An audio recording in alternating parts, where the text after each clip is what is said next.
Chapter 552. Dr. Alec Holland was dumbfounded. His eyes were blank as he said, "It's impossible for outsiders to enter the green of all things," Thea scoffed. It was true that ordinary people couldn't enter, but for a god, a subspace couldn't stop her at all. After testing the vastness of the space on the other side, she used all her strength and squeezed her body and mind into the space. She even dragged Batman, Satana, and Poison Ivy into the space. In the end, she even called out to the middle-aged doctor, "Dr. Holland, come in, your old friends are waiting for you." Dr. Holland could only smile bitterly. He felt that his old friends were going to be in trouble today, so he walked in with the mentality of watching a good show. Yes, Thea used her divine power to force open a big hole. Usually, he would have to crawl in, but this time, he could walk in, entering the green world he was familiar with. Even though he had already decided not to be a swamp monster, Dr. Holland still felt the nostalgia and reluctance of the whole world. The whole world cheered for his return. This was his world, and he was born to be a part of it. But before he could sigh, trouble came knocking on his door. A green humanoid monster roared at him, "Alec Holland, how dare you bring an outsider in here?" Dr. Holland felt wronged. "Did I bring this here? Are you blind? Can't you see that I'm the last one?" He immediately looked at Thea, who was looking around.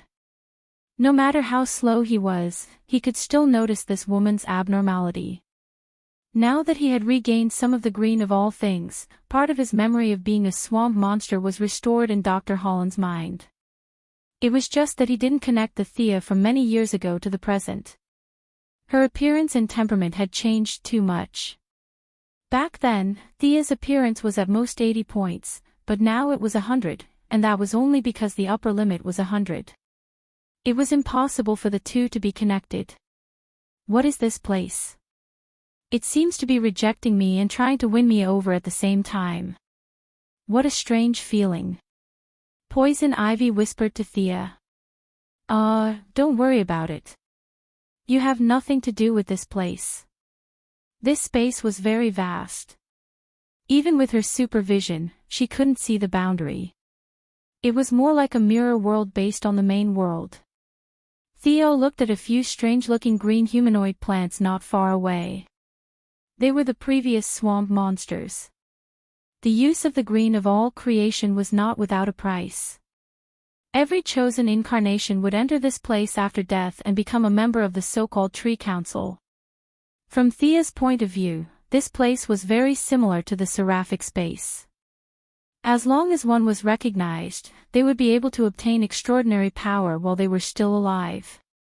The price was that they would have to come here to lie as corpses after death. Thus, Poison Ivy should continue to live happily as an unregistered resident. Her gaze, which automatically carried a hint of pity, made the tree spirits extremely unhappy. "We are very happy living in the green of all things." What kind of gaze is that? Theo looked back at Batman. His bat suit looked strange against the green. Batman shook his head, indicating that he didn't want to talk. "You should know about the changes in the outside world. I don't know why you are so indifferent. The black of decay has won. Not only will the life on Earth perish, but you will also perish," Thea said to the tree spirits. "Human, you are too young. You don't understand the mysteries of nature." The leader of the tree spirits was interrupted by the abnormality in the space before he could finish his sentence. Thea was so angry that she laughed. The mysteries of nature of ghosts. This bunch of blind fools. Her sneer was extremely soft. However, the entire space was filled with dense fog because of her sneer. The air was filled with a murderous aura. The weeds where they were standing withered, the trees collapsed and weathered. The vines were like living creatures, hiding far away. The forest that was originally full of vitality was forcefully cleared into a wasteland thousands of meters wide just because of a sneer. "You dare to attack in the green of all things." Two impatient tree spirits were furious. However, they were pulled back by the leader of the tree spirits. He asked with uncertainty, "You? Which goddess are you? We have never had any dealings with the divine realm. You don't need to know where I come from. I am trying to reason with you." Thea was extremely pleased. These tree spirits that weren't even souls. If she didn't slap them in the face, they wouldn't talk nicely. "I don't care what conflicts you had in the past. Right now, the entire world needs Alec Holland's power. The humans in the outside world released a large amount of environmental reagents. Your green of all things should benefit the most. I request that you give him power again," Thea said firmly as she pointed at Dr. Holland. As for whether he was willing or not, she didn't have the time to care. Dr. Holland and this bunch of tree spirits were like a couple in a conflict. Both sides were entangled and neither side wanted to give in. This was why the situation had developed to such an uncontrollable state. Thea was prepared to use force to suppress it. "You can talk about it later when you have the time." Both sides were a little hesitant. However, Dr. Holland was a kind person. He was worried about the situation in the outside world and took the initiative to admit his mistake. Finally, he got the permission of the green of all things back. Thea felt a little emotional as she looked at the swamp monster that had turned back into a green giant. Many years ago, she thought that it was like a celestial being. Now, it was just like that. It was similar to her initial guess. When she entered this space, she realized that this was indeed an origin. Or rather, it used to be an origin. Now that it had changed so much, it naturally couldn't help anyone ascend to godhood. However, after a long period of time, these mutated origins found a way to use their own power. That was to choose an ordinary person as an incarnation to control this power. Currently, the swamp monster looked like it had fused with a fake origin in Thea's eyes. If she wanted to forcefully define it, it could be called a fake god. From a macro perspective, it was similar to the Vengeance Squad that Granny Benevolent trained. It didn't have a divine position of its own. It looked bright on the outside but was actually empty. Just as the few of them were about to leave, Thea suddenly asked, "Does the green of all things know why the black of decay is expanding?" Originally, it was just a casual question and she didn't expect to get an answer. She didn't expect the other party to actually know. The old tree spirit who was the leader angrily said, "Humans are too impudent. For the past 2 months, they've been madly excavating minerals from all over the world, producing steel and iron. The living space of plants has been compressed to the extreme. The balance has been directly broken. How could the black of decay give up on this opportunity?" Oh, Thea felt that the old tree spirit's words made a lot of sense. Then, she noticed that Batman and Poison Ivy were looking at her strangely. She was a little puzzled. Why are they looking at me? Her thoughts quickly collided with each other. From the old tree spirit's words about steel and iron, she analyzed the closest answer. Could it be that my Pacific Rim project pushed the humans to go on a rampage and destroy the environment? Her neck stiffened as she looked at Batman with a guilty conscience. The other party nodded at her very discreetly. Thea could only make a facepalm face expression. So the source of all this was because of her. Chapter 553. Miss Thea knew the cruel truth, but she was not embarrassed at all. She left the green of all things expressionlessly. Since the environment was already destroyed, there was no point in saying anything else. Returning to the Bat Cave, the swamp monster who had regained his power could now sense the details of the natural world. Using the information he had, Batman could finally come up with a general spray concentration list. It could suppress the black decay, but not let the green of all things overflow. The most pressing problem was basically solved, but how to stop the black decay became a new problem.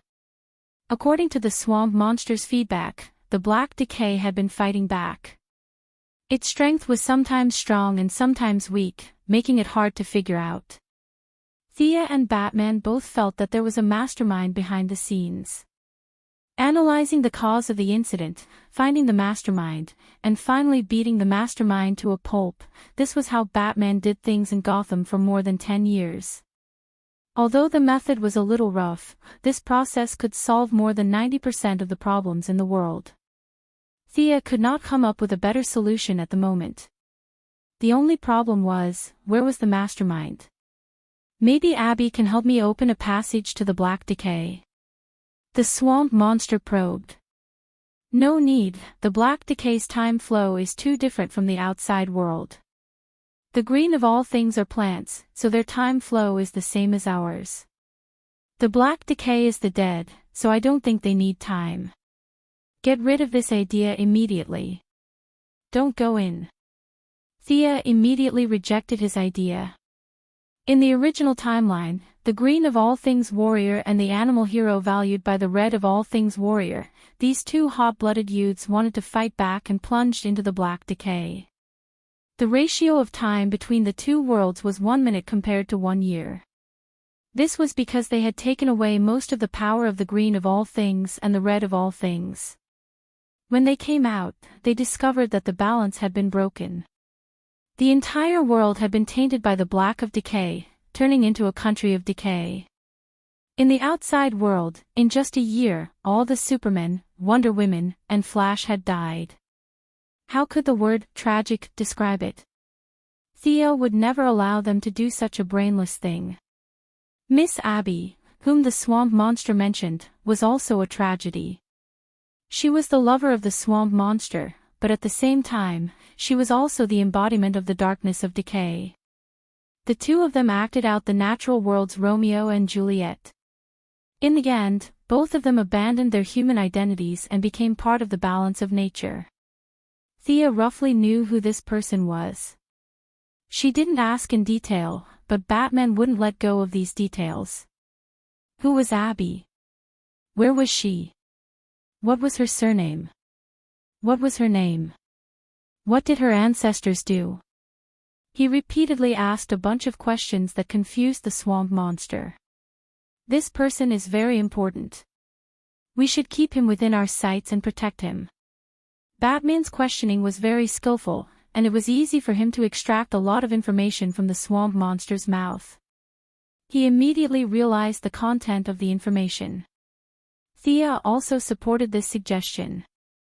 Not going to the dark side of decay was not in conflict with protecting Abby. These female leads were all weak, but they loved to seek death. Once Abby died, it would mean that the dark side of decay would have another powerful general, which would be even more troublesome. Satana, who had been idle all this time, took a photo of Abby and volunteered to pick her up. Thea began to think about the issue of all beings red. In the original spacetime, Animal Hero represented all beings red. In this spacetime, she didn't know whether the other party was more low-key or had not officially launched the Animal Hero banner.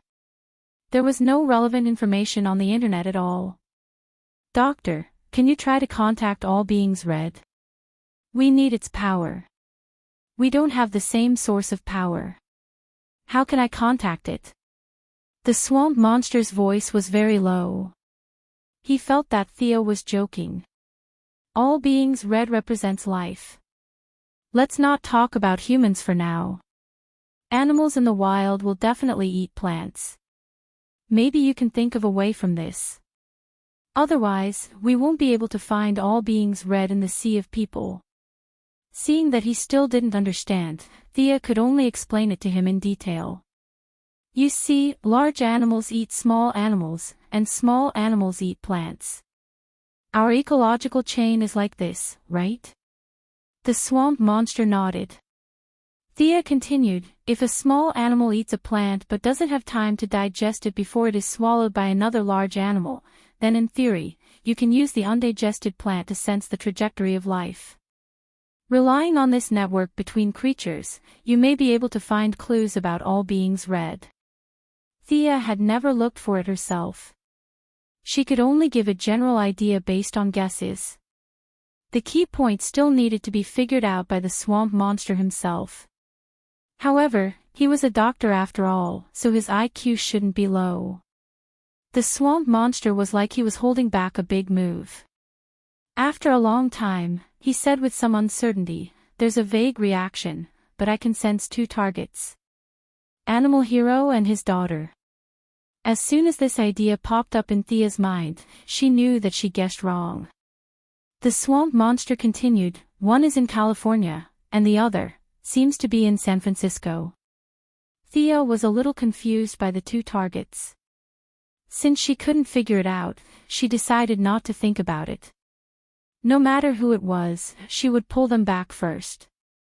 Batman expressed strong opposition to pulling so many irrelevant people into the Bat Cave.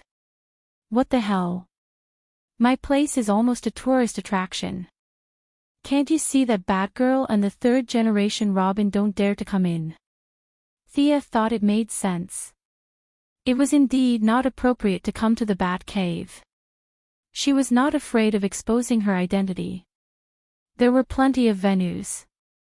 They agreed to meet in the metropolis later. 2 years ago, Quinn Group bought a huge building complex in the metropolis with all kinds of entertainment and training facilities. Originally, they planned to attract members and build a luxurious club. Unfortunately, the metropolis had never been peaceful, and it was not open for business after it was built. At first, she didn't pay much attention to it. Later, she accidentally passed by in a car and found that the building was a bit like the Justice League's Hall of Justice in terms of location and architectural style. Now, the place was still on hold. She left the address of the place. It was located in the west of the city center, not far from the headquarters of the Daily Planet.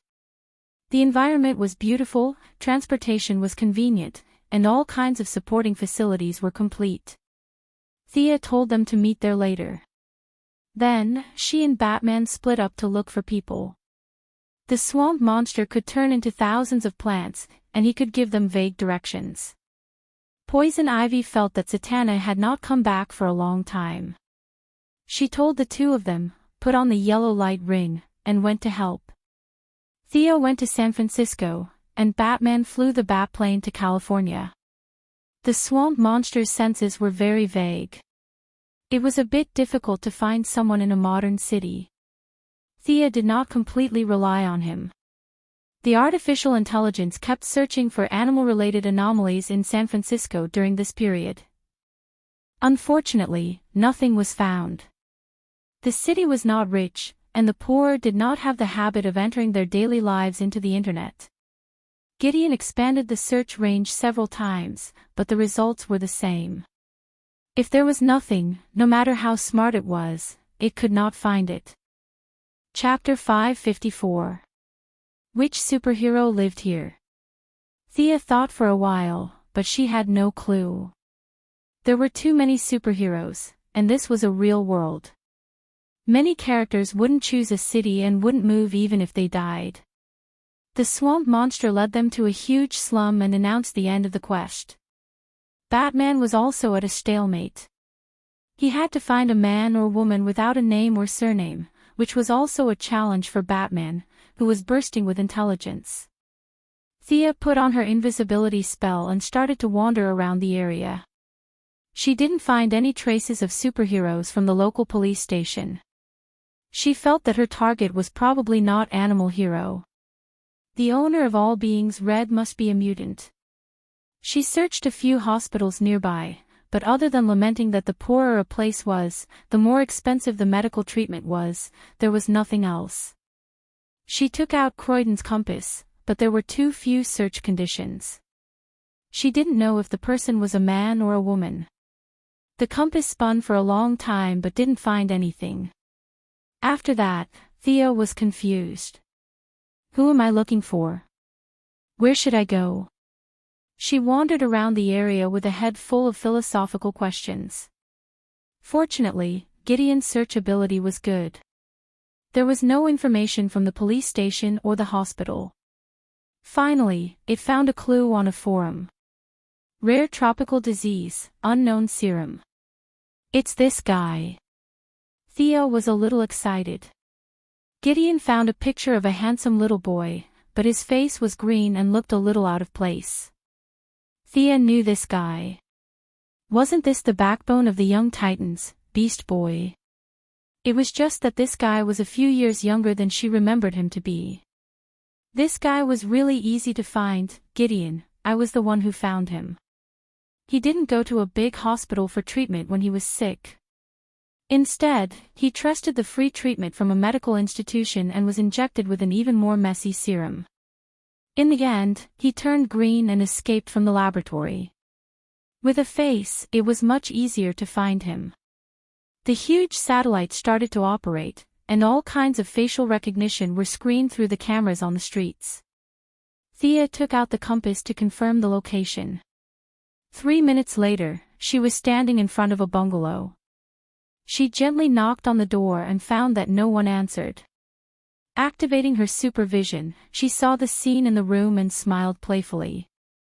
She pushed the door open and walked in. The smell of life in the house was very strong. Bread was being baked in the oven not far away, and there was a plate of sausages on the table in the living room. However, the house was quiet. Is anyone here? Thea felt that this guy was quite good at pretending, so she didn't mind playing along with him. The room was so quiet that only her footsteps could be heard. Come out, Gar Logan. I mean you no harm. World peace needs you. Little frog, I'm talking about you. Am I right? Beast Boy had the ability to transform into animals at will. Thea made a few turns in the small house and found his hiding place. This guy turned into a frog and hid in the pile of clothes. Unfortunately, under Thea's supervision, it was useless. When Milady saw his transformation ability, she could not help but click her tongue in amazement. Perhaps it was because of his young age, the animal he transformed into also had a bit of a childish look. Compared to this, Thea felt that the frog this guy transformed into looked quite cute.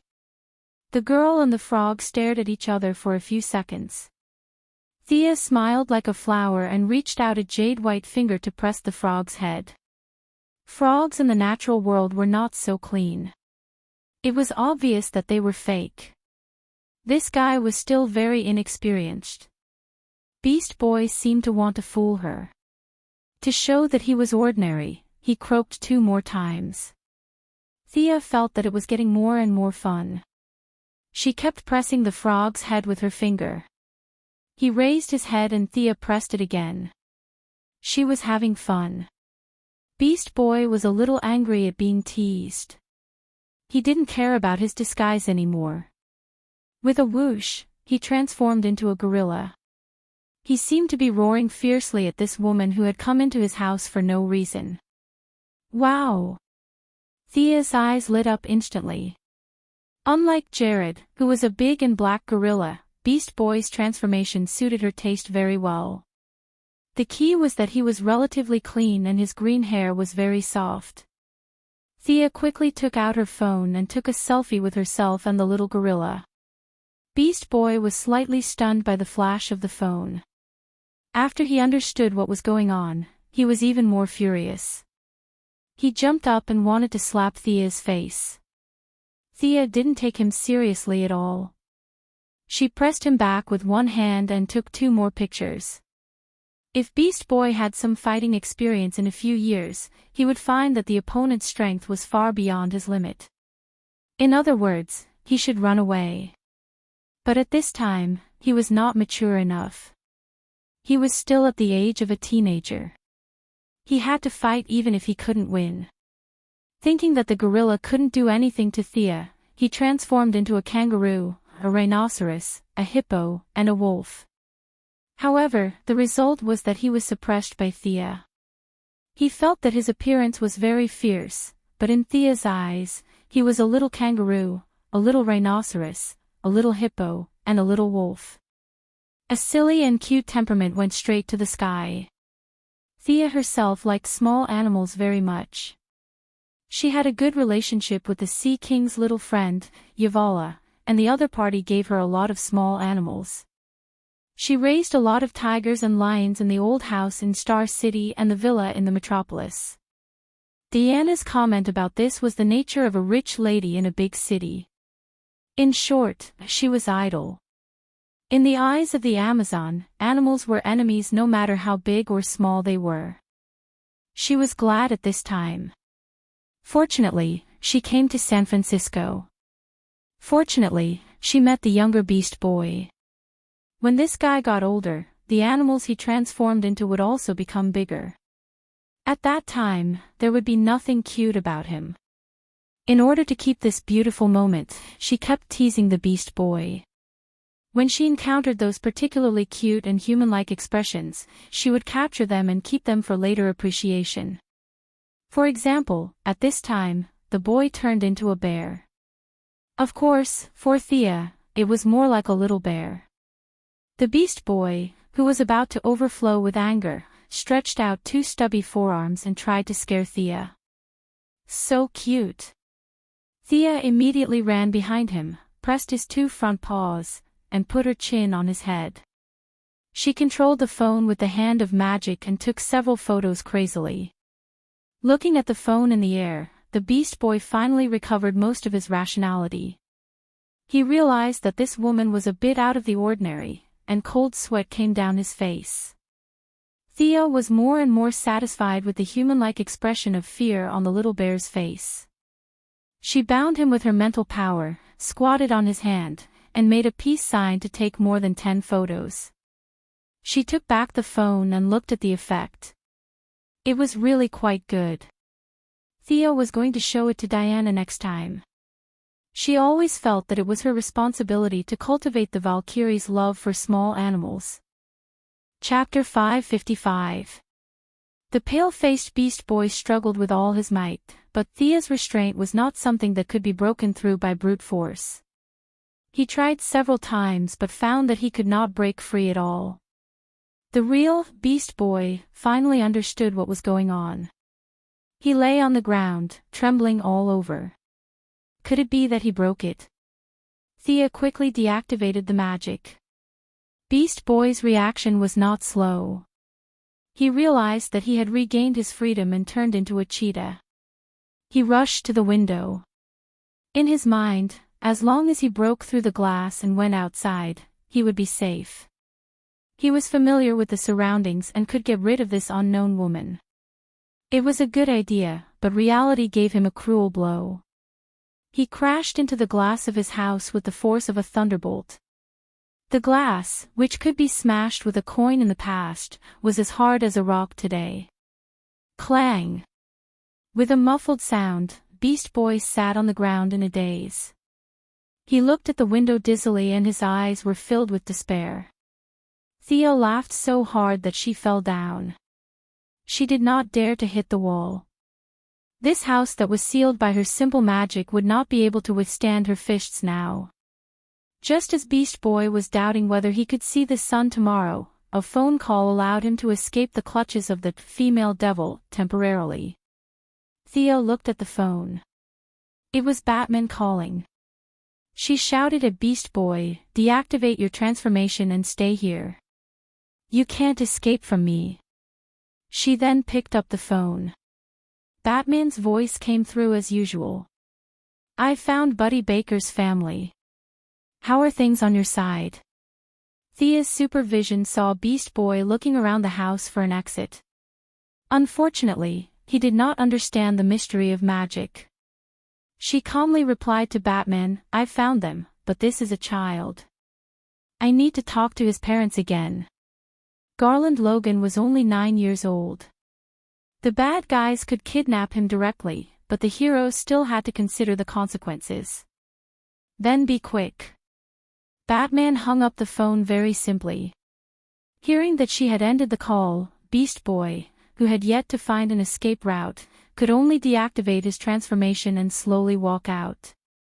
The green-haired, green-skinned, green-eyed Beast Boy, who was wearing a red tracksuit, saw Thea sitting on his sofa and kept looking at her.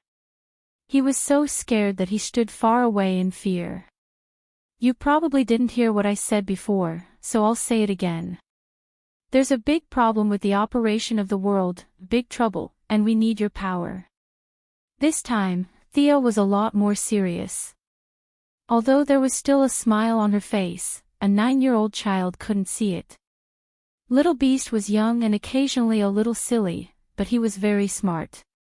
He thought that if Thea, who was so powerful, was looking for him, then the trouble she was talking about must be very dangerous.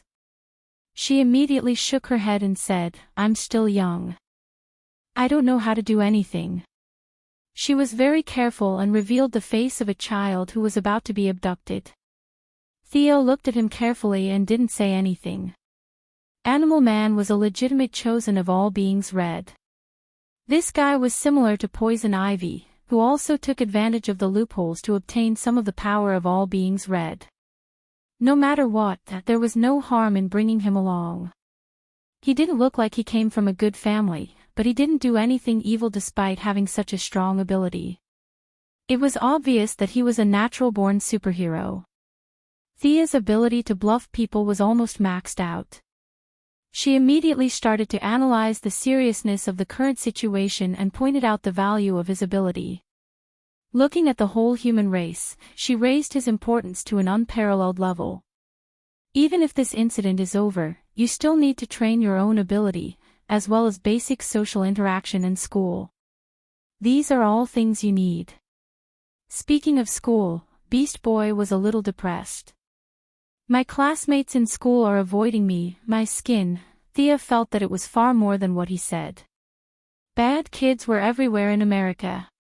It would be a joke if she didn't bully a green-skinned one when she suddenly saw one. Like Superman, the Flash, and so on, they were all bullied when they were young. Furthermore, Beast Boy was so green-skinned, it was normal for him to be treated with disdain and beaten up. Those with a weak temperament would become villains when they grew up with abilities. Those with a strong temperament would become heroes when they grew up. This was a very important mental journey. She wasn't prepared to interfere with other people's growth process. Instead, she sat quietly on the sofa and waited for something. What are you waiting for? Where are you protecting world peace? In San Francisco.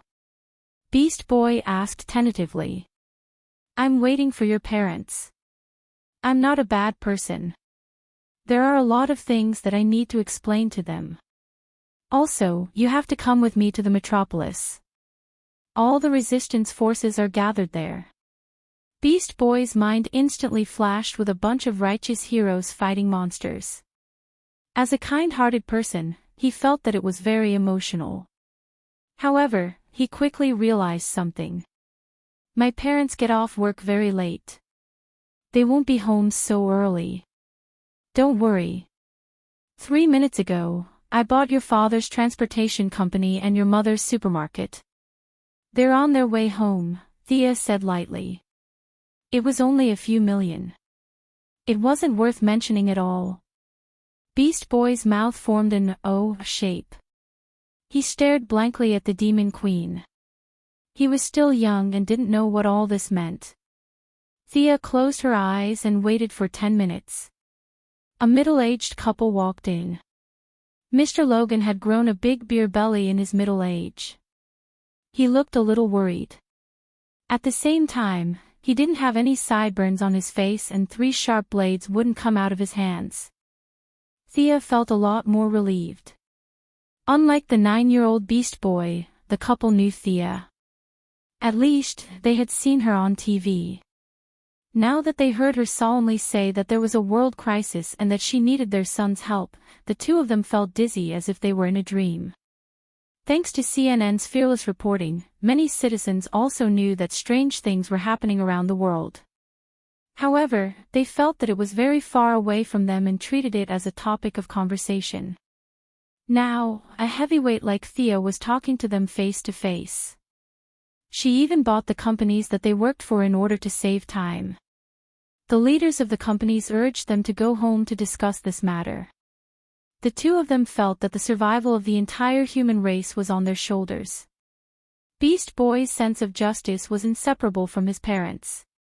The couple quickly made up their minds and agreed to let Thea take Beast Boy away.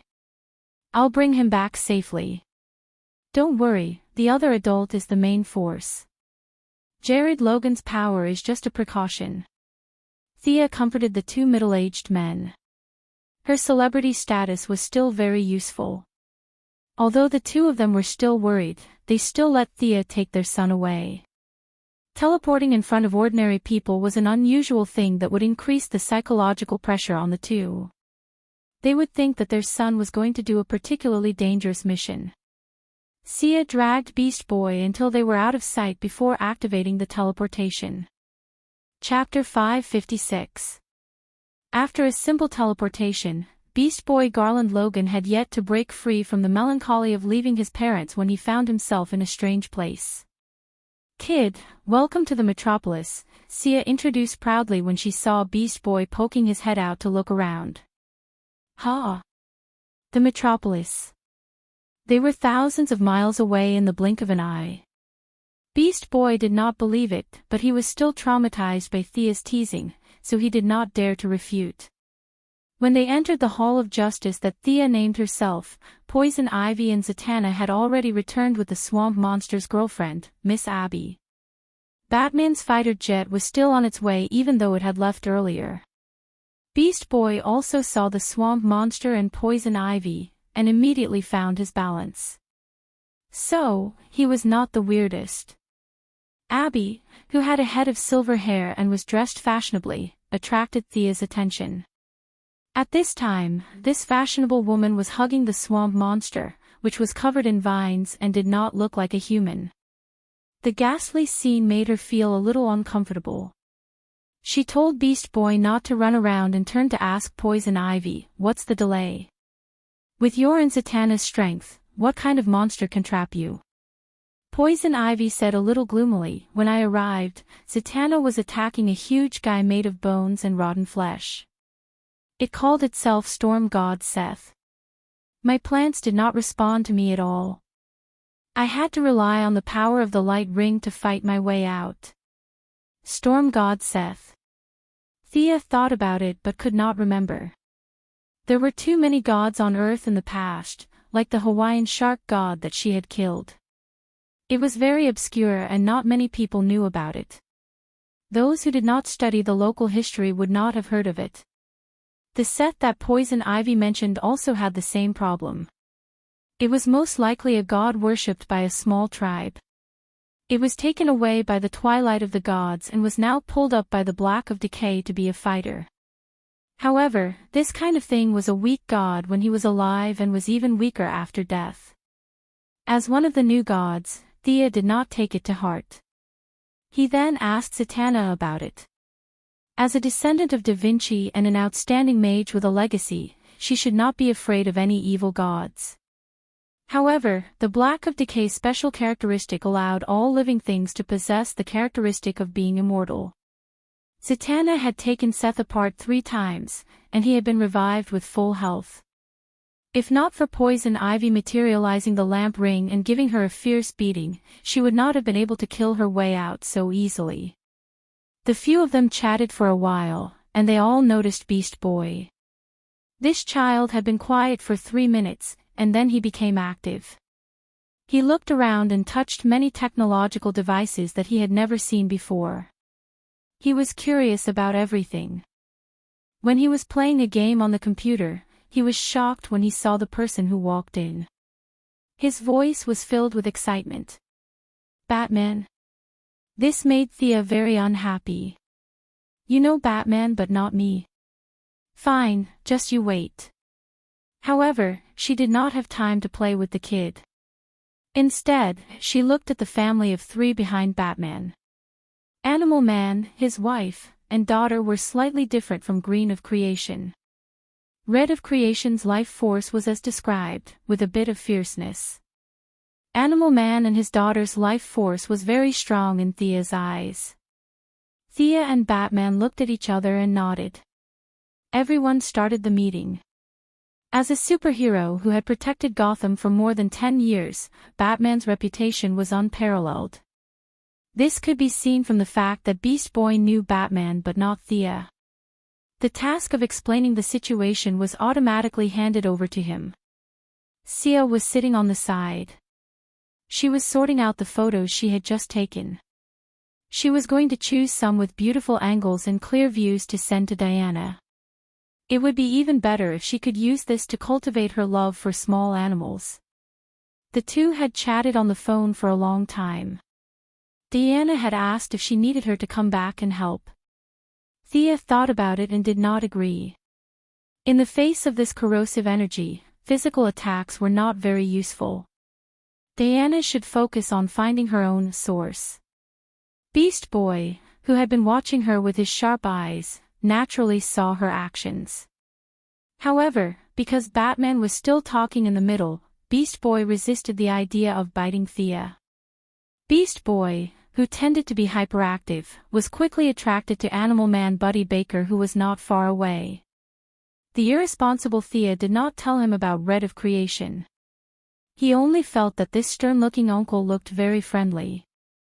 As for the uncle's daughter, Maxine Baker, an 8-year-old girl made him feel even closer.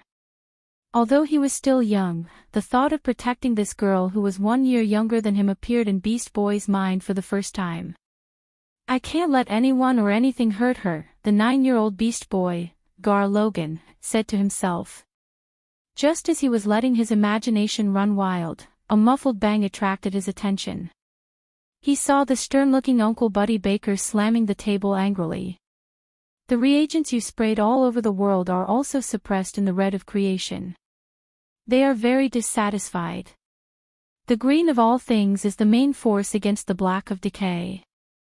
All the plants in the world are resisting. What's there to be dissatisfied about just sitting back and enjoying the fruits of others' labor? The swamp monster didn't speak quickly, but his choice of words was definitely not polite. Then why are you looking for me? I can protect my wife and daughter. The swamp monster's blunt words made this animal man, who had been modified by Red of Creation, even more dissatisfied. Batman coughed twice and signaled Thea to stop playing with her phone. It was her turn to speak. After Thea became a god, her senses had reached a new level. She would know when someone called her name.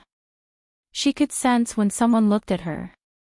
She immediately put away her phone and put on a serious face. Oh, Mr. Baker, I think you've misunderstood. We're not looking for you. You should be looking for us. Maintaining the balance of all things is your business. Because you don't communicate or cooperate with each other, it triggered the current crisis on Earth. If it weren't for the fact that we have no other choice, superheroes wouldn't want to interfere with these things. We're heroes who ensure the normal and orderly development of human civilization.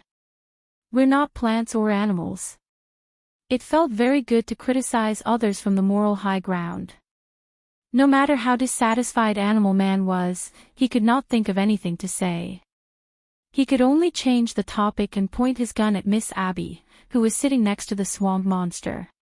If I'm not mistaken, this woman is the incarnation of the Black of Decay, right? What's the purpose of you calling her here? She's our enemy. Animal Man pointed at Abby and said. Shut up, Abby is not a bad person. She has never hurt anyone. Abby lowered her head and did not speak. The swamp monster next to her was angry and loudly retorted Animal Man. The two were at loggerheads, and the smell of gunpowder was growing visibly. Chapter 557.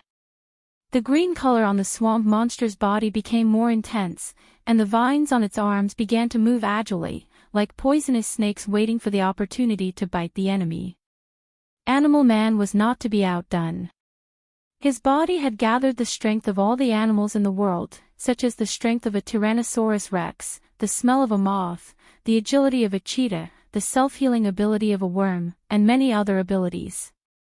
He looked at the swamp monster fearlessly.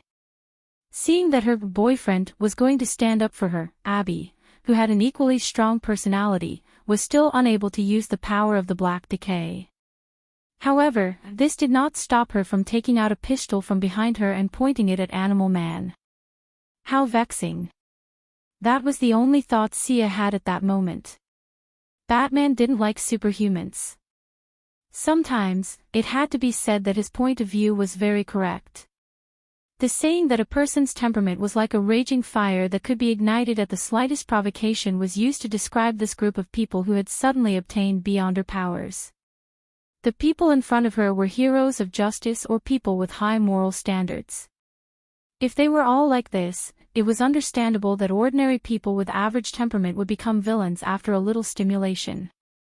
Two fake gods. Thea knew their level at a glance.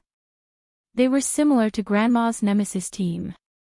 They did not have a divine position, but they had some power of the origin. The fake gods on Apocalypse Star had been brainwashed by Grandma, so there was almost no possibility of them losing control. However, there were no such top talents on Earth. The sudden increase in power made the two of them a little unbalanced.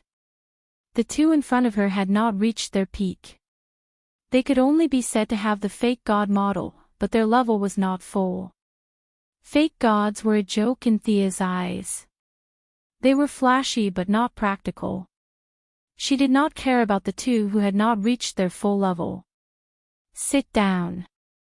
Her voice was soft and slow. No one in the room heard it. The two who had accidentally fired their guns felt a huge pressure. It was not a physical pressure, but a heavy pressure that emerged from the depths of their souls. They had a very mysterious feeling that if they did not sit down, their souls would be crushed. The two of them sat down slowly, dumbfounded. Abby, who was holding a pistol, saw that the situation had calmed down. She did not know what had happened, but she sat back down obediently. Batman spoke again. The black decay is only temporarily contained. It is fighting back every minute and every second of our conversation. I would like to ask Miss Abby, is there a mastermind behind everything? Everyone's eyes focused on the silver-haired woman's face. Even though Miss Abby was famous for being a man, she was still a little embarrassed at this moment. She stammered and could not say anything. He didn't need to learn facial expressions to know that she didn't have any information at all. Batman could only look at Thea. What should he do now? Shall we gather all the relevant people together and hold a democratic meeting? Thea thought for a moment.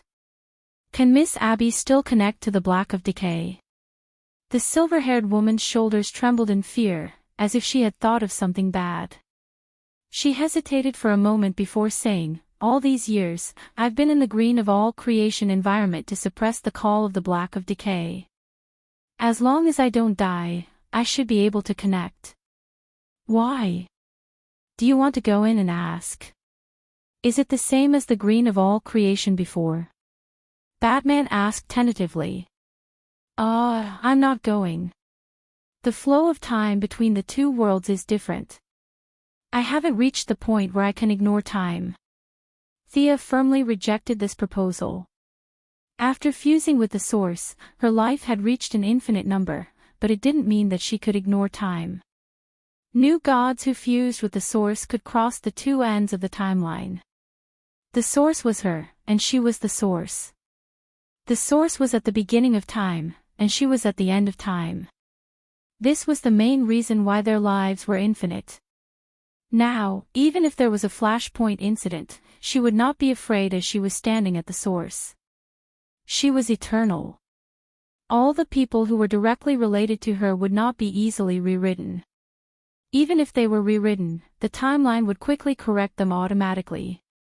Even if there was a situation where Moira was erased, the timeline would automatically jump out a sister with the same bloodline as Moira. Thea would fall in love with Malcolm. Regardless of time and place, the one who would be born would be Thea. This unreasonable and unscientific ability was the passive attribute given to her by the source. She was trade itself and wealth itself. Unless these two were erased, she would continue to exist. However, even with such an awesome ability, the flow of time would still work on her. The flow of time between the two worlds would still be in effect. Why would she go to the black of decay for a vacation? She didn't want to comprehend the deity of decay. It didn't match her inherent style at all. I'm definitely not going. I suggest that you guys don't go either. But if Miss Abby wants to avoid the connection of the black of decay forever, I have a way. Thea suddenly thought of an idea. What way? Whether it was the swamp monster or Abby, the two of them looked at her attentively. Divide a part of your soul and cut off the part related to the black of decay. Make a new person to inherit the black of decay in your place, but the price is that you'll be just an ordinary person from then on. In fact, making a clone was the easiest thing to do. It was just that Batman was right beside her, so it was really inconvenient to do it. Taking a step back, it was not impossible to solve it with magic, but it was more troublesome. There was such a thing. Abby and the swamp monster were skeptical. For them, being an ordinary person was a blessing. Being a monster was not their intention at all. Great, what do you need me to do? Whether it was Sia's identity as a superhero or the title of a modern biomedical giant, she was very convincing. It had always been her dream to be able to get rid of the implications of her bloodline and become an ordinary person. Abby said happily. First of all, your blood is an important sign of the black of decay. I need to extract a lot of your blood. As for the body, I can use magic to make one. The body is not important. Your soul and blood are the foundation. When this substitute enters the black of decay, it can perform duties on your behalf. At that time, you can also use the connection between souls to ask what happened in the black of decay. Thea remembered that the mastermind behind the big incident in the country of decay was Abby's uncle. He was similar to Animal Boy and Poison Ivy. He also used a loophole to obtain part of the power of the black of decay. In the end, he was too powerful and affected the balance of the whole world. But now, it was not clear whether this person was behind the incident several years ago. According to the official records, this person had been dead for many years. Thea wanted to confirm the mastermind behind the incident first, then follow the clues to find the criminal. In order to win their trust, Thea created something out of thin air. She said it was magic, but in fact, she mixed it with divine power. Zatanna, who originally thought that she was exaggerating, was stunned. As she chanted the spell, it did not take long for her to create a guy that looked a lot like the little black man in Conan. Chapter 558. What the hell is this thing? Miss Abby stared at the pitch-black thing. Is this my avatar? Are you kidding me?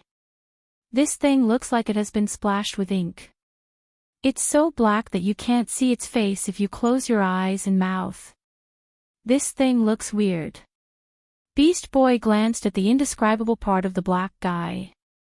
It doesn't even have any indescribable parts. How can this thing be used as a human? It's just a substitute. It has no brain. Don't look at me. This guy doesn't have an organ called a brain.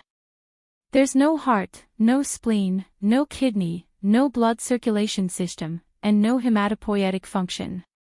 In fact, Miss Abby, your blood is just a pass to me. The kingdom of decay doesn't need blood. The key is your soul. Thea looked at them surrounding her for 3 minutes. Even Batman and Zatanna looked at her curiously for a long time.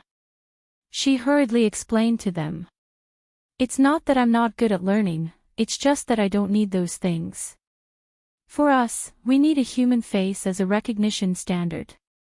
But for the kingdom of decay, they look at blood and a deeper level of the soul.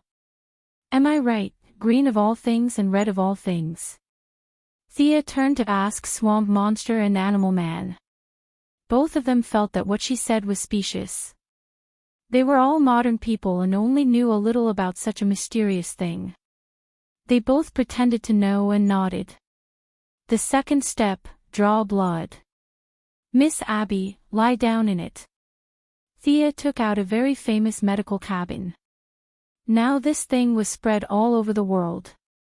70% of the world's medical workers were forced to change their profession because of it. The good thing was that everyone was used to it. Miss Abby didn't hesitate too much and lay down in it. In less than 10 minutes, 10% of her blood was drawn. The medical cabin didn't just draw blood. At the same time, she was injected with an injection to mobilize her hematopoietic function. Even if she lost 10% of her blood, Miss Abby still looked normal when she came out of the medical cabin. Dividing the soul was not a small matter and definitely couldn't be performed in public. This was Thea's place. She pulled Miss Abby to a small room at the side. For bad people, she could just directly draw their souls. There were many spells in Morgan Le Fay's magic book that could do this, but Thea's current identity of justice made it impossible for her to do things so simply and violently. Fortunately, this was not a problem for her. She directly used the Wealth God Power's bewitching ability to enter the deepest part of her soul. How unbearable! In the spiritual world, Thea saw Miss Abby's soul. Her mortal-level spiritual power had been corroded and riddled with holes. Countless monsters that could only be seen in nightmares were running rampant in her spiritual world. They were old, rotten, and the entire spiritual world was filled with destruction. Even though she was already a god, Thea was still choked by the rotten smell in Miss Abby's soul. It was not because she had done many bad things, but because of her nature. This kind of essence could make a spiritual body without the five senses feel rotten, which meant that the other party had infiltrated very deeply. After adjusting the synchronization of their souls, Thea began to slowly exert her strength, using her own strength to drive Miss Abby's soul out of her body. A stench that was 10,000 times worse than stinky tofu and rotten eggs began to fill the room. Thea almost fainted from the smell. She hurriedly set up a barrier on the surface of Abby's soul. If this stench spread out, at least a third of the citizens of the metropolis would die. After everything was set up, she had time to observe the other party's soul. It was not an exaggeration to say that it was shocking. A normal person's soul was colorless and transparent, but some mages' souls showed the color of magic when they were alive. That was because magic had penetrated part of their soul essence. In front of her, Miss Abby's soul was turbid, like mud, or like some kind of expired product after being exposed to the sun.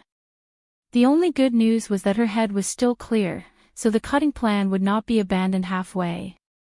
If she directly used the holy sword, Thea was afraid that she would purify the other party. The father's dagger was also not a good idea.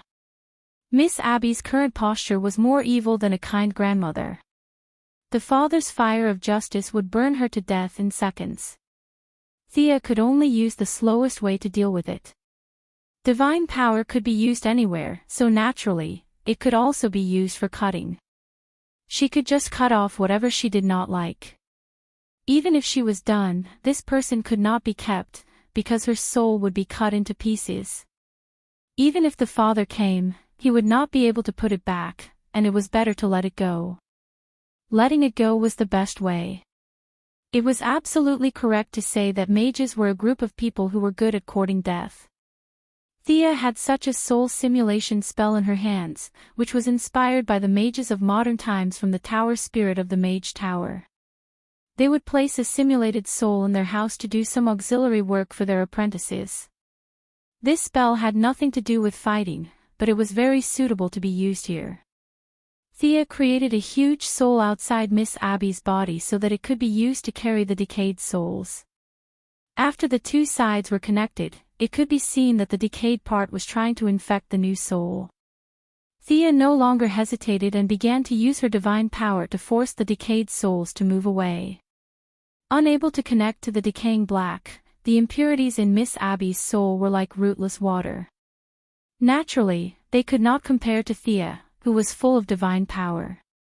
They began to unconsciously move towards the new soul. Thea swept the soul 3 times, and finally forced all the impurities back into the new soul. The new soul, which was originally like a water ball, began to develop into an irregular shape due to the excessive filth. After receiving nourishment from the new soul, the impurities began to clamor again.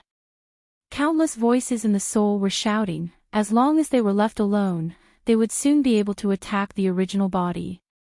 Gathering 10% of her divine power, Thea made a light stroke at the connection between the two sides, and then pushed Miss Abby's soul back into the body. She began to focus on fixing this mass of impurities. I'm so dizzy.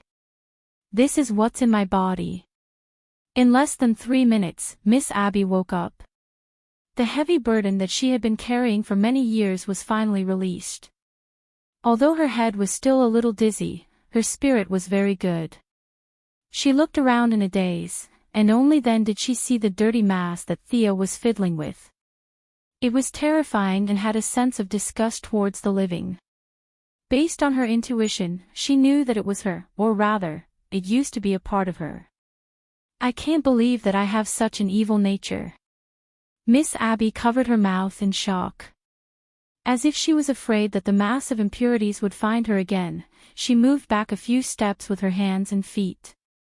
Thea did not want to popularize the idea that white was not justice, and black was not evil. For someone like her who only wanted to be a normal person, a black and white worldview was most suitable for them. There was nothing wrong with something simpler. Chapter 559. Miss Abby, please bring me the dummy I made before, and the blood in the medical pod. The extraction code is H6E5. Thea could actually summon it with a spell, but she thought that if she gave the young lady something to do, she might stop overthinking things. Miss Abby saw that the separated monster was becoming more and more ferocious. She did not dare to stay any longer and hurriedly ran out. When she saw the little black man still standing in the same place, she thought too much. Is my true nature a black man? A black body with a black soul? When she thought of the unknown object Thea was fiddling with, she was even more certain of this. Thinking that the thing had been in her body for many years, she had the urge to take a bath immediately. However, she also knew that now was not the time to answer the question of the swamp monster and the others. She took out a 500 milliliter storage tank from the medical pod and ran back with the little black man on her back. She only had one thought in her mind, and that was to end everything quickly and let her be an ordinary person. You're quite fast. Thea saw that her face was pale and thought that her soul was seriously damaged. She comforted her with a few words and began the last step of the process. She forced the decaying soul that was about to turn into a monster into the little black man's body. The little black man's originally well-proportioned body expanded visibly until it was 3 meters tall and more than 2 meters wide. Its originally sexless body became even more ferocious and ugly. The decaying soul caused the little black man to crawl instead of walking upright. An arm grew out from each side of his ribs. The head that was originally so black that no one could see a person split open from the middle. A head full of sharp teeth roared at the two of them, showing off its might. Thea did not spoil it and directly poured Miss Abby's blood into its big mouth. Anyway, there was no blood circulation system, so it did not matter where it went. After that, it was time for the main event. Thea began to manually adjust the flow of time around the monster. It would take time to find the entrance to the darkness of decay. This monster was about to go berserk at any moment, so it was necessary to calm it down first. After setting up a time barrier with a ratio of 101, the monster was knocked out. When it woke up, it would have entered the darkness of decay. How is it, Miss Abby? Can you still communicate with this guy? Thea pointed at the monster and asked. Miss Abby sensed it carefully. The connection is very slight, almost indistinct. Thea nodded. This was in line with her expected goal. Miss Abby was destined to be the spokesperson of the dark decay. Now that she had cut her, even if the effect of the doppelganger was good, the connection between them would not be completely cut off. I know it's a bit difficult, but you have to communicate with it again. Only by controlling it can we understand what happened in the black decay. It is temporarily trapped by my magic. It is not difficult for me to destroy it, but the difficult part is communicating with it. You are originally one with it, and with that trace of feeling, you are the only one who can control it. As long as it inherits your original position in the darkness of decay and does not wantonly destroy it, all of this will truly end. Let it calm down and accept your control. This is fate. You cannot avoid it. Thea broke down the logic and explained it to Miss Abby. Miss Abby's manly personality finally gained the upper hand. She would rather die than die. After all, she would not be the one to suffer in the end. All she had to do was talk to this monster. Let's do it. Following the method Thea taught her, with the help of the inherent connection, she began to calm the monster that had fallen into chaos due to her soul being sliced. This was originally a part of her, and they were of the same origin. The monster whose body was unconscious but whose soul was still roaring angrily discovered Miss Abby. It was still the same familiar voice and smell. The split soul felt the existence of the main body, and like an abandoned child, it kept crying in the soul world. The manic thoughts were gradually calmed down, and the evil-looking soul slowly calmed down. Thea did not retract her magic. A time barrier with a ratio of 100 to 1 was just right. Such a slow flow of time could reduce some of its hostility. When it finally adapted and accepted it, and finally became accustomed to it, this process would cause a change in its personality. There were very few people with a slow personality who could be bad. At least, that was what Thea thought. Miss Abby's evil side should not be seen by others. Thea softly told her to continue calming the monster while she walked out. As soon as she walked out, she realized that there was a lot of commotion outside. "Uncle, don't hit me. I don't mean any harm. Listen to me." The one who turned into a small cheetah and ran for his life was Beast Boy. Behind him, the one who was so angry that he could not speak was animal hero Buddy Baker. Although he did not have the ability to transform, he also had the speed of a cheetah. The two of them were basically at the same speed, one in front and one behind. Thea was puzzled. She did not know what the two of them were doing. Fortunately, this was her territory. She pulled up the surveillance camera and looked at it. When she saw it, she almost burst out laughing. It turned out that after she took Miss Abby away, a few adults gathered in 2s and 3s to chat. The only two children present, the 9-year-old Beast Boy and Animal Hero's daughter, the 8-year-old Maxine Baker, were together. There was a slight difference between them and the swamp monsters.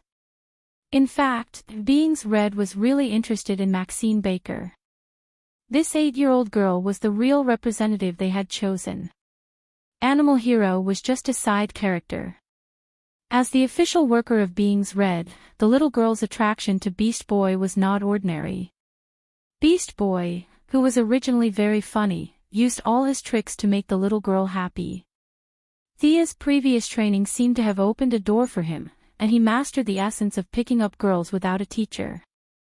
This guy turned into all kinds of small animals to tease Maxine. The transformation of a tiger cub and a lion cub, the petite figure, the comical movements, and the human-like expression made the little girl, who was very friendly with animals, laugh. When Animal Hero heard the laughter and turned to look at his daughter, he saw Beast Boy turn into a small elephant and perform a squirting performance.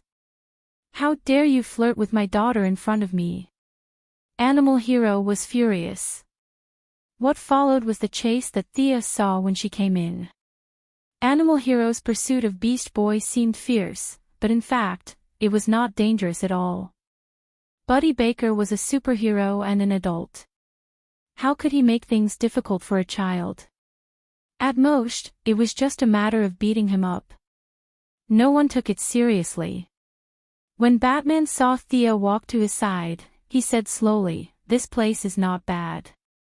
It can be used as a meeting place to discuss problems in the future."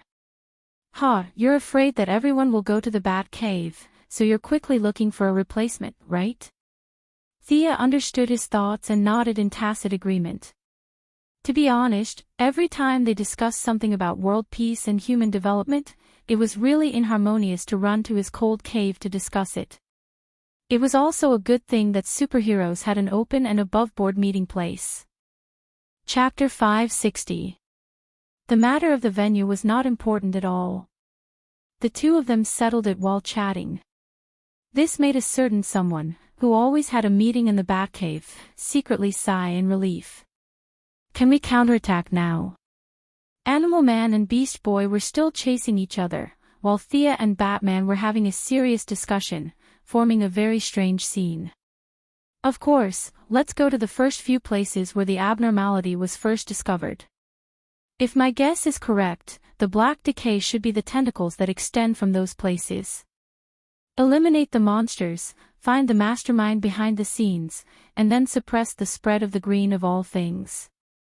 At the same time, rely on Miss Abby to find the passage on the other side and put her soul clone in. Thea counted with her fingers as she explained a few steps to Batman. These steps had to be carried out at the same time, and it was really inconvenient to have few people. In addition, coordinating the cooperation was also a very brain-intensive task, so these chores were naturally packed up and handed over to Batman. As a senior among the superheroes, he was indeed very suitable for this task. Just by standing there majestically, Animal Man and Beast Boy automatically stopped chasing each other. Batman said a few words about the next battle arrangement. Superman, who acted as a human flesh-spraying machine, also flew back. He had sprayed 7 or 8 buckets of green reagent, and his cloak and tights were stained with a lot of green. However, this hero, whose duty was to protect humanity, did not have time to care about the issue of clothing. Instead, he asked for the latest information. Hearing that the counterattack was about to begin, Superman also volunteered to participate in the battle. Batman, having Superman's combat power is enough. You should stay at the back. Theo was afraid that he would be infected by the Black Decay, and the loss of humanity would be too great. I've done my research. The Black Decay is spread by mosquitoes and flies, not by air. I'm already prepared. You guys wait. Batman arrogantly left the two in front of him and went to the back to change his clothes. He came out in less than 3 minutes. He was still wearing the black bat suit, but the material of the clothes looked a little familiar to Thea. Now, Batman's entire face was covered, and not a trace of his skin was exposed. His voice was even more dull. Familiar, right? 2 years ago, when you fought with Diana and that guy who jumped out of the sea, you guys defeated a guy called Black Manta. His combat suit was very unique, so I made a copy of it long ago. This suit is airtight, and even nano-sized needles can't pierce it. It's enough to deal with those mosquitoes. Thea could only give him credit. He had nothing better to do, so he decided to copy someone else's battle suit just because it was unique. This was very Batman. However, his judgment was right. Black Manta's battle suit couldn't even get into his body, so dealing with some slightly more powerful mosquitoes was no problem. Thea had a divine body, so the Black Decay's rules couldn't affect her. Superman's body was even worse. If mosquitoes could break through his defense, he should just go back to Kansas and farm. Now that Batman's safety was guaranteed, the three of them were officially a team. The Swamp Monster and Animal Man also had their own immune systems, so they could follow. However, they didn't know that they had changed from the original protagonist to a supporting role. The rest of the group wasn't suitable to follow. Poison Ivy didn't have the complete green of all things ability, so the Black Decay could still work on her body. Zatanna's magic was extraordinary, but unfortunately, her body was still that of an ordinary person, so she didn't have a strong defense. As for Animal Man and the others, they didn't mention it at all. No matter how bad they were, they wouldn't let a 9-year-old child take the lead.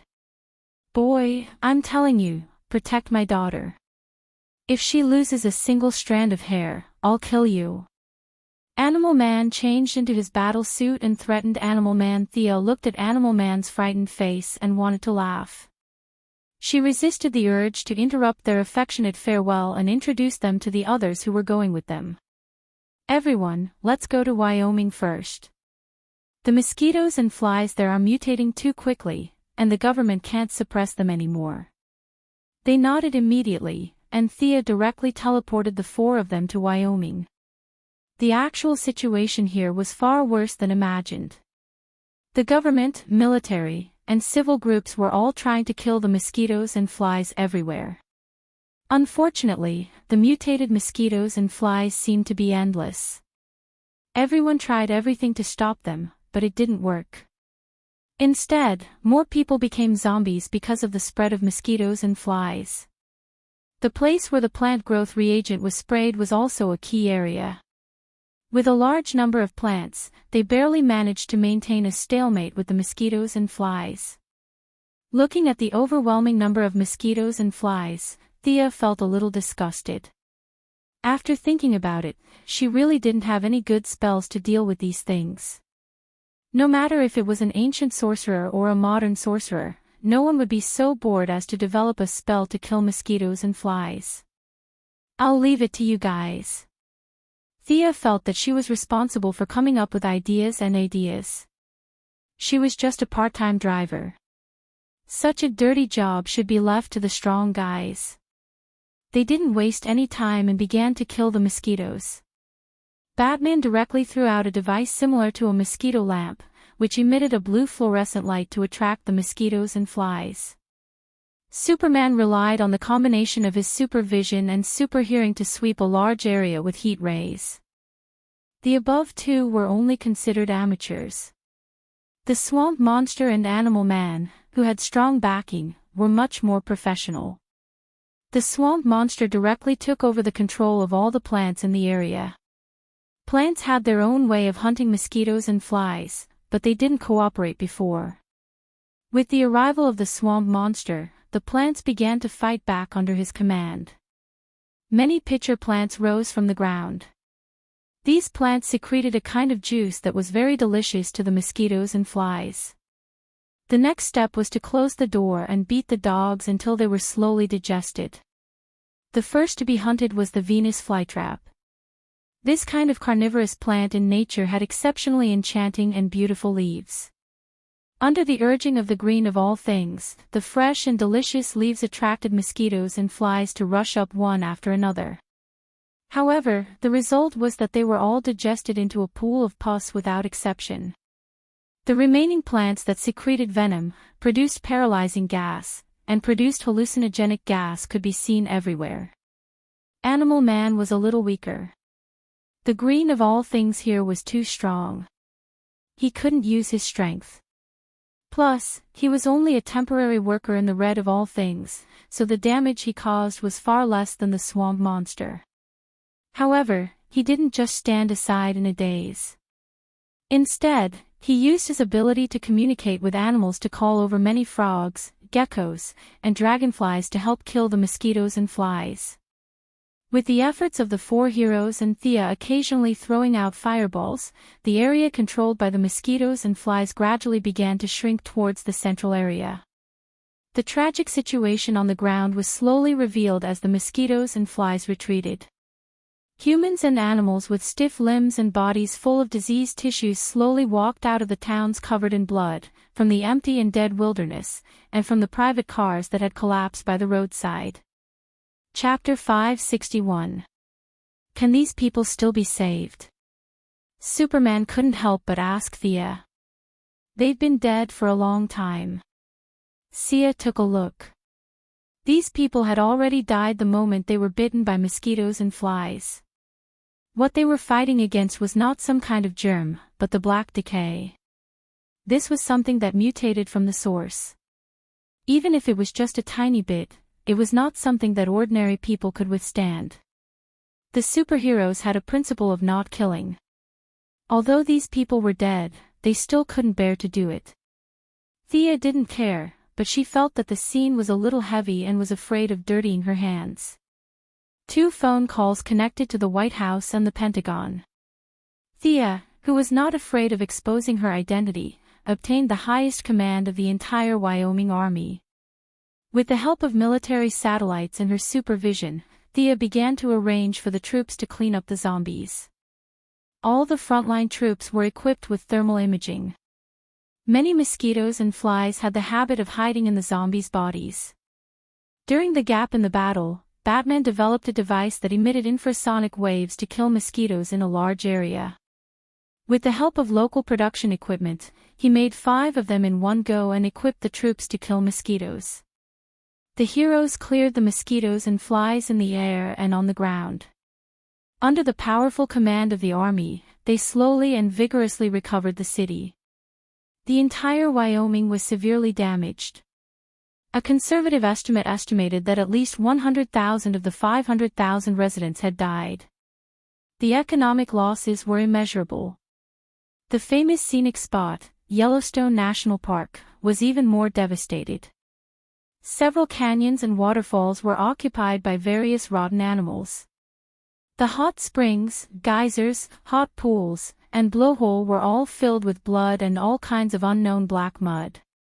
Thea felt that it was a pity when she saw this scene. Yellowstone's scenery was not bad. It was one of the few American scenic spots that Diana liked. The young lady felt a little regretful that there was one less dating place. The heroes had a simple discussion and all felt that they should completely eliminate mosquitoes and flies. One had to know that even a mosquito that escaped could cause heavy damage to human society. Superman memorized the sounds of mosquitoes and flies and began to use his super hearing to find the ones that had escaped the net. Thea was also inspired by Batman's infrasonic wave attack. She directly threw out 2 low-pitched versions of the Banshee's howl, acting out what it meant to use a cannon to kill mosquitoes. She could be considered the first person to use such a high-level spell to deal with mosquitoes. The 5 of them continued to sweep the perimeter, while the ground troops steadily pushed forward. Finally, after confirming that they had not missed anything, they headed towards the source of the incident, a county town called Canberra. This small city of more than 10,000 square kilometers, with a population of more than 30,000 people, and named after the first governor of Wyoming, had become a heavily deserted ruin. Thea called for the ground troops to stop. They were no longer able to participate in the matters below. A force of death hovered above the city, accompanied by a faint fluctuation of divine power. From the initial discovery of the mosquitoes and flies to the current counterattack, it was not difficult to turn a city into an empty one in less than half a day. The difficult part was the destruction of the landscape. Yellow sand billowed in front of them, waves of heat wreaked havoc, and the wind carried with it a dry and dead air. People would believe it if they said this was the Middle East. Who would have thought that half a day ago, this place was the intersection of the Rocky Mountains and the Great Plains of Wyoming? After all, Wyoming was the Native American word for valley. There was a desert between the mountains and the valleys. As long as the ancient Native Americans were not blind, they would not have come up with such a name. Then, only the gods had the means to turn the sea into a mulberry field and a city into a desert in half a day. If she was not mistaken, this was the territory of the storm god Set that the poison vine lady Zatanna had mentioned. Sia could only be said to be vigilant against such an unknown god. She was not afraid of him. She even dared to roll up her sleeves and slash at Hades. This storm god, who had been dead for God knows how many years and was now forcibly pulled up by the black rot, was not a problem. Thea originally wanted to let Batman command from the rear. Unfortunately, this omnipotent man had remotely controlled his Batfighter to Wyoming. The swamp monsters could weave vines into wings, and the animal heroes could imitate birds. The 5 of them roughly had the ability to fly, so they continued to fly as a group. After flying for less than 10 minutes, the city of the dead in the center of the desert was finally revealed to them. Black and brown dominated their field of vision. The ground was covered with thick blood. The blood had completely lost its vitality. The bright red blood that symbolized life had turned dark black. White bone buildings could be seen everywhere. The bones of humans and beasts were piled up messily, forming a unique architectural style. There were also zombies walking around in the city. Many of the beasts in the mountains were also infected. Under the control of the black rot, both humans and beasts had abandoned their original habits. They only knew how to patrol the place without thought or purpose until their bodies were completely rotten. There were a few birds patrolling the sky. Those who did not have supervision could only see that they were not birds when they got closer. They were human heads with spines attached to the rotting corpses of the birds. A few of the rotting birds saw Thea and the others and let out hoarse cries as they rushed over in a frenzy. These birds did not fly fast, but their disgusting effect was far stronger than their lethality. They were all shot down by the bat fighter with a few bullets. They were not here to eat. Since they had been discovered, there was nothing else to say. Let's fight. Thea did not hold back anymore. She directly opened the battle with the meteorite spell, a mixture of earth and fire elements. Ordinary mages could only summon one to kill. Thea summoned 20 of them in one go and threw them densely into the Black Rot City. The meteorites with great kinetic energy and flames smashed into the places where the zombies were the most concentrated. Many of the rotting humans and beasts were vaporized by the high temperature. However, in the next second, more rotting humans and beasts rushed out of the city. In this territory of the Black Rot, the swamp monster and animal man's strength dropped again and again. Both of them could not maintain their transformation. Fortunately, Batman had already predicted this and made some preparations in advance. Batman's old rival Bane's poison canister was directly modified and given to the swamp monster. At this time, the swamp monster was fighting with a big canister on its back. It looked strange. The canister was filled with the plant reagent he invented.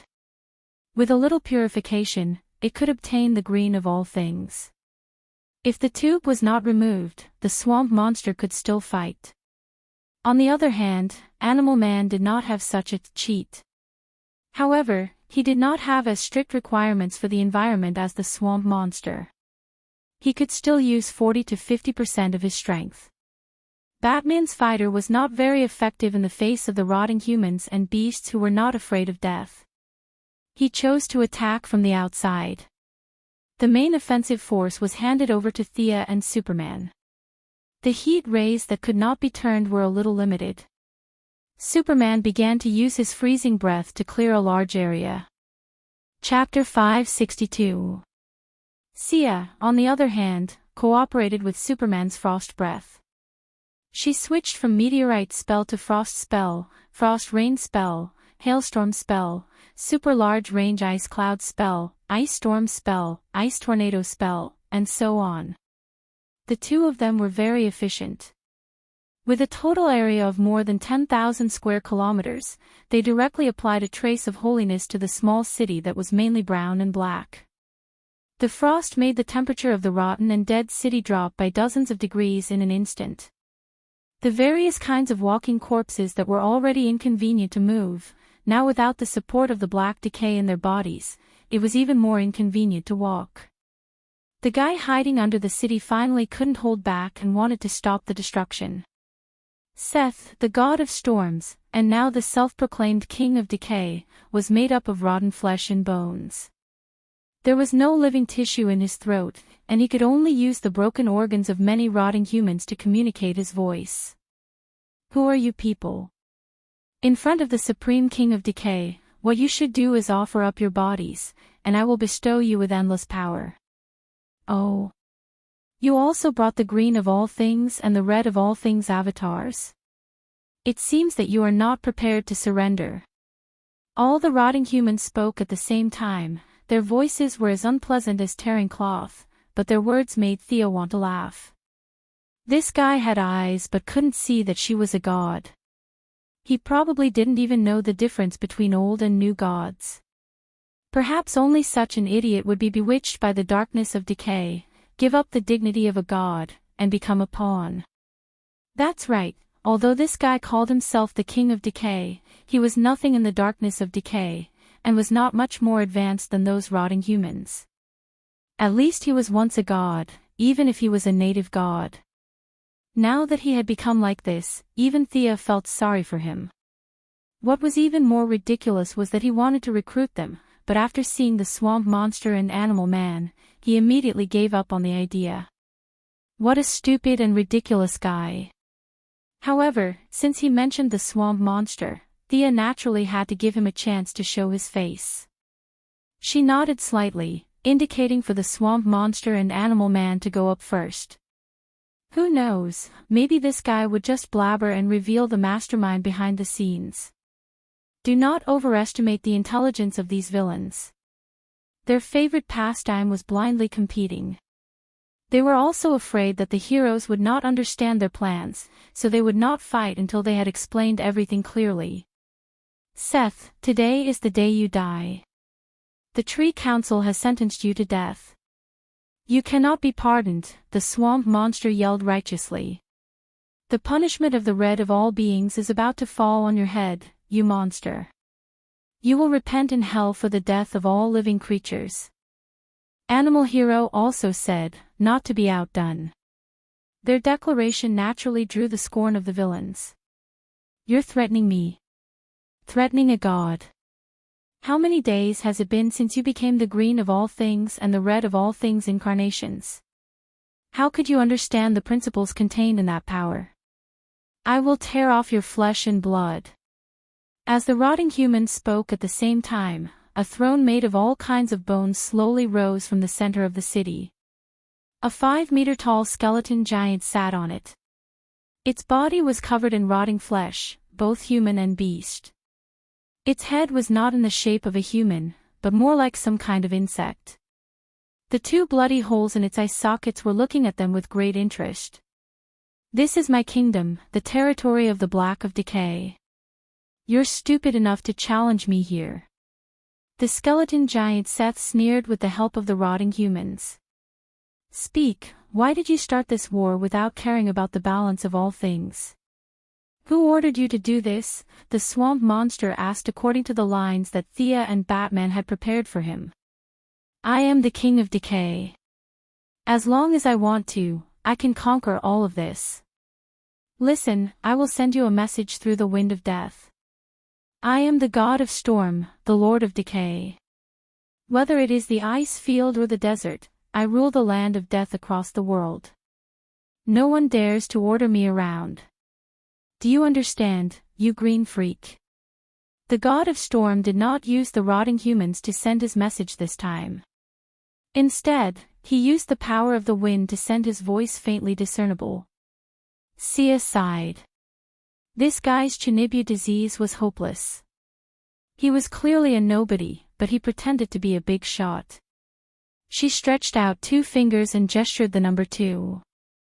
The swamp monster understood that she wanted him to use a second set of words.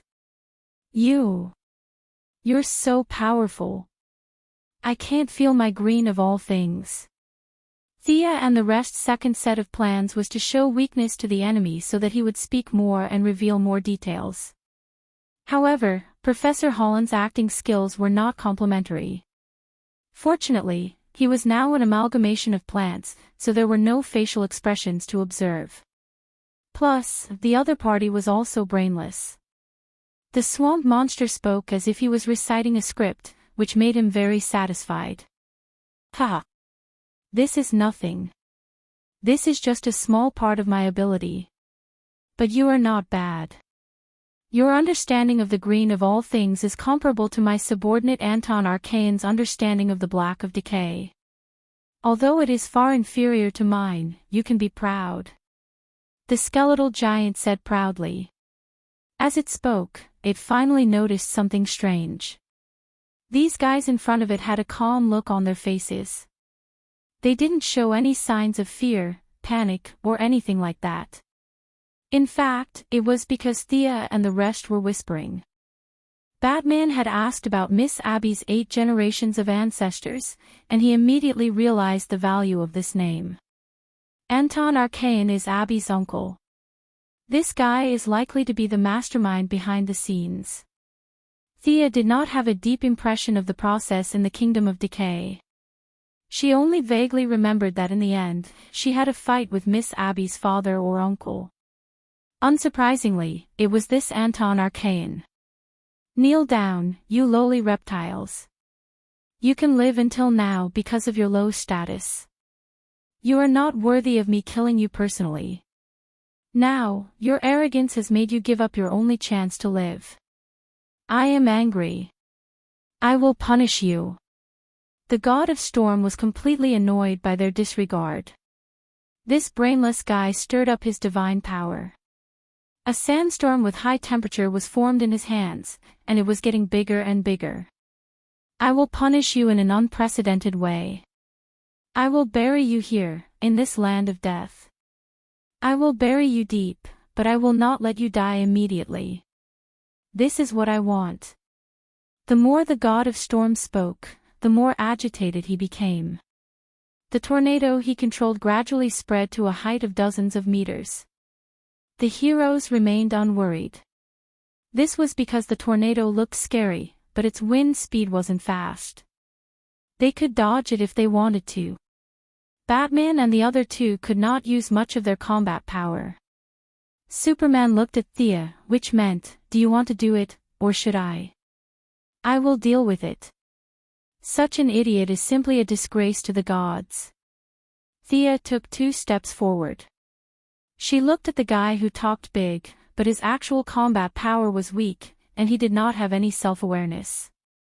Chapter 563.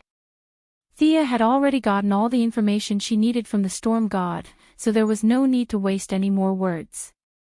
She started the fight with violence. This place had the characteristics of the Kingdom of Decay. Unlike Hades's underworld, which was filled with death, the fire, earth and darkness elements in the air had already reached a certain level. Sia wanted to use the thing that her opponent was best at to defeat her opponent. She instantly cast a fire tornado to neutralize the opponent's ultimate move that he had been holding back for a long time. Then, under her opponent's horrified gaze, Sia directly used the fire element to shape a fire dragon. The fire dragon tore the storm god into pieces in no time. Human sorcerer, you can't hurt me. I'm immortal. The storm god, who was smashed into pieces, could no longer use the wind to transmit his voice. He used the old method again, which was to use the broken vocal cords of the rotting people to speak. The storm god's body was quickly reassembled. As soon as he finished speaking, the storm god reassembled into a humanoid shape. However, the bones used this time seemed to be randomly extracted from a human or animal. It was far less textured than the previous ones. Thea frowned slightly. It was a little troublesome that the storm god couldn't be killed.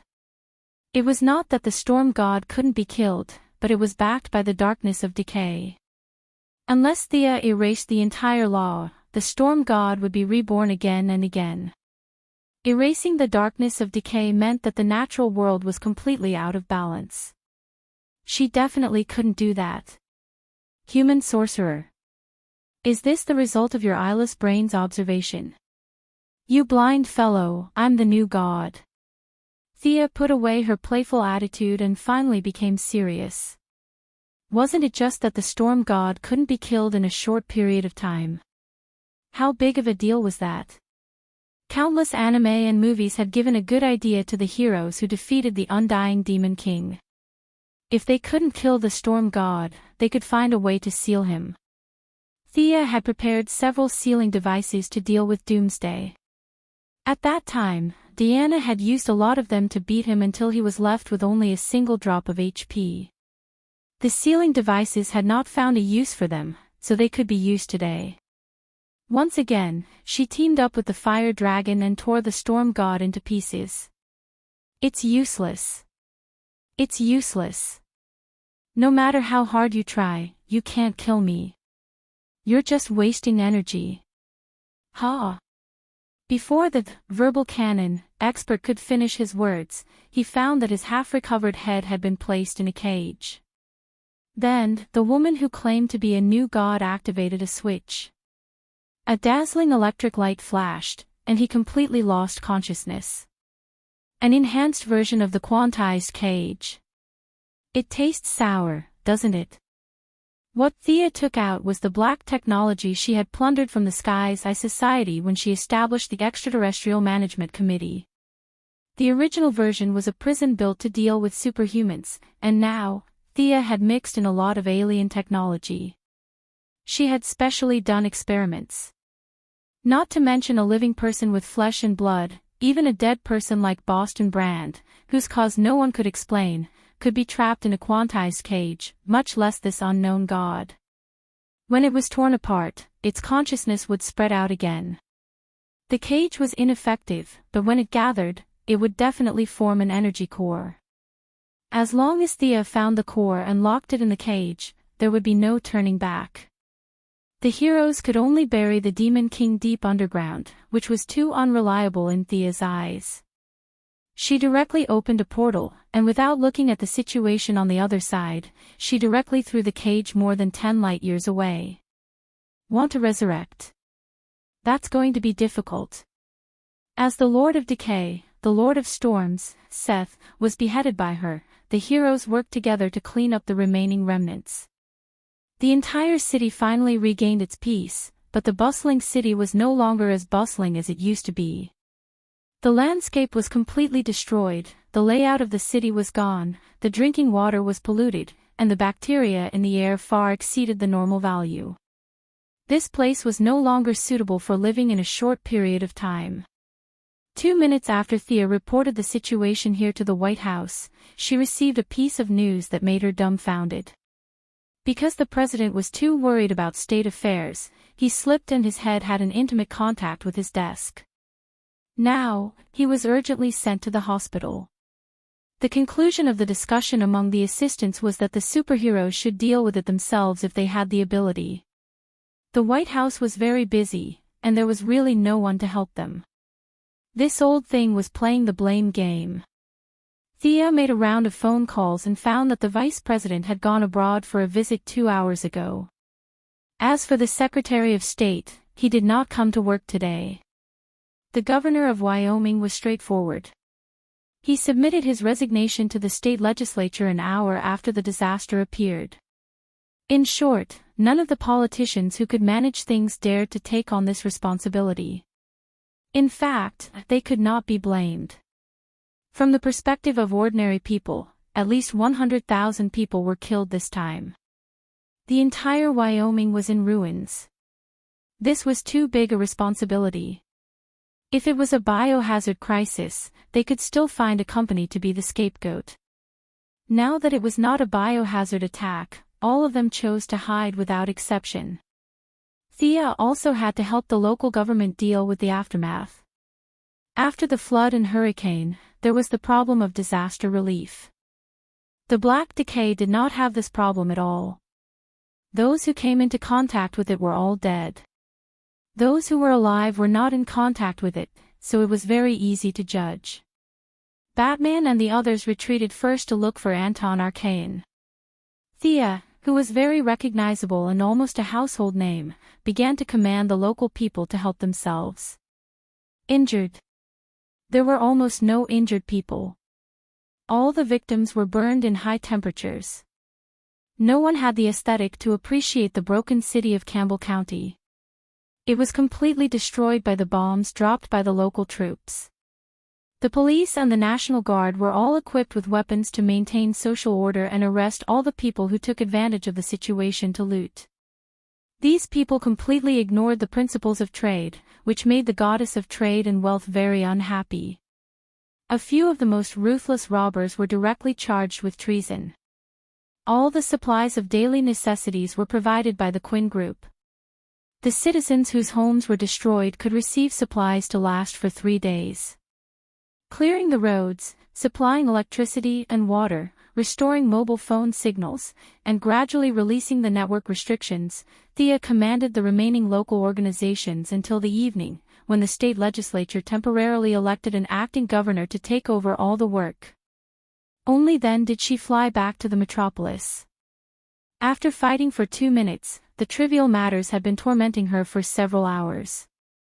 After drinking a few mouthfuls of water, she asked the child left behind, Beast Boy. Have you found that Anton Arcane? Beast Boy was a little unnatural in front of the female devil. Ah. Found him. They all went. What's the name of the place they went to? What's it called?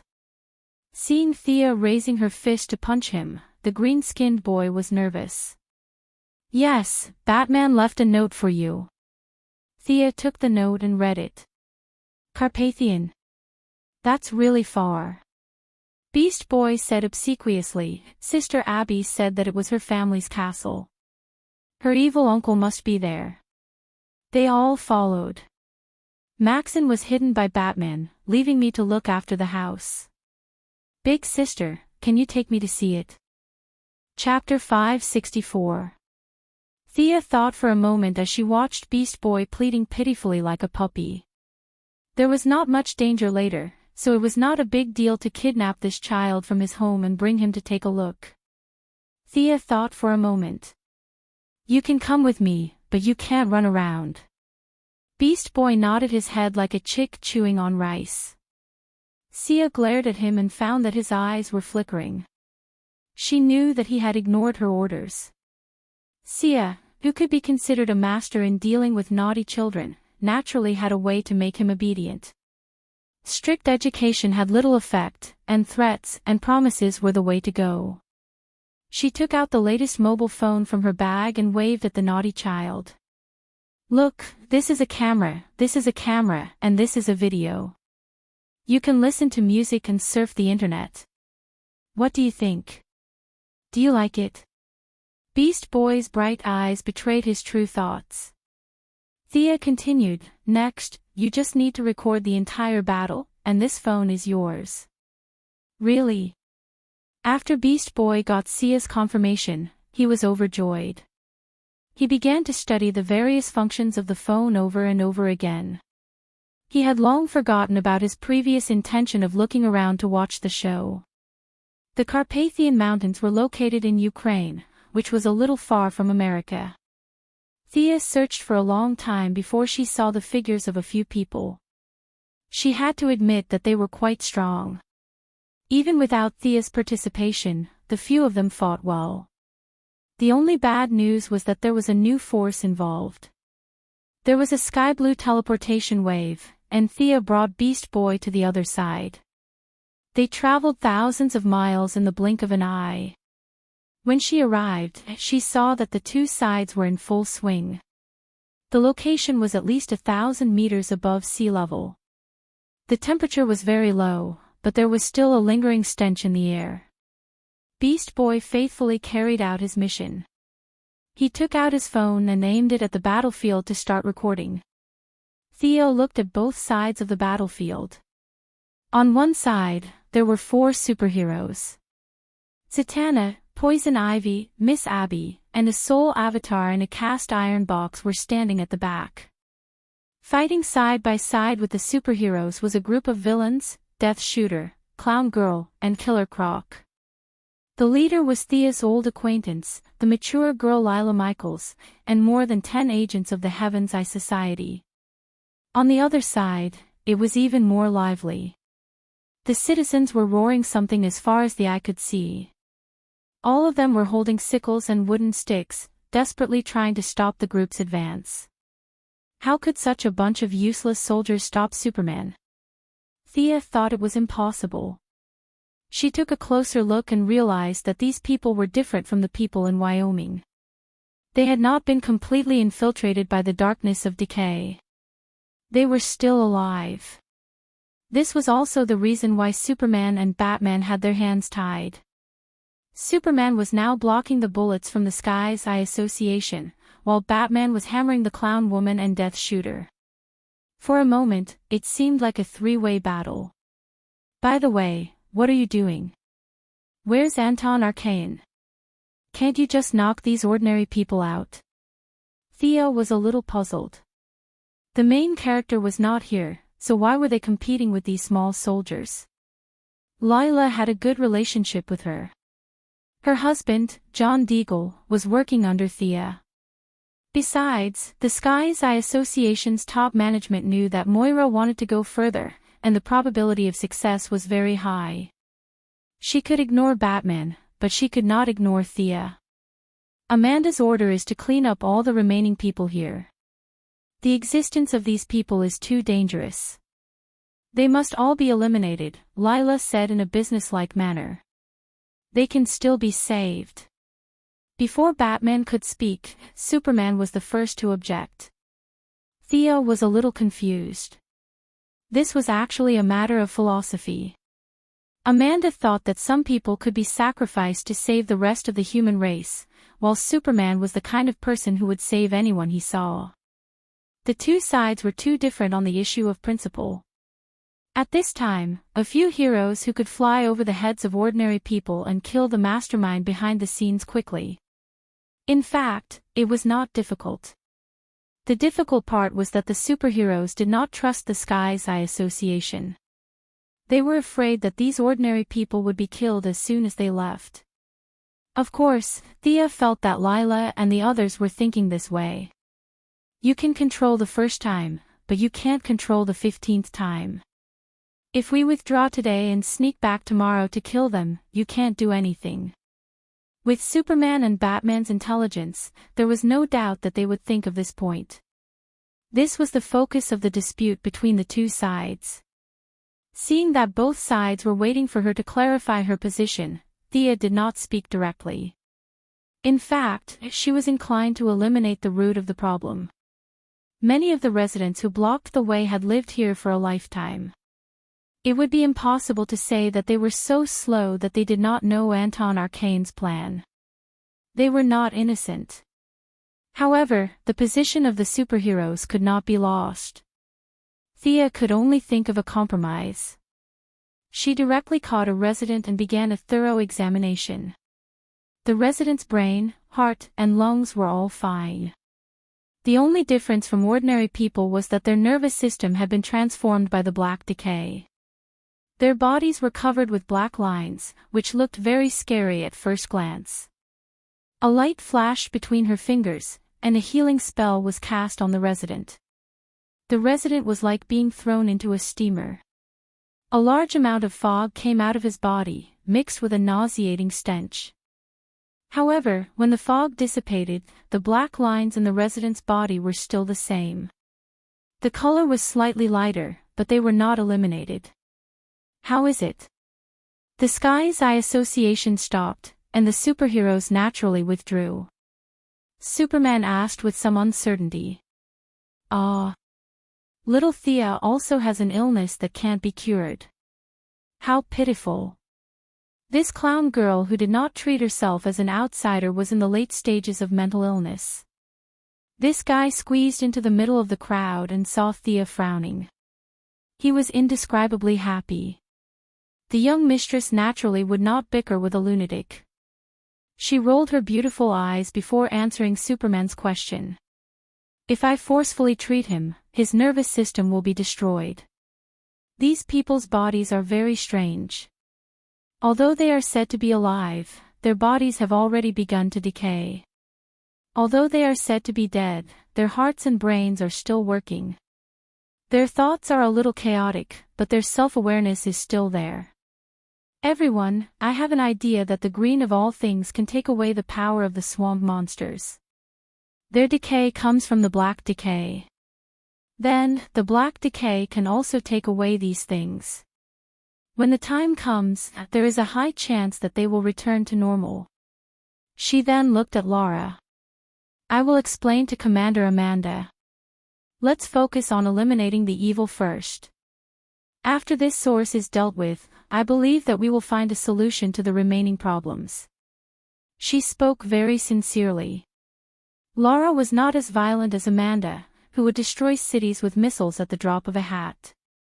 She thought for a moment and nodded silently, agreeing to this plan for the time being. What the hell? Not killing again. Death Shooter was beaten up by Batman.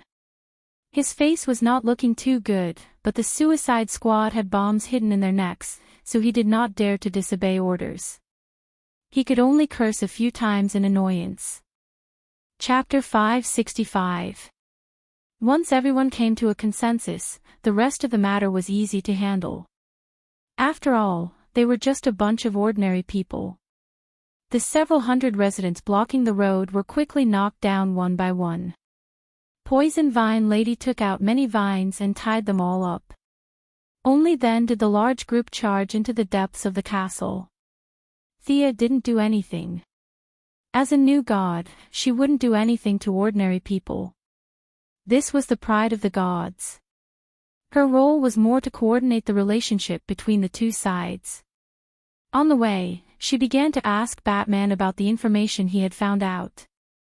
Miss Abby also added from time to time. Thea finally pieced together the plot of the Kingdom of Decay. Miss Abby's uncle, Anton Arcane, was actually a psychopath according to the classification of modern medicine. He had a very serious necrophilia plot. When Miss Abby was a child, this crazy uncle discovered the power in his niece's blood and began to study it tirelessly. In order to fully experience the power of corruption, he sewed the skin of the dead onto his own body and constantly fed Miss Abby sleeping pills so that he could draw her blood. Miss Abby's current silver hair was very beautiful and manly. In fact, it was all because of her unscrupulous uncle who kept feeding her sleeping pills. If it wasn't for the power of corruption that constantly gave her strength, she would have already died from overdosing on sleeping pills. Wearing rotten human skin and drinking his niece's blood, Anton Arcane had somehow obtained a trace of the power of the Black Decay.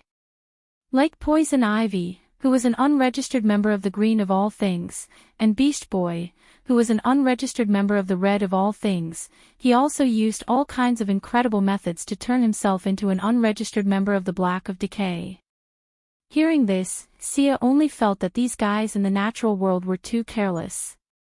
Every one of them had loopholes. This was not the untainted land, where they paid attention to the great Tao and the heavenly divination. Couldn't they just patch things up when they were bored? There were so many loopholes, and it was as if they had discussed it beforehand. This incident was not complicated at all. In order to become an official member, Miss Abby's uncle spent a lot of effort. First of all, he couldn't kill his niece. If he killed Miss Abby, she would automatically become an official member. Then, his efforts of more than 10 years would all be in vain. Anton Arcane, the psychopath, was quite smart. He had fed his niece a lot of chicken soup about how big the world was and how she should go out for a walk. He had deceived the destined embodiment of the Black Decay far away. Even when Miss Abby was first awakened by nightmares, he was the one who suggested that Miss Abby leave the city and go to those poor mountains. From his point of view, sending Black Decay's incarnation to Green of All Things territory was just a matter of minutes. Green of All Things definitely had a way to trap her soul. He didn't expect Miss Abby to have known the infatuated Dr. Holland long ago. The two of them reunited in a poor ravine, and they achieved something good. The Tree Council had ordered Professor Holland to kill this woman many times, but he refused every time. This caused the Tree Council to turn against him and take back his power. The two sides had been in a cold war for a long time until Thea returned to Earth. Anton Arcane, who had sent his niece away, saw someone's Pacific Rim plan on TV one day. He was secretly happy. He was waiting for Green of All Things to be expelled by humans, and then he would benefit from the Black Decay's invasion of the human world. This was his entire plan. The storm god Seth, whose body had been separated from his body, was tricked out of Black Decay by a few words from him. This plan could be said to be so crude that it was almost non-existent. However, it was this simple plan that caused a heavy disaster to the world. Everyone was silent and didn't think too deeply about the meaning behind this plan. A few who could fly rushed into the town, and the rest of the people rushed in desperately like wild donkeys. When Superman kicked open a wooden door, the final trace of the mastermind finally appeared. Anton Arcane, or the former Anton Arcane, was barely maintaining his human form and standing in place. He looked at the heroes with a smile that wasn't a smile. Thea couldn't use words to describe this person's strength. He was the same as the residents who had blocked the road before. From a biological point of view, he was still a living person, but this guy had turned himself into a half-zombie. His body was covered in layers of human skin and animal skin. The skin was sewn together with threads, but the stitching was very rough. Some of the skin had already grown together with his body, and countless rotten insects were drilling in and out of his body. Behind him stood 3 big monsters. They didn't look like humans at all. They were complete monsters. The one on the left looked like a giant skinned mantis, the one in the middle looked like a giant worm, and the one on the right was an unknown object piled up with internal organs. Ouch! This is disgusting. Thea didn't want to take a second look. This guy was definitely a female hero's natural enemy. She wasn't the only one who felt uncomfortable. The heroes and the female agents of the Heaven's Eye Society who had arrived one after another didn't feel good. Even the psychopath clown girl pouted and clenched the baseball bat with an ugly expression. As for Zatanna and Lila Michaels, they were even more unbearable.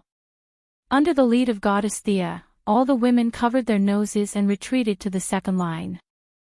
At such a solemn moment, it was better to let the male compatriots take the lead. Anton Arcane, you lunatic. You must be punished today. Batman was the first to speak. You don't understand the mystery of the operation of the universe at all. You are just scum. Let me formally introduce my new friend, the Third Hunter. There was too much rotten flesh on Anton Arcane's face, so it was hard to see his emotions.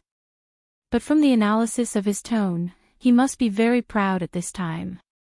The monsters behind him took a step forward at the same time. We are the rotten flesh that invaded the red of all beings. We are morbid and illusory bodies. We are the ultimate enemies of all living creatures. We are the Third Hunter. The 3 monsters made a dull sound from their mouth-like organs. They stood between the heroes and Anton Arcane with great momentum. You are the enemies of all beings red. Animal Man, who hadn't played any role, saw the enemies of all beings red. Without saying a word, he flew up, gathered the strength of a dinosaur, and punched the giant worm monster standing in the middle. The power of several tons made his fist sink directly into the head of the worm monster. This punch was like hitting the water surface. Unlike the splashing of water, this was the splattering of rotten flesh. The rotten flesh of various animals was like rain in all directions. Under the lead of Goddess Thea, several female heroes ran away with a whoosh. Several male heroes who were not afraid of hardships and tiredness also changed their expressions a little. Batman, who had unparalleled dodging ability, hid behind the door without thinking.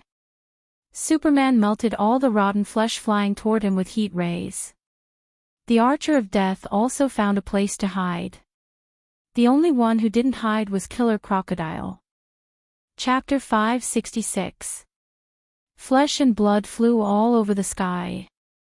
In this horrifying scene, the heroines all stayed away, and several men were also a little uncomfortable.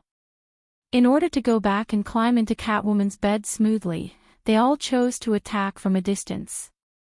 Batman raised his hand and fired 2 bad darts, which blew up the giant mantis monster on the left and covered the ground in pus. Death Shooter started to finish it off. Unfortunately, this thing wasn't fatal at all. No matter how good his marksmanship was, it was useless. Their strength was slightly weaker. Fortunately, Killer Crocodile was at the forefront and took a line of damage. The 3 of them fought the praying mantis monster and barely maintained a draw. The worm monster in the middle was being attacked by Animal Man and the swamp monster. The Black Decay here was also serious. The 2 of them could not even use 30% of their strength, so it was very difficult for them to fight. Superman, who was on the right, had the absolute upper hand. Heat Ray and Frost Breath were beating up the Viscera monsters. However, these guys seemed to have found a secret door in Svalbard's red. Every time a piece of rotten meat was frozen or melted, it would be replenished. Relying on its powerful self-healing ability, it temporarily stalled Superman. The remaining male agents of the Heavenly Eye Society distributed their firepower to the 3 monsters. Let's go after Anton. The ladies hid outside and watched for a while.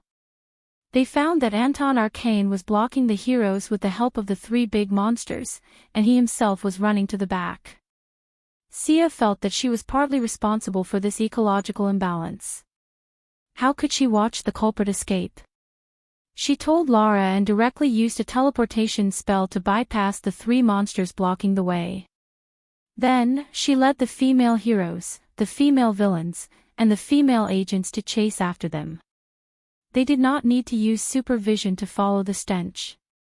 Anton Arcane, you beast. Miss Abby ran quite fast. She saw Anton's figure at the corner and raised her hand to shoot. The other party did not stop at all. Instead, he ran faster. Be careful of ambushes. Thea warned them and slowed down at the same time. The enemy was familiar with the terrain and was able to shake them off several times. Thea's magic also hit the enemy a few times, but unfortunately, it was not very effective. This kind of psychopath had a high resistance to abnormal conditions and was almost immune to magic that affected the mind. He had many layers of skin on his body, so his elemental resistance was not low. The indoor environment was not suitable for flying, so Thea could not catch up to him. Everyone followed him and turned left and right. They came to the door of a basement. Anton Arcane stopped. He did not even look at Thea and the others. Instead, he asked Miss Abby with great interest, "My dear niece, behind this door is the darkness of decay. This is the real world that I spent 30 years to communicate with. You, and all of you. Do you dare to follow me?" The other party laughed like a villain, but when he laughed, his voice was sharp and thin, not pleasant at all. "Thank you for bringing us here. I had a few plans in mind." Thea stopped running and panting. In Anton Arcane's inexplicable eyes, a magic rope tied him up. Thea's hard pursuit was, of course, fake. The other party stayed here fearlessly instead of finding a place to hide. Apart from the conclusion that he was a brainless villain, there was only one possibility left. The other party still had a trump card in his hand. The previous 3 hunters were just hired thugs, and they were still far from the trump card. On the way to the chase, Thea thought about the connection. The other party could escape with the help of the darkness of decay, and even take advantage of the different flow of time between the two worlds to trick the pursuers. It was not difficult to guess, so she pretended to be helpless and chased all the way. Anton Arcane's resistance was not low, but it did not mean that he was not afraid of magic. Even Thea could not completely see through the ever-changing characteristics of magic, let alone this psychopath. Thea turned to Miss Abby and asked, "Is the darkness of decay behind the door?" She was pretending. Miss Abby was an ordinary person. After such a high-intensity running back and forth, she was really out of breath. She tried to adjust her breathing, and it took her a while to answer, "It should be. You can't stop the darkness of decay. Only my niece or I can solve all the problems." "Hey, if my niece doesn't want to go in, you can only let me go. Let me go in." Anton Arcane, who was tied up, said proudly. It could be seen that he had thought about these words repeatedly, and the order was very reasonable. If Miss Abby did not want to go in herself, in order to stop the spread of the darkness of decay, letting him go was the only option. Thea gave the people of the Skies Eye Society a reassuring look, indicating that she was prepared. Miss Abby also showed a grateful expression. With her supervision, she found the decaying clone in the box in the outside world.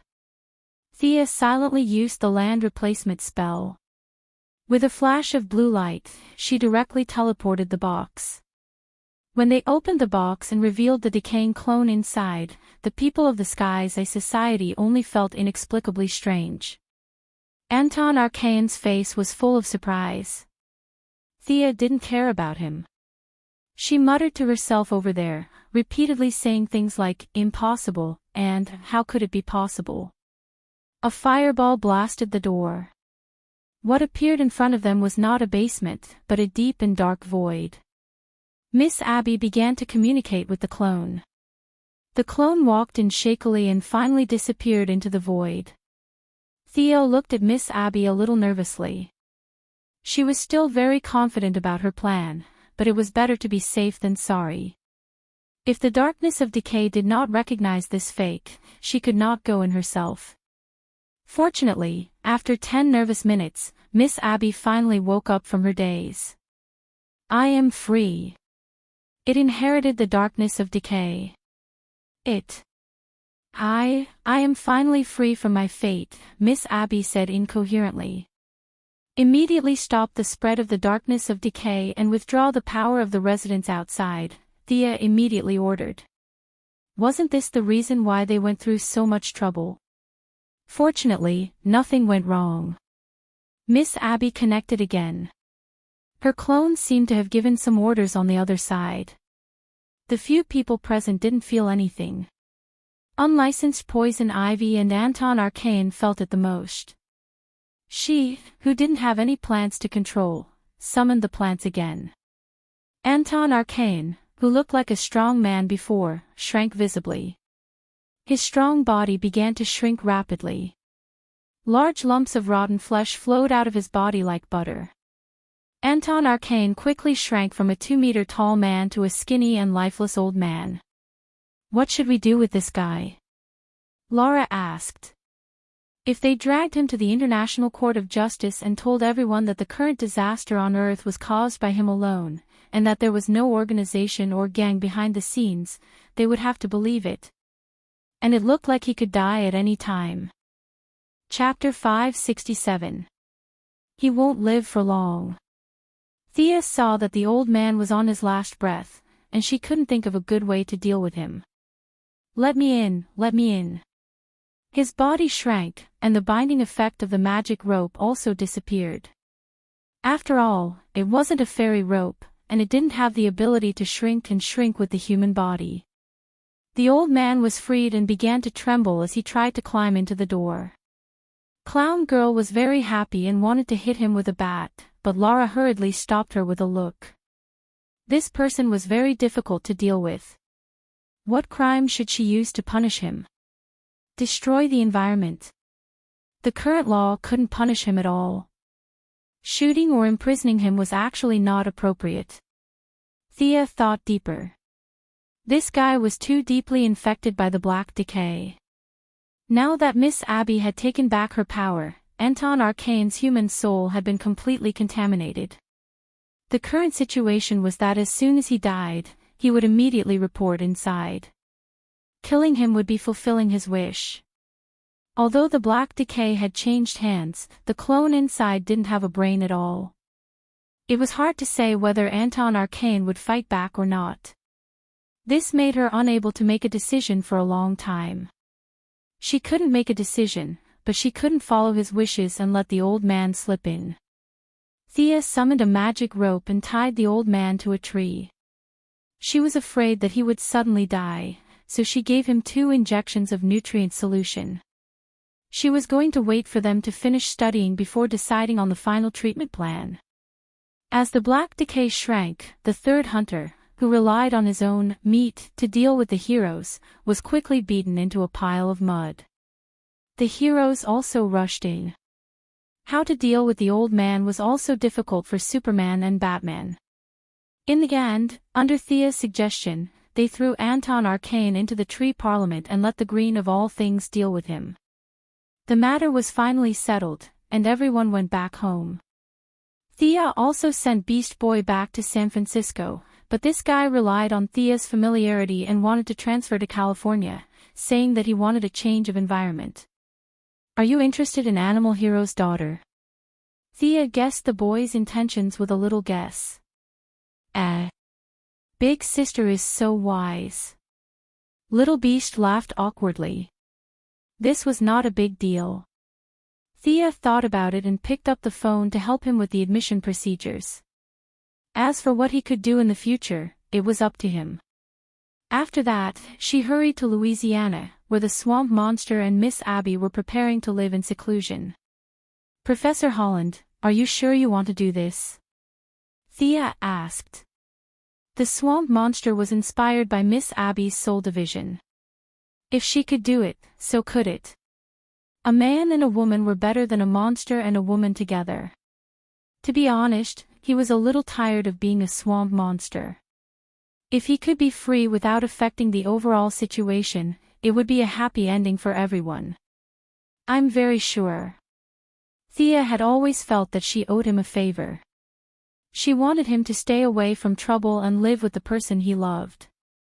No matter how she looked at it, this was repaying the help he had given her in the past. She divided the soul again and spent a lot of effort to create a clone of the swamp monster. In the afterglow of the setting sun, they watched the swamp monster slowly walk into the forest. The two of them held hands to thank Thea. Thea also felt a sense of accomplishment.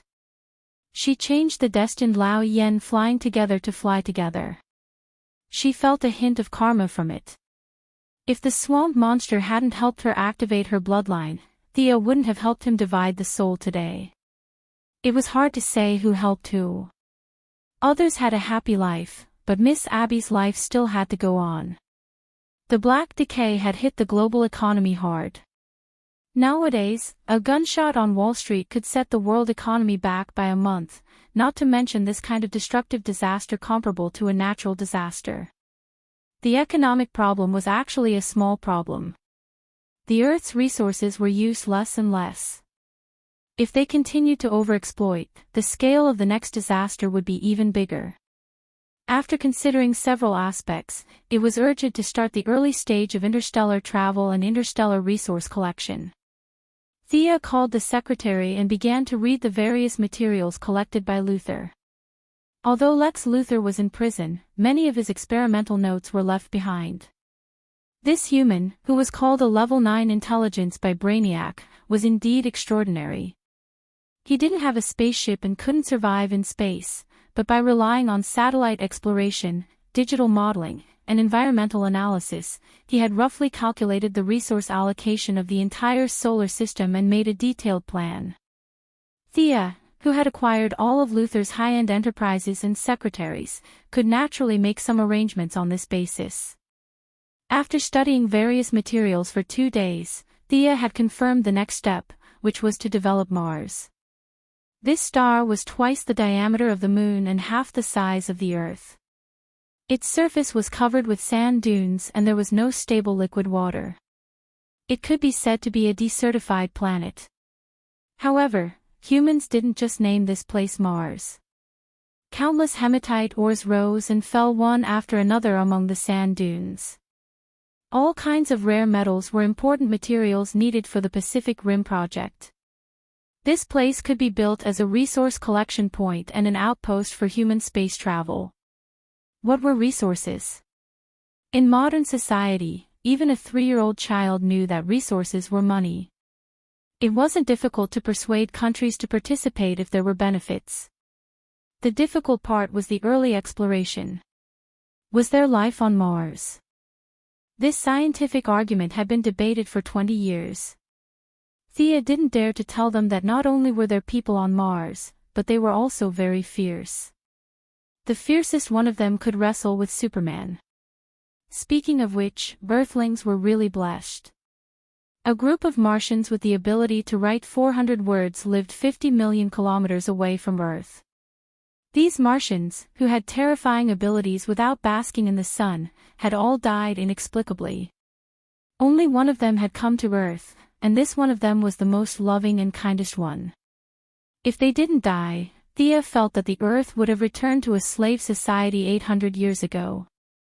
It was better to investigate the situation on Mars first so that they could persuade countries later. Thea could go by herself, but she thought that there was a guide here, so it was better to ask him to come along. In the director's office of the Super Investigation Department, the Martian hunter disguised as an ordinary person had just taken a sip of water when he saw Thea walk out. Your spiritual attainment seems to have improved. Tell me, what's the matter? The Martian hunter didn't know what a new god was, but he felt that Thea was a little mysterious. Uncle Ranjen, this is why I'm looking for you. Thea told him her thoughts from beginning to end, especially mentioning the huge impact it would have on human civilization. The Martian hunter didn't look too good. He asked hesitantly, "Can we change to another planet?" Thea thought for a while. "Pluto is fine, but it's too far away from the Earth. It's not easy to influence public opinion. Mars doesn't have this problem. The internet has been calling for the development of Mars for many years." In fact, Thea knew that developing Mars was like digging up the graves of their ancestors. Even after a few centuries, most of the Martian hunters' family members were burned to ashes and their ashes were still buried in the depths of the planet. Thea didn't want to force him, but the resources of Mars were really important. Before humans found a new substitute, steel would always be the most important resource. In the future interstellar trade, aliens wouldn't recognize dollars or euros. For the Earth, which had just entered the interstellar civilization, material exchange was the mainstream. Chapter 568. The demand for various metals would increase in the future, and the development of Mars was essential. Regardless of whether the Martian hunter was willing or not, unless he stood against the entire human race, he would have to face this. If he was willing, he could move the bodies of his loved ones to Earth. If he was unwilling, Thea could also help him set up a seal. Other than big shots like Darkseid, ordinary people would not be able to break her seal. Thea did not say these words. The key problem with the Martian hunter was his heart. Earth was so close to Mars, and he could go back at any time if he wanted to. It was just that he had not gone back for centuries, not even once. It was a little difficult to help him rebuild his confidence and get rid of his fear of fire. Ordinary people would be able to recover after a few counseling sessions, but he was different. His strong psychic ability magnified his fear of fire, and his fear of fire had affected him from the spiritual level to the physical level. Thea could not solve this problem. The Martian hunter's resistance was too high, and even magic was useless. He could only rely on himself. After a full half an hour, the Martian hunter said with a tired face, "When are you going?" After receiving Thea's wish to leave immediately, he hesitated for a moment, gritted his teeth, and decided to go. The two of them did not inform anyone. Thea had the suggestion spell, and the Martian hunter had the invisibility spell.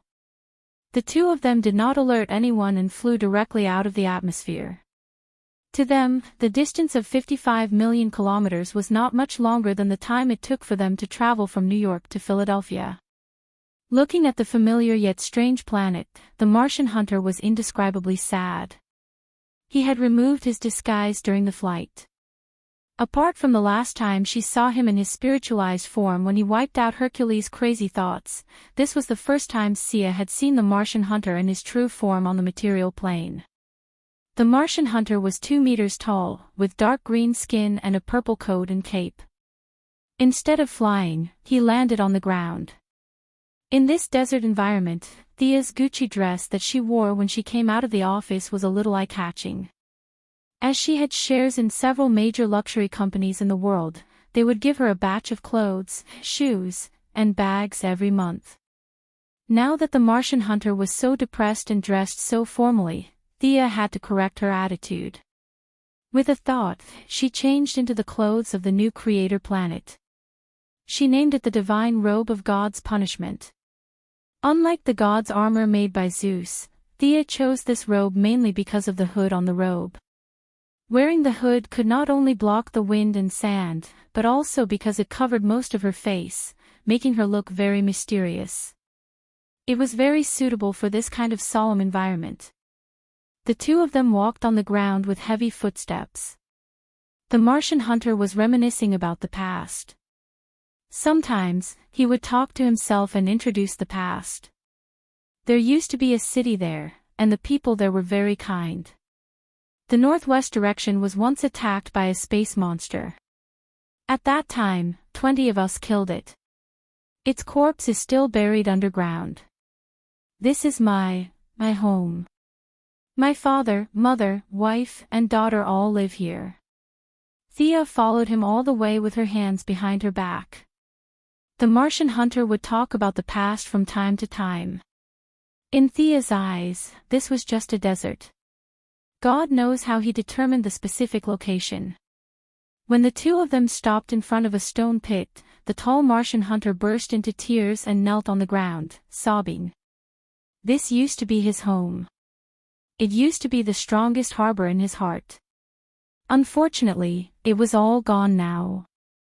Unlike Superman, the Martian hunter had lived for hundreds of years. He had lived alone on Earth for hundreds of years. Even though his lifespan was still long, his mentality was already old. Thea did not know how to comfort him. She was not good at this kind of thing. While waiting, she activated her supervision and looked at the planet's mineral resources. Just as she was looking around aimlessly, a grayish-white metallic luster attracted her attention.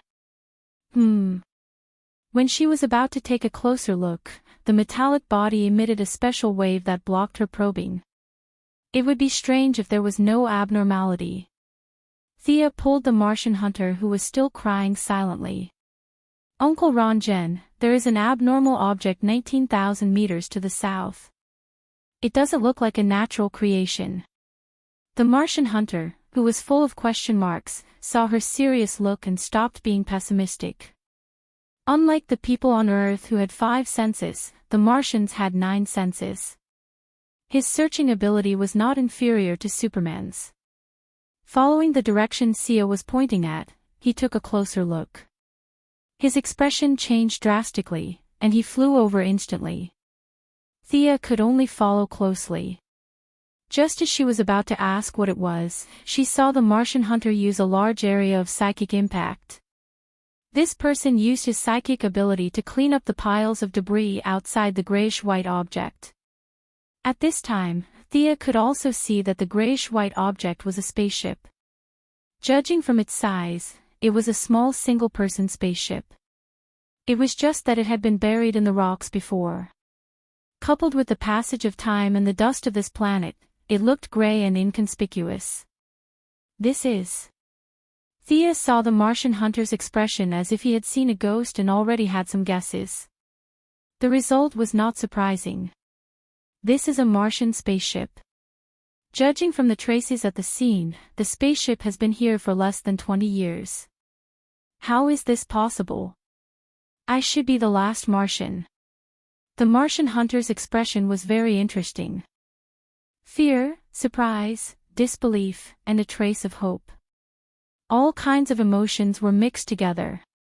This spaceship was very strange. It seemed to be using some kind of psychic power to prevent her from prying. Sia could not figure out how such an idealistic thing like psychic power could be applied to a technological spaceship. This was completely different from her inherent knowledge system. Looking at the Martian hunter's confused expression, she could only do it herself. She was not dismantling the spaceship, just opening the cockpit. This small matter was not difficult for her. There's no one inside.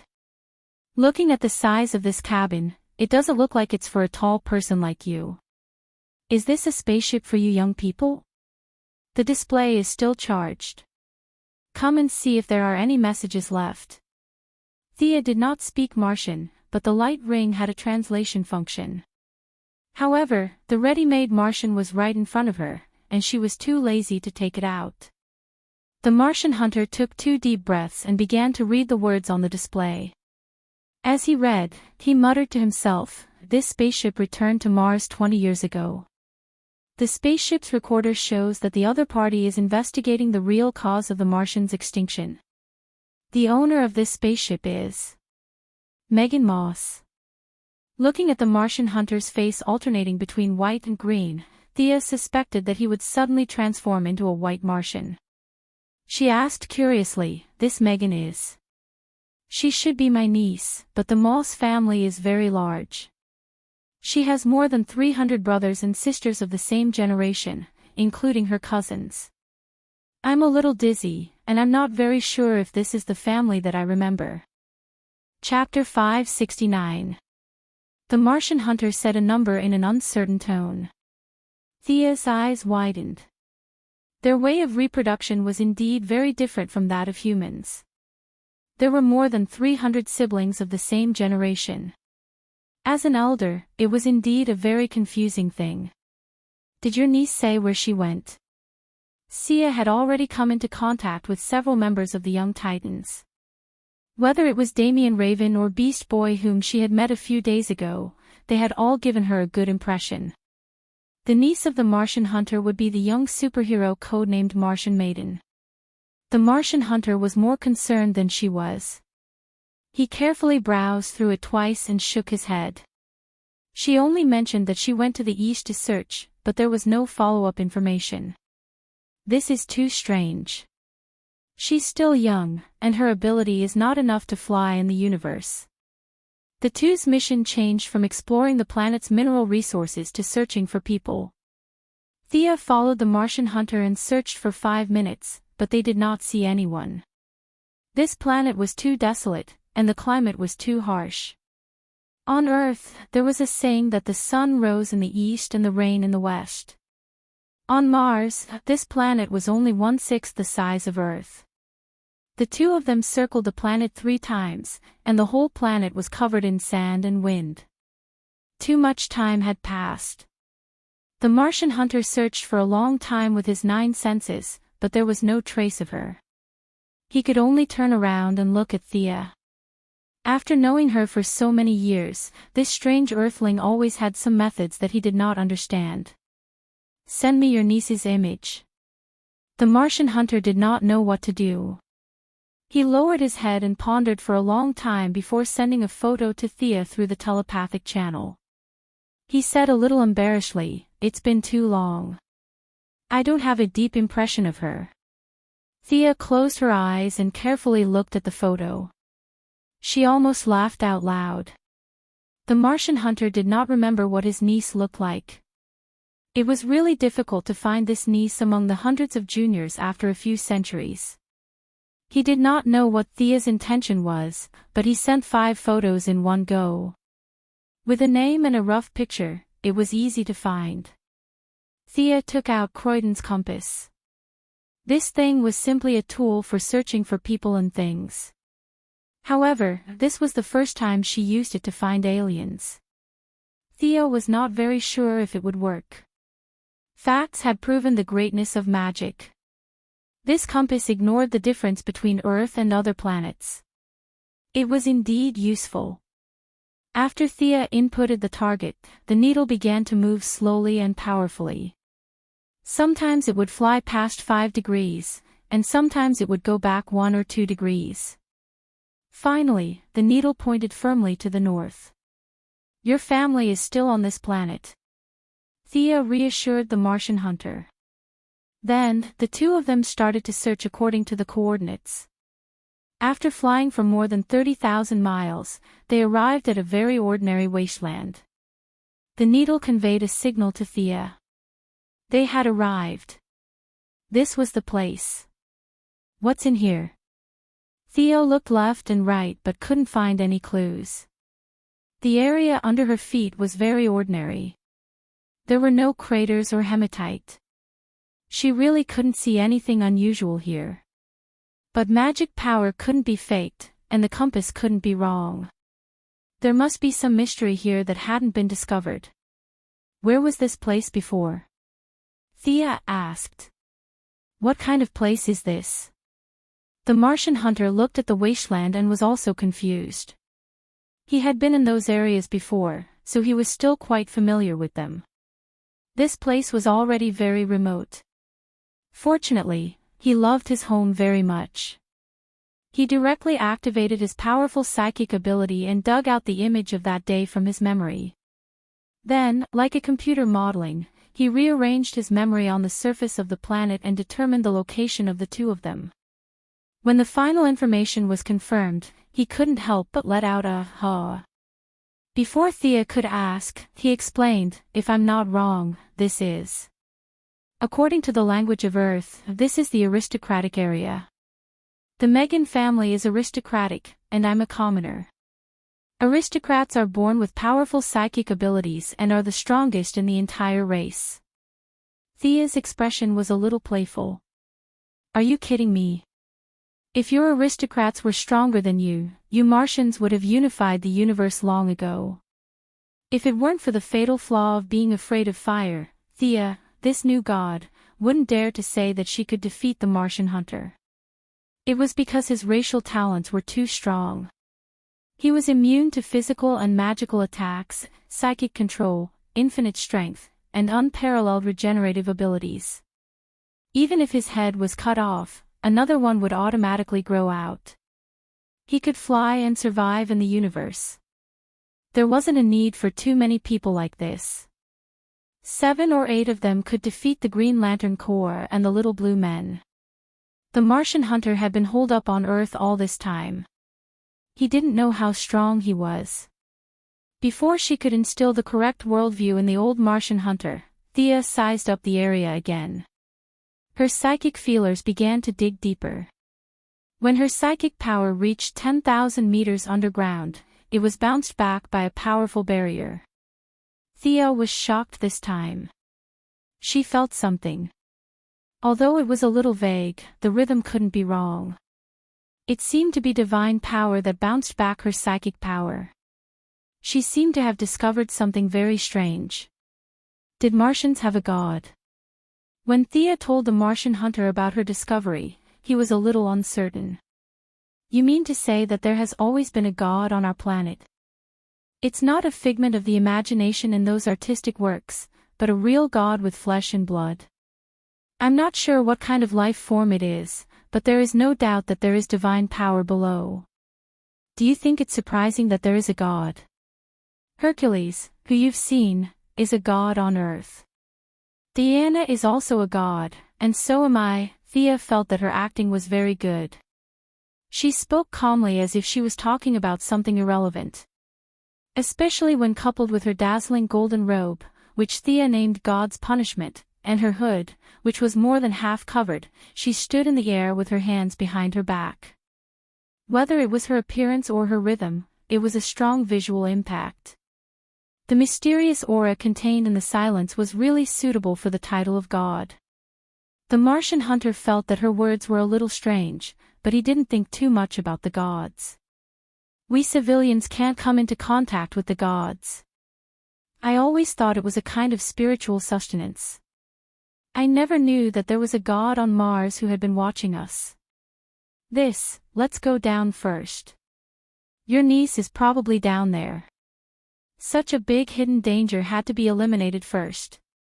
If this god jumped out when the other countries were to investigate later, it would be a big problem. The depth of 10,000 meters was not a problem for the two of them.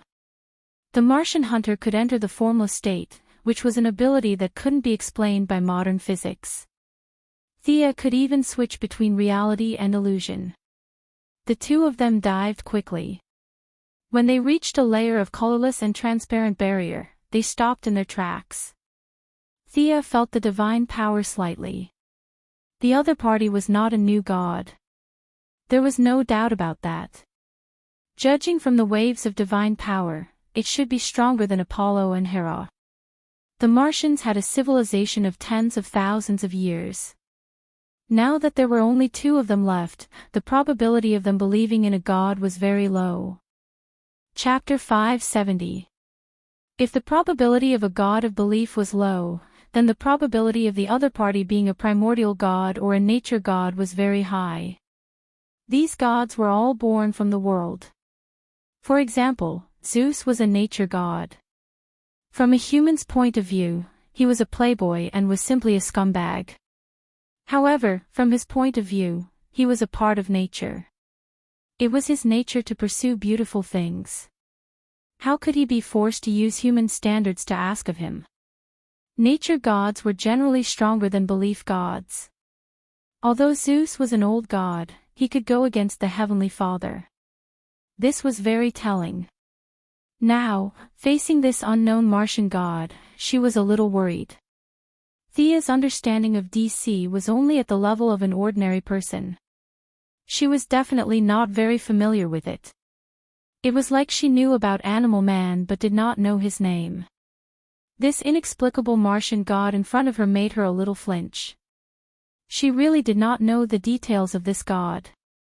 It would be troublesome if he was a god of space, time, and death. Just as she was wondering if she should go back and call some people to form a team to deal with this unknown entity next time, the Martian hunter could not wait to see his loved ones. He roared and used his powerful psionic power to force a hole in the divine barrier. The Martian hunter took the lead and rushed in. Thea could only run in helplessly.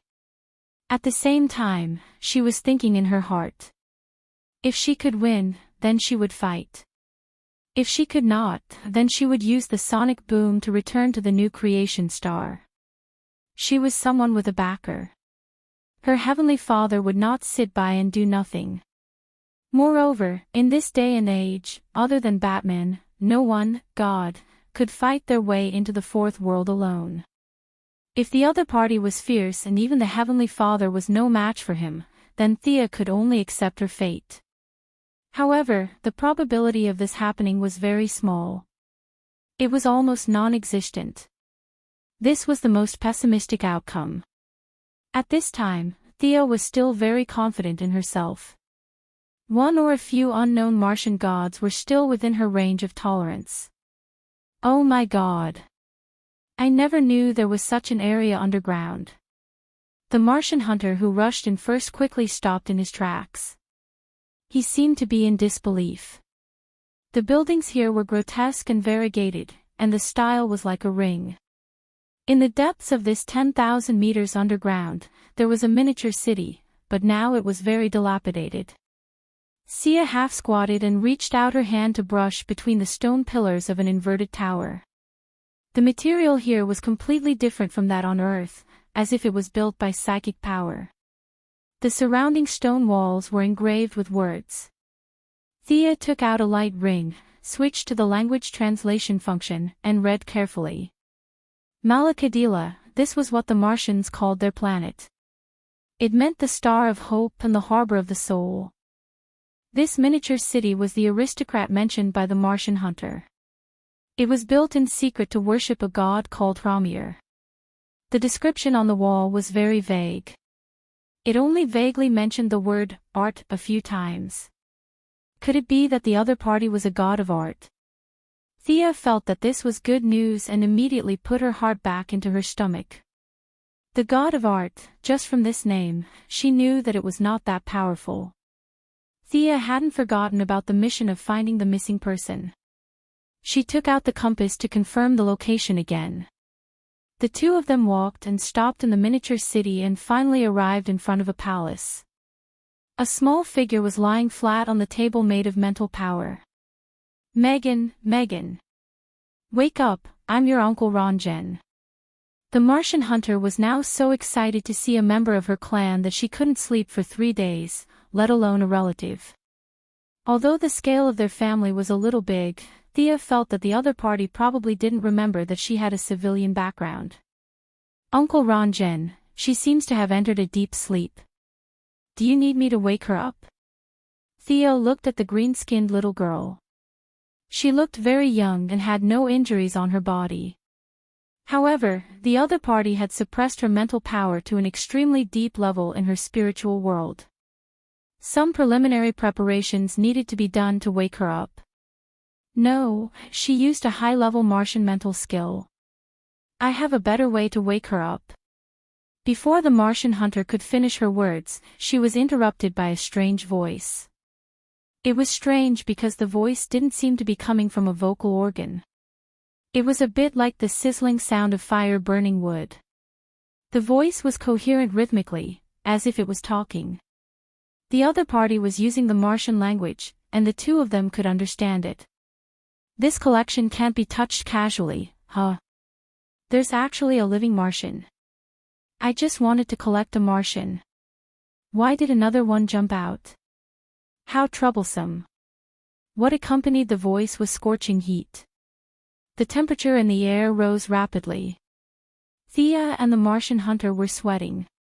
The Martian hunter felt the shadow of the flame. He knew that he shouldn't retreat at this time, but his body was powerless to resist. He forced himself to stand, and sweat kept seeping out of his green skin. Thea was literally sweating. What the hell was this? Could this Martian be a fire god? This made her very depressed. The Martian hunter could relax and do whatever he wanted. This bastard. She looked in the direction of the voice unhappily. The other party didn't give her a feeling of invincibility. After becoming a god, she trusted her feelings more and more. She could tell at a glance if the other party was weaker than her. If the other party was stronger than her, but not stronger than the father, she would have a rough estimate. The guy in front of her, who only talked and didn't show up, didn't give her any danger signals. His real combat power was hard to estimate. She thought that the other party was weaker than Zeus, the father, and the other gods. This made her sigh in relief. I'll go in and take a look. You stay here, Thea said. The Martian hunter tried to move forward several times, but his fear of fire made it difficult for him to move. Be careful. If you can't do it, retreat. Feeling that the other party was weaker than her, Thea's cautious attitude was reduced by half. Her confidence came back. Half of her face was covered by the hood, but her smooth jade-like chin had a hint of pride. Don't worry, I'm also a god. Leaving the Martian hunter behind to look after his niece, Thea walked in the direction of the voice. When she saw the Martian god in a pool of magma, she was happy. In the spacious and huge cave, they saw the god of Mars who was transmitting his voice from 1,000 miles away. The god of Mars was 100 meters tall. Compared to him, Sia was like an insect. The magma near the core of the planet was quite spacious, but to his huge body, it was like a small pond. Thea carefully looked at the Martian god opposite her. From his appearance, he didn't look like a Martian at all. She could barely make out a human figure with a head, a torso, and 4 limbs. Unlike Thea's divine body, half of his body was made of flames, and the rest of his body was made of hot rocks. Although Thea had never come into contact with an elemental god, her vision had long surpassed the level of mortals. This Martian god was not completely elementalized. The rocks in his body were proof. Chapter 571. If one could not have multiple roles like the Heavenly Father in Darkside, then the pursuit of purity was the only way out for the old gods. Sia, of course, cut off all excess energy, and Apollo, who only attacked with the energy of the sun, were proof of this. The Martian god tried to elementalize his body, but the rocks in his body exposed his shortcomings. At the very least, he was not pure. In a battle of the same level, this was equivalent to writing one's own weaknesses on one's forehead and telling one's opponent how to defeat him. From this, it could be deduced that the Martian god was not originally a fire-related god. He only became a fire-related god later on, and it was not very successful. You can't move freely, right? Can you only stay in this magma? How sad. Theo looked around and asked tentatively. The Martian god also sensed Thea's divine power, but the divine power of a new god was very different from that of an old god. The Martian god did not know where Thea came from, so he avoided answering the magma question. I am the god of fire, art and death. Do not use your narrow vision to judge the supreme existence. You are qualified to be my subordinate, and I can teach you new knowledge. It is a treasure that you can only dream of. Sia scoffed at art and fire, but when she heard about death, she narrowed her eyes. It was because the power of death was too strong. Even Darkside could not resist death, let alone Sia, who was weak and frail. Death was everywhere. Whether it was mortals, gods, or the entire universe, there would be a day when the universe would come to an end. The eternal life of the gods was linked to the universe they were in. If the universe died, they would also die. Not only Thea, but all gods were in awe of death. Many gods secretly studied what death was and how to avoid it. This was what all the good and evil gods did. The so-called death of doomsday was the death that was bestowed by him. It was the death of all living beings, and it was a kind of crazy killing intent. The candles obtained from the top of Hades's head were the door between the dead and the living. It was the death between life and death. During the descent of the Rotten Kingdom, with her character of taking advantage of every opportunity and squeezing oil out of a stone, she naturally intercepted a portion of the harvest and helped the swamp monster and Miss Abby split their souls to create doppelgangers.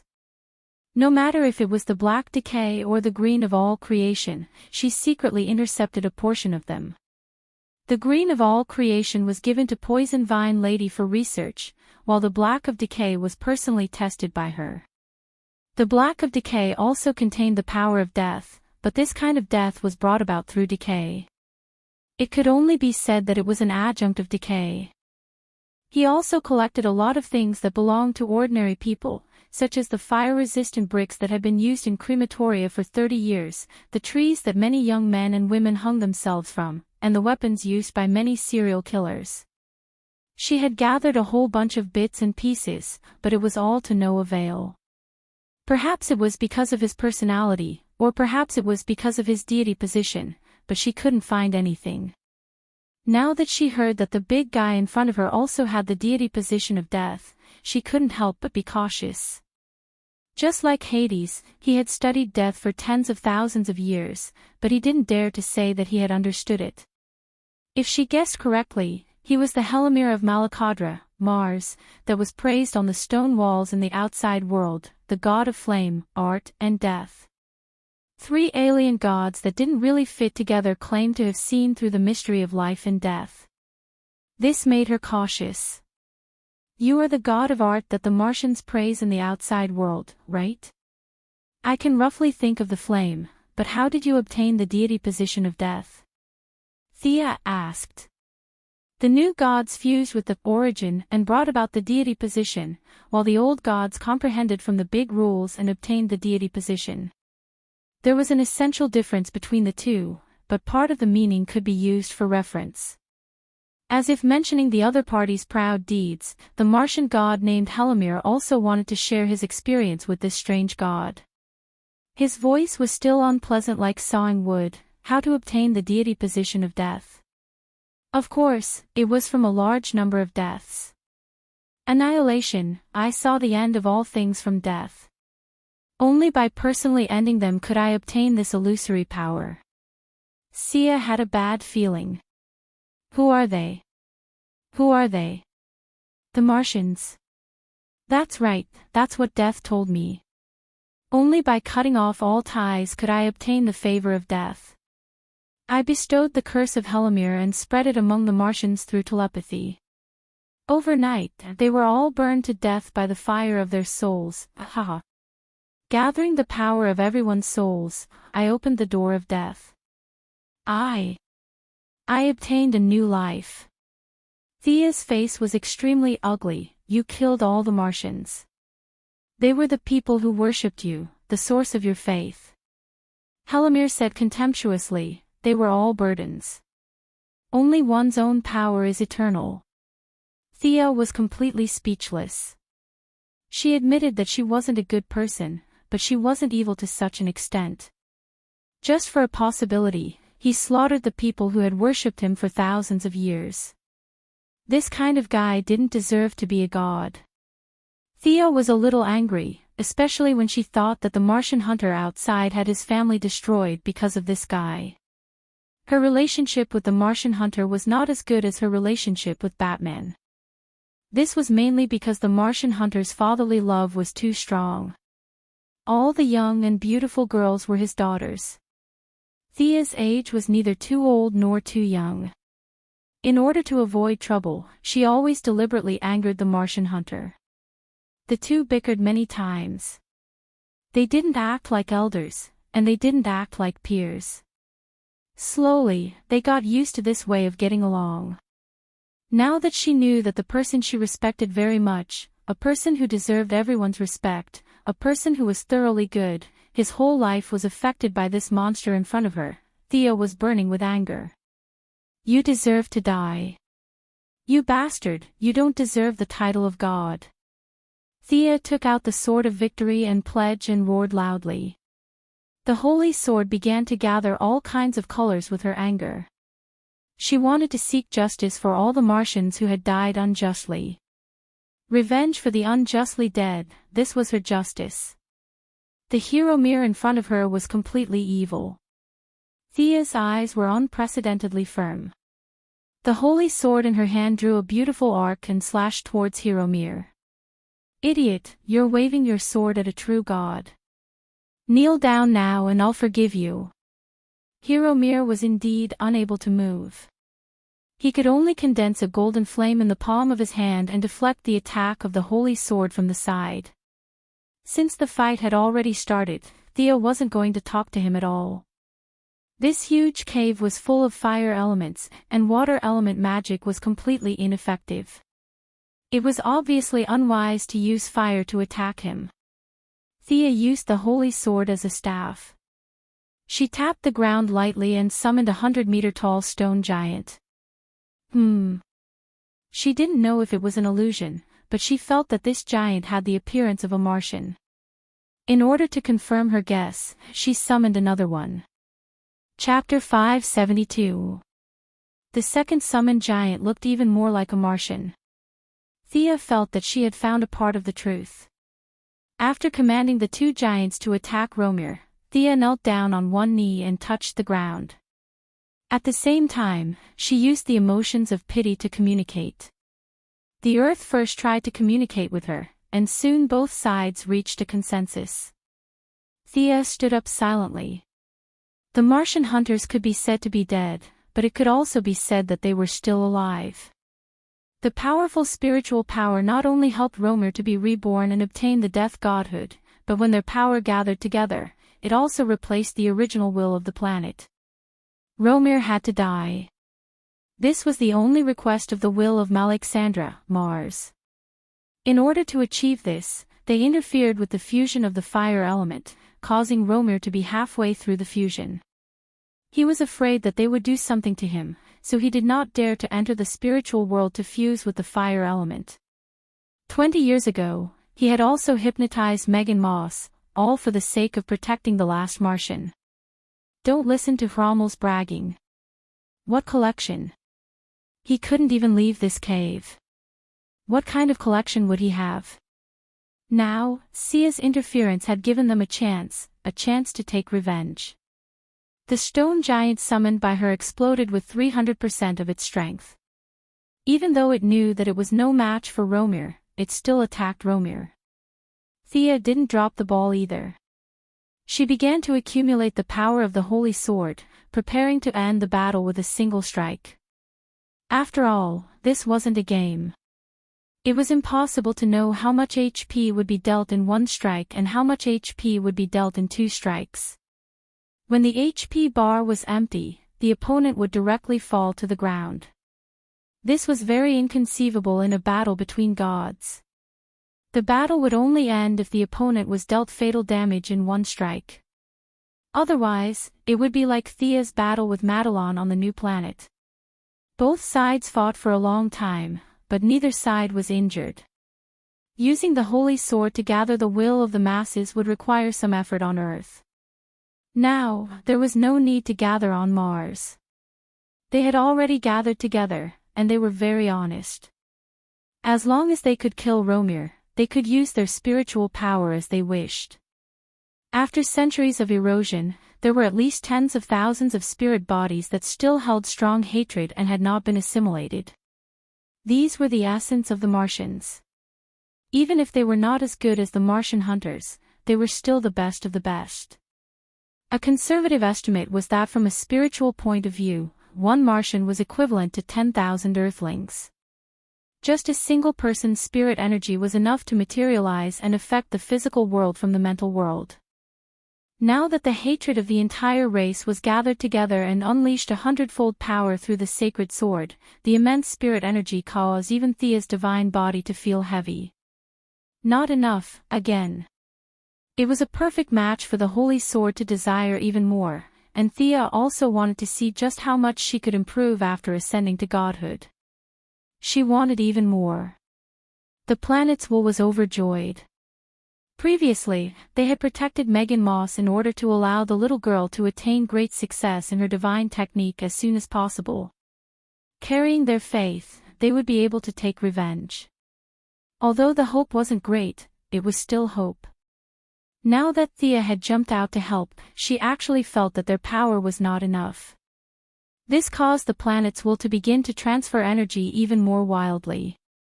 When all the power of a cheetah race was gathered together, it was simply impossible to calculate with numbers. Scram, scram. Ron Mill was not a fool. Seeing Thea preparing her ultimate move, if he did not do anything, then he would have really lost his mind. He took out a long whip from the magma and wrapped it around the head of a stone giant, pulling it directly into the magma. The remaining stone giant was also blasted into smithereens by the golden flames he shot out. Unappreciative brat. After dealing with the two stone giants, Ron Mill raised his whip and fiercely lashed it at Thea. The tip of the whip carried a large amount of flames. The golden flames were like countless tiny dragons attached to the whip. Thea did not dare to take on the flames that seemed to have a very high temperature. She jumped up and dodged the whip. However, she made a mistake. The other party's whip technique was sloppy and ordinary, but the flames were unique. The bright silver flames left the whip and wrapped around Thea. Did you see that? This is my living flame. You should be honored to die under this move. In order to avoid this unknown flame, Thea could only continue to fly upwards. However, the flames seemed to have a consciousness and followed her movements. Interesting. This flame was very pure, a bit like a mutation of the soul flame. This Ron Mill most likely added the Martian's psionic ability to his divine domain of fire to obtain this strange flame. Sia tried several spells in a row, but the flame storm was directly neutralized by the living fire. The dungeon spell, which could withstand the impact of several tons of power, was also burned through. It had almost no hindrance. Carrying the holy sword that was getting heavier and heavier, her mobility was severely limited. She had no choice but to use the ring of lanterns to wrap the flame. Thea directly opened a portal and threw both the ring of lanterns and the living flame to a remote planet. She planned to study it carefully after the battle. Ron Mill, who was trapped in the magma and could not move, silently made up his mind when he saw that his long-range attacks were ineffective. He opened a portal in the void. The ink-like darkness shrouded the surroundings, as if the essence of death filled the underground cavern. Ron Mill withdrew his flame giant form and merged with the darkness. His voice was no longer burning like firewood. Instead, it sounded a little ethereal. Look, this is death. I don't care which god you are destined to fall here today. In the thick darkness, there was only a little bit of light. That was the holy sword in Thea's hand. She looked around with interest. The same thing would have subtle differences in the eyes of different people, not to mention the invisible and intangible thing like death. Thea had never seen a god who dared to say that he had control over death. However, looking at it from different angles, she had some insights. Ron Mill seemed to have gained inspiration from the extermination of his race. The thick ink in front of her was his experience. Darkness is death. Thea felt that Ron Mill most likely understood it this way. And it was not only the darkness, he had also borrowed the Martian's psionic ability and added countless dangers to the darkness. With the help of the Holy Sword's perception, Sia saw countless shadow beasts wandering in the darkness. She had never seen any of these beasts before, and they were all abstract and in all kinds of strange forms. These should be the enemies that the Martians had eliminated over a long period of time. Many of the beasts had the characteristics of spaceflight, which deepened her guess. Thea was now a little hesitant. Should she directly release the light born from the Holy Sword and break through this barrier, or deal with the shadow beasts for a while and accumulate more power for the Holy Sword? Chapter 573. At the crucial moment, someone made the decision for her. The Martian hunter walked out of the void. His face was filled with pain, and he looked at a certain spot in the darkness with hatred. Thea felt that it was where Romir was hiding. This guy released the dark barrier of death. It was definitely a bad move. He gave up on his torch-like appearance and unintentionally released the combat power of the Martian hunter. The Martian hunter's psionic ability had a very long range and a large range. It could connect from Earth to the Moon. Moreover, the conversation between Thea and Romir was less than 800 meters away. He had heard the inside story of the night of the extermination of his race. After knowing the truth that led to the extermination of his family, he was filled with hatred and anger. His heart was filled with killing intent. However, the raging flames from before stopped him. He could only watch as Thea took revenge for his people. He couldn't move a single step. This filled him with frustration and helplessness. Just when he was anxious and didn't know what to do, he suddenly realized that the scorching heat in the air had disappeared. Without thinking, he flew in. I'm Rong and Rongzi, the son of my Rong and Saki. Today, I will seek justice for all Martians. As the Martian hunter shouted, the entire planet seemed to respond to his call. The huge hole resonated with his voice. This vibration continued to the surface. On Earth, 50 million kilometers away from Mars, several reconnaissance satellites observed the drastic changes in the Martian magnetic field. Compared to Thea, Ronan was a proper Martian. However, he didn't have a weapon that could carry his psionic power. Many Martians who still retained their consciousness could only create some shadows to encourage him. It was truly spiritual encouragement. Father, Mother, Milia, Graham. Many shadows appeared around him. The Martian hunter, who was originally very idealistic and relied on his psionic power to conquer the world, received the encouragement from his people, and his psionic power increased by a large margin. He didn't have any divine power, nor did he know anything about the death godhood. However, relying on his psionic power, which was one of the best in the entire universe, he forcefully opened up a small area in the darkness. The light of the soul was resplendent and mysterious. It intersected with the radiance of Thea's holy sword, reflecting each other. Ranjan Rongzi, I remember you. Your name means supreme light in the Malakadra language. When you were born, your light of the soul could envelop the entire planet. Ramir, who was hiding in the dark, said darkly. Your people are too powerful. What the world needs are gods, not powerful mortals. All of you will eventually perish. I don't know how you managed to escape the calamity, but today, you will definitely die here. Contribute your unique soul light to my authority of death. After leaving his flaming body, Romir seemed to have freed himself from the shackles of the lava. He could now move freely in space. Under his command, countless shadowy beasts attacked the two of them in a frenzy. Thea continued to maintain the Holy Sword's energy storage. She only maintained a defensive stance, leaving the attacking part to the Martian hunter. To be honest, this was the first time she had seen a Martian hunter fight at full strength. She felt that the Martians were a threat to her status as a god, so it made sense for her to wipe them out. The Martian hunter was too fierce. He had no divine power or divine position, but he added his soul power to his body, which was comparable to Superman's, and the energy that burst out was not inferior to that of the new god. In theory, the shadowy beasts, which were immune to abilities other than magic and divine power, were beaten by him until they cried out in pain. This was the overbearing aspect of soul power. If I feel that you will be injured, then you will be injured.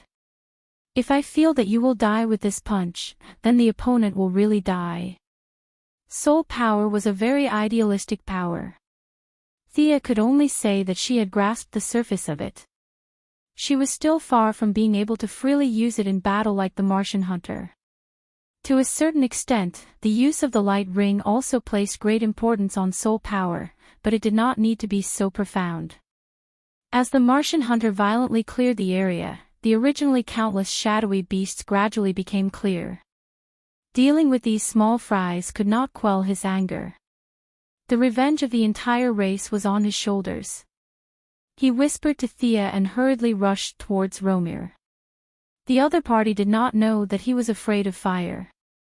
As long as he changed his form, the super Martian in front of him, who could compete with a super scion, would immediately shrink. Romir could only meet the aggressive Martian hunter head-on. Soon, the two of them fought back and forth. Unable to use the flame whip or live fire, Romir was forced to retreat by the Martian hunter's psionic punches. Even if he hid his tracks, the Martians, who had turned into the planet's consciousness, would still point out his location. He was now in a dilemma. The Martian hunter was simply unforgiving. The 100-meter-tall Romir was beaten back by him, and even one of his arms was cut off by the Martian hunter's soul blade. Even though it quickly grew back, this god still felt humiliated. Uncle and Rong, go away. The light energy Thea had accumulated this time was 3 times more than when she fought against Doomsday. It seemed that the amount was not much, but in fact, it was because every time it carried an additional portion of power, the weight of the holy sword would increase. The accumulation of power was not additive, but multiplicative. Thea did not know how many Martians she had gathered. She was just very confident that the other party would not be able to block or dodge this sword. The powerful convergence of power seemed to have a trace of karma. The other party regarded mortals as ants. Today's result was destined because of the past. Gods were indeed great, but mortals could not be ignored. For all the Martians. Thea held the holy sword and flew up. The two of them approached each other rapidly. The light on the holy sword reflected Romir's desperate face. He could not block it in time. The rules of the world restricted his space of movement. He could only watch as the holy sword stabbed into his left eye. The bright light shone into the world. The cave that was previously filled with thick black ink was flooded by the light. The 100-meter-tall Romir fell to the ground. The holy sword gathered the light of the souls of all the Martians. Not only did it disperse the darkness in the cave, but it also broke Romir's death divine domain. Romir, who was originally the god of art, was obsessed with obtaining the death divine domain. Ironically, he could not use this power at all. He could only drink poison to quench his thirst and use the flame divine domain to suppress the death divine domain. Now that the death divine domain was directly broken, the balance in his body could no longer be maintained. His whole body was like a torch, burning fiercely. The divine domain began to backfire. His life was about to come to an end. Regardless of whether he was self-combusting or not, Romir, who had turned into a big candle, caused a serious disturbance to the Martian hunter. It was a pity that he could no longer see this scene. The Martian hunter, who was previously majestic and could reach the sky and catch turtles in the sea, instantly withered when he saw the torch. He was only holding on because he was still thinking about the blood of countless people. My son, you must be strong. Ronan, my husband, we will always be with you. Father, you must promise Graham that you will live on well. Thea saw 3 big and 1 small Martian surrounding Ronan. Their voices were like a breeze blowing past. The Martian hunter's face changed from pain to sorrow. The light of the holy sword was still working. The entire underground cave was filled with the light of the souls of the Martians. This also caused more and more Martians to walk out. Chapter 574. Among them were Ronan's neighbors, his relatives, and even a few people who were his enemies. Some encouraged, some provoked, and some cursed. They were using different methods to help Ronan get back on his feet. Uncle Ronan. The one who walked in front of him was the little girl who had been lying on the stone steps. She was the only surviving Martian other than the Martian hunter, Megan Moss. The little girl also had a strong psychic ability. She communicated with many wills and quickly understood the situation. She walked to the side of Ronan, who was half kneeling on the ground, and gently placed her palm on his back, silently giving him her support. "Uncle Ronan, that guy is dying. You can give him the final blow." Thea also appeared at the right time. Ronan was a few hundred years old. He did not need the encouragement of a 20-year-old to be able to strengthen his confidence. Superman was able to overcome the influence of kryptonite and kill Doomsday. Did he rely on his physical strength? No, he relied on his tenacious willpower. Thea felt that the Martian hunter should also have such willpower. After taking this step, his fear of fire would also be reduced by more than half. The Martian hunter finally stood up shakily under everyone's expectant gaze and walked forward shakily. Whether it was Thea, Megan, or even his family, they were all secretly cheering him on. He walked a short distance of 100 meters for 5 minutes. As he got closer and closer to Ron Mill, his confidence slowly recovered. "I can do it. I won't be afraid of fire anymore. I can't let Chem down." The Martian hunter roared out his daughter's name and started to stagger forward. The sole ability that would automatically extinguish upon seeing flames once again lit up in his heart. It was very weak, as if it could be extinguished with a single breath. However, the hope of his family overcame the defects in his body. His sole ability was repairing his body with an incredible ability. The Martian hunter felt very strange at this time. His idealistic psychic ability gave him an intuition that maybe, he was not so afraid of fire anymore. As one of the top hypnotists in the entire universe, the Martian hunter did not know if he was hypnotizing himself or if he was really not afraid of fire anymore. He did not want to think too much about it. He wanted to kill his enemy first. "Ramer of Malay-Kadra, your end is here." By the time he reached Ramer's head, even though he was still a little dispirited, he had recovered 30% of his psionic force. It was no problem for him to deal with a guy who couldn't even retaliate. At this moment, Ramer had already lost half of his body, and the divine power was still devouring him without hesitation. One of his eyes was blinded by the holy sword, and he struggled to open his remaining eye. "Ronjen Rongzi, you can't kill me. I'm your god. I was the one who protected all of you before your abilities blossomed. It was me." Thea despised the way this guy begged for mercy, but she believed that the Martian hunter would not be fooled. As expected, the Martian hunter acted as if he did not hear anything. He started to recite names in a low voice. Every time he finished reciting a line, he would stab Ramer with the spirit blade. His divinity was shattered, and without the support of the divinity, Ramer's realm dropped rapidly. Half of his body was burned by the divine power, and he was now just an ordinary being with strong vitality. Facing the Martian hunter, the strongest Martian, without the protection of the divinity and losing half of his body, Ramer could only beg bitterly.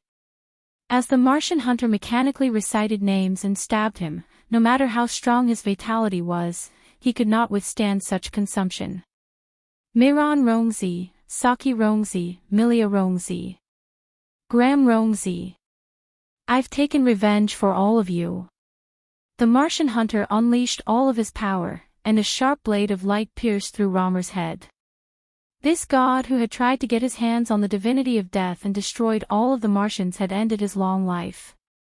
The Martian hunter, who had exhausted all of his strength, lay on the ground. Carefree, reminiscing, relief, regret, and all kinds of thoughts gathered in his heart. He had lost his goal and just wanted to lie down quietly for a while.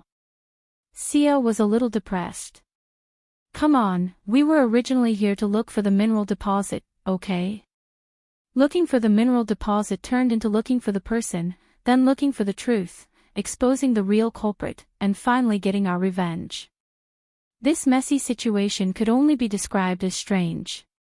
"Uncle, don't lie down. Your relatives."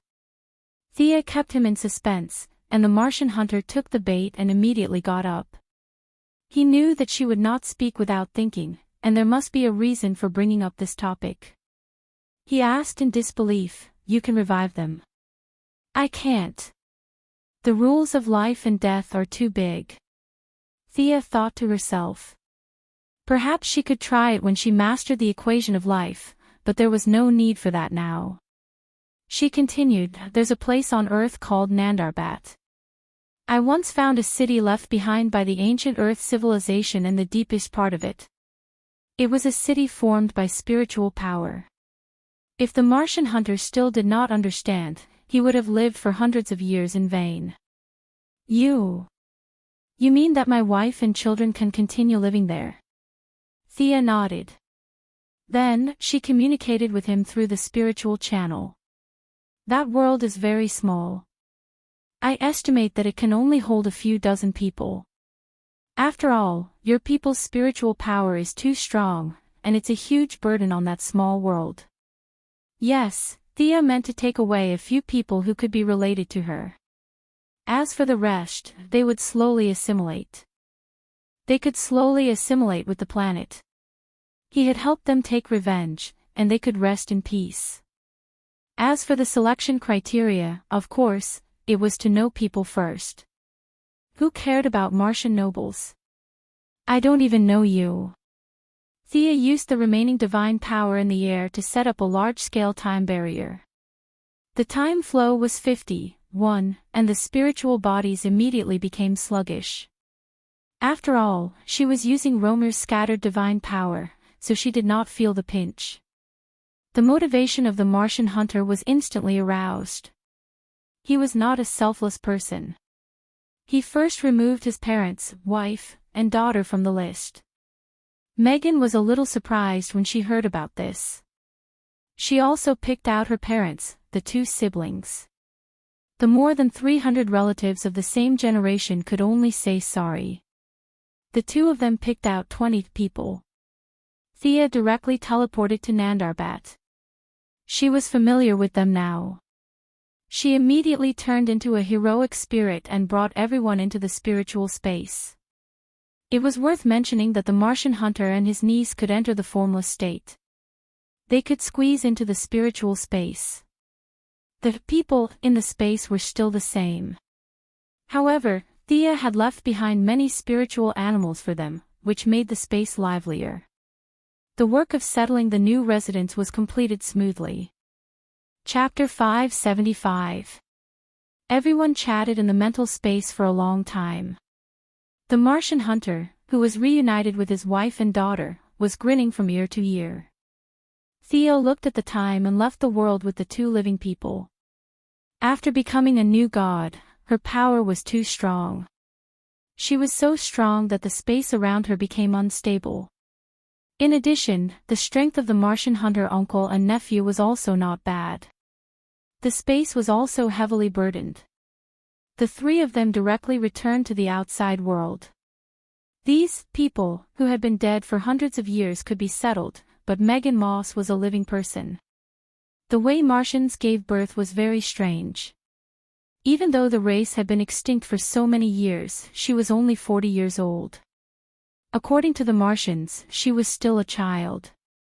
The fatherly love of the Martian hunter was brought out again. He reprimanded the Martian girl who wanted to explore the universe and asked her to settle down on Earth first before thinking about exploring the universe. Thea asked him to go back and deal with the naughty child first. She went back to touch Romer's body. In fact, she thought that the whip was not bad. It was suitable for a 100-meter-tall giant like him, but it was too long for Thea. She planned to go back and ask Diana to refine it. In addition, she also carefully packed up Romer's special ability, living fire.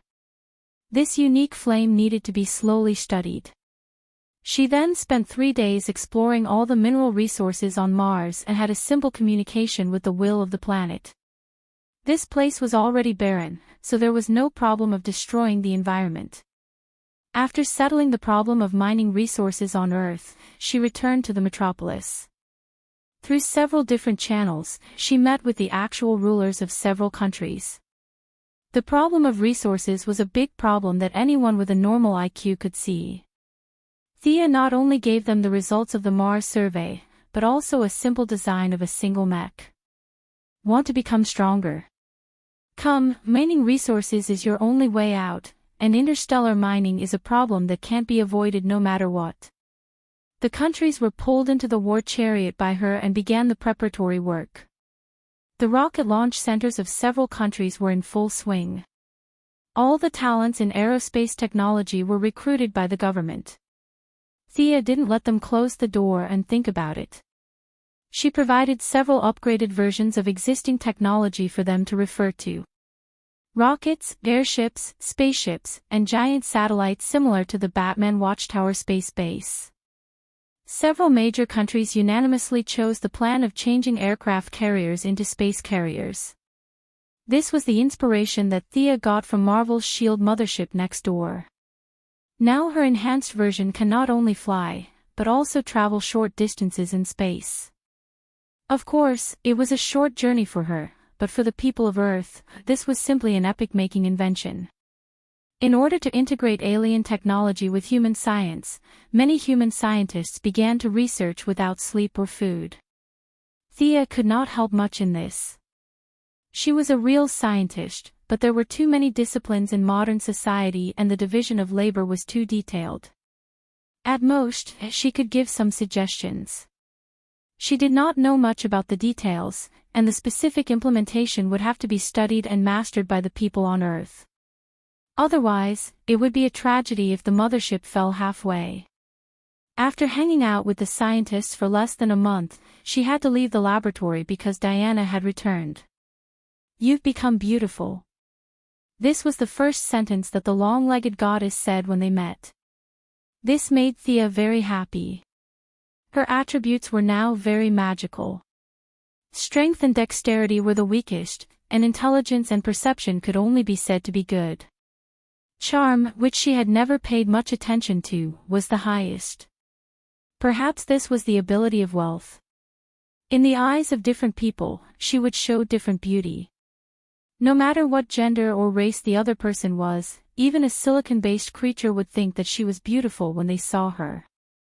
Even if the two aesthetic standards were worlds apart, they would still think that she was very beautiful. "Have you found your source?" Thea carefully looked at Diana.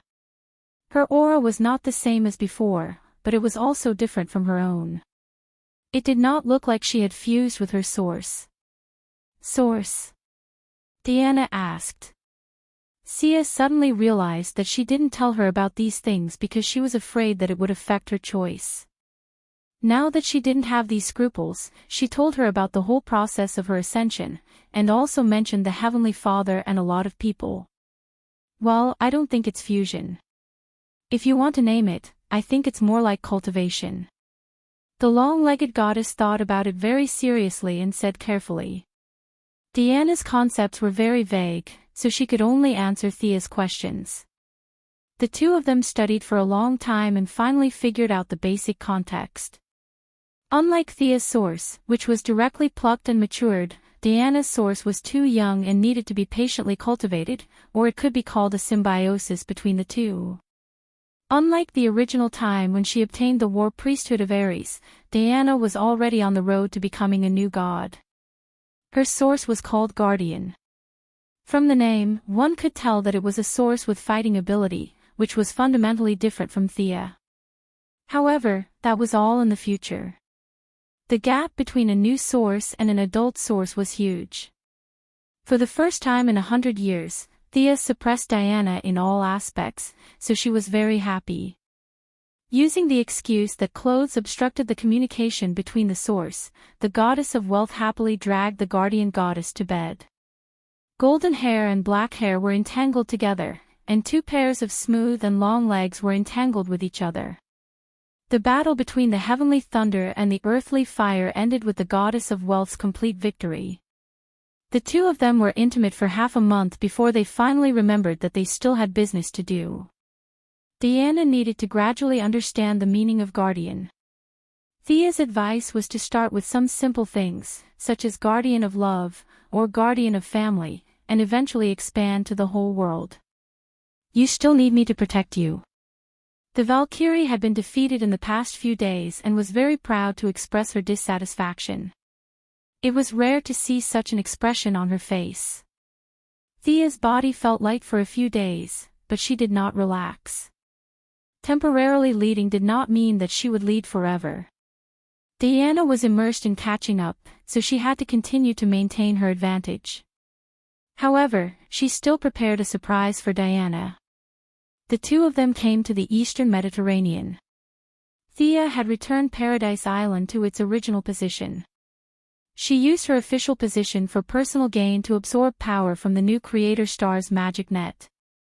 Now, the people using her magic net were no longer limited to the magic army, but the whole new Protoss race benefited from it. There were tens of millions of spellcasters, so the amount of magic power gathered on the magic net every day was immeasurable. She just took out a little bit and rearranged the enchantment of Paradise Island. Seeing that Paradise Island, which she had lived on for 1,000 years, had returned to the human world, Diana was excited and moved. She was even more certain of her mission. She wanted to stay here for a while and think about her future. Thea took out Hramir's whip and gave it to her to modify. Paradise Island had all kinds of forging equipment, so it was only a matter of modifying a whip. Diana hammered the whip, which was hundreds of meters long, until it was only 3 meters long. The function of storing fire inside was still intact. However, Thea could not use the living fire that was refined by the light of the soul. She could only use magic power to replace it. Based on the characteristics of the living fire, she named the pure and untainted magic power Silver Fire. Thea stayed with her for half a month before she was chased away by Diana. The two of them were the only ones left on the deserted island. The two of them had sex every day, which made Diana feel dizzy and exhausted. Although they were still very happy mentally and physically, and they even had more divinity than ordinary people, they were actually quite happy in all aspects. However, if they continued to play like this, they would not be able to discover anything serious even after 1,000 years. The two of them needed to continue moving forward. Thea's divine seat needed to be further excavated, while Diana's origin law needed to be developed slowly. They did not have much time to waste. Chapter 576. Shortly after leaving Paradise Island and returning to the city, Thea was summoned back to Star City by Moira. She saw her mother mysteriously dismiss the secretary and close the door. She didn't know what had happened. Oliver has a son.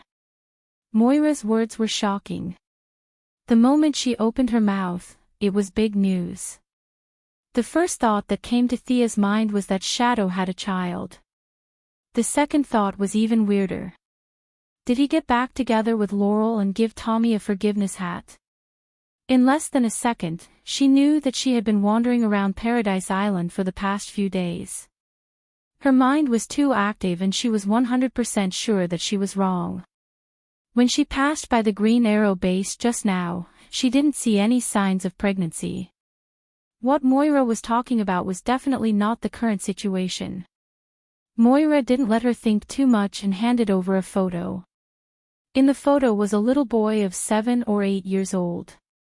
He was thin and small with a few freckles on his face. This child is 8 years old. His name is William. I gave his mother a sum of money to send them away. Do you think we should accept this child? Moira's words were vague, but Thea understood her subtext. At that time, the Quinn family was a rich family.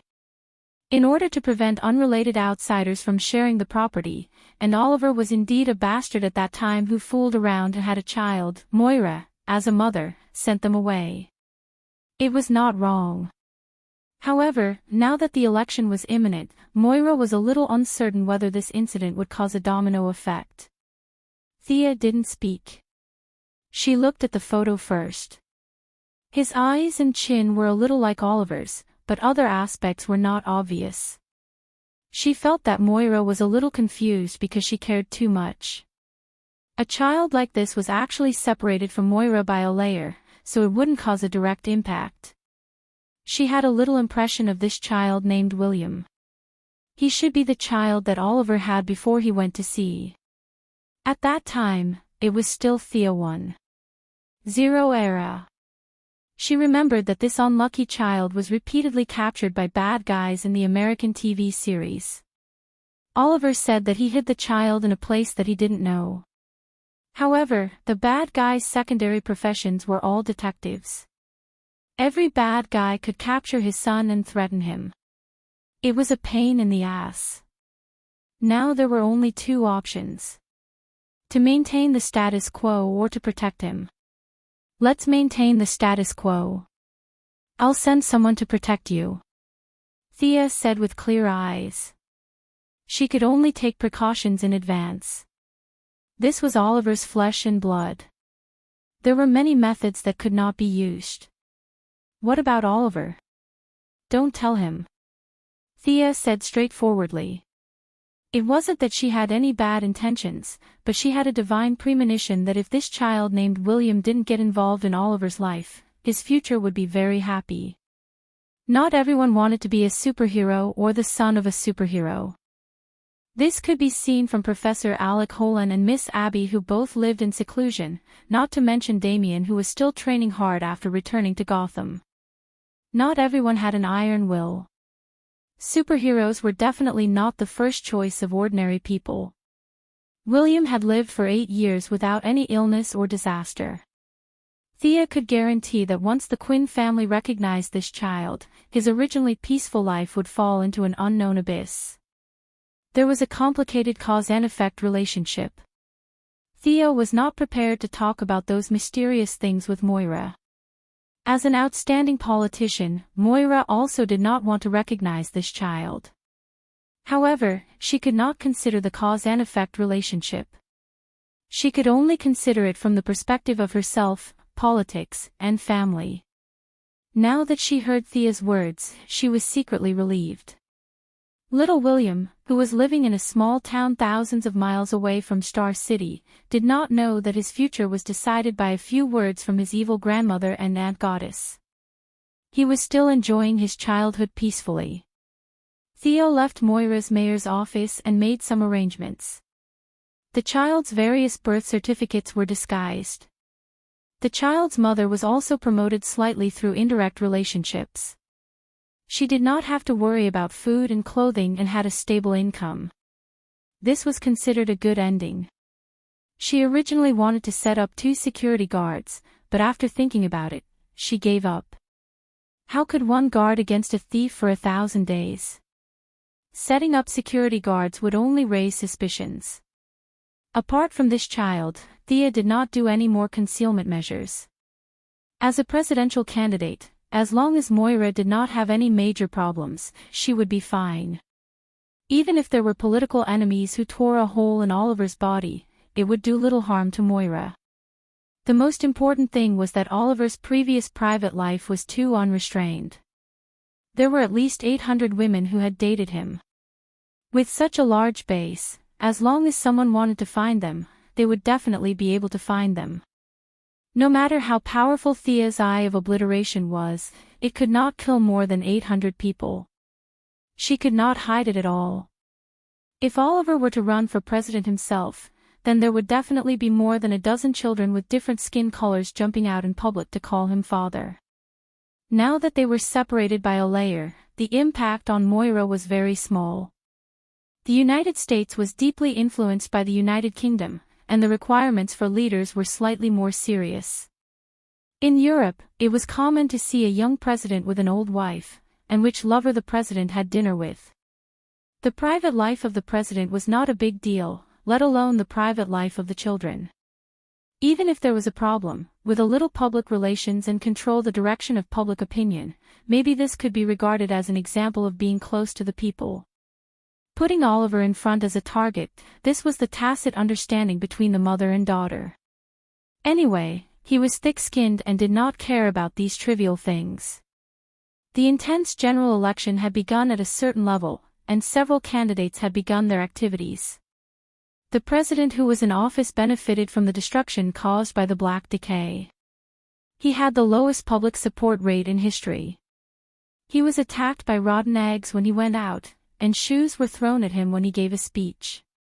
It was said that he was looking at the calendar to count the days. He did not want to stay in this broken white house for one more day. But as the saying goes, the tree wants to be quiet, but the wind will not stop. He wanted to honestly wait until he left office, but someone did not want to follow his wishes. The central city, which had always been stable, was still in trouble. The enthusiasm of the military for the conversion of the aircraft carrier into a flying carrier was simply indescribable. Thea now had a month. 10 days were spent in the new creation star, 10 days dealing with various affairs and occasionally communicating with Diana, and the remaining 10 days were basically spent in the secret experimental base of the Pentagon. Thea, Barry Allen is awake. At noon that day, the young lady had just left the Pentagon when she received secret information from Caitlin Snow, who was actually the Frost Killer, who usually pretended to be a naive and sweet girl.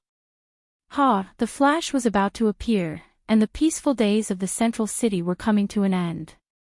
She just needed to tell the Frost Killer to maintain the original rhythm and pass on the information. There were more and more superheroes in this world, and with it, the outbreak of villains began to appear like a blowout. There was a very mysterious causal relationship in between. It was biased to say that there was no disease without a cure, but at a macro level, there was still some truth. Chapter 577. It was as if a valve had been opened.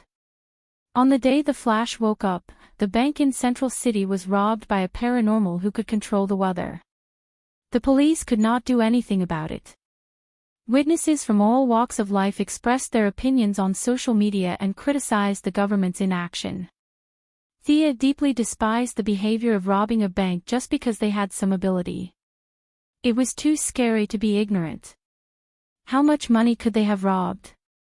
One day later, on the way home from work, Thea felt that something was amiss.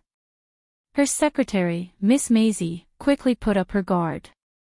Miss Maisie might look delicate, wearing high heels and a one-step skirt every day, and even walking like a cat. She looked like she was ready for the unspoken rules, but she was actually not any weaker than Death Knell. Oh, don't worry. It's not a bad guy. He should be looking for me. You can go back first. Theo looked into the distance and flew to a nearby building.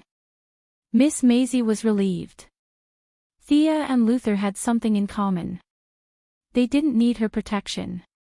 Miss Maisie trained so well to protect herself so that she wouldn't die in the aftermath of a chaotic battle.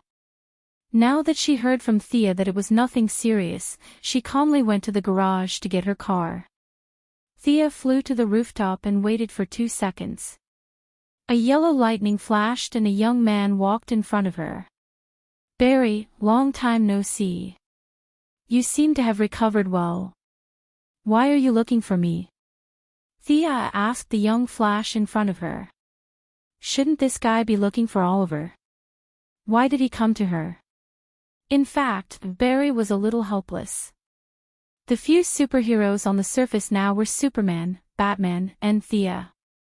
The first two were elusive. He couldn't find them at all. Most importantly, he didn't have that kind of friendship. He also went to Green Arrow's side, but what he saw was Oliver having sex with Shadow. Should I call a certain someone out to listen to my complaints while I'm in high spirits? This wasn't something a normal person would do. He had no choice but to come to the metropolis from Star City. He wanted to hear the opinions of this famous female superhero. I spent my whole life looking for miracles. I didn't expect to become a miracle. I wanted to help others, but unfortunately, I messed up today. What if Professor Wells is right? What if I'm not a hero? What if I'm just someone who happened to be struck by lightning? Barry seems to have been holding back for a long time.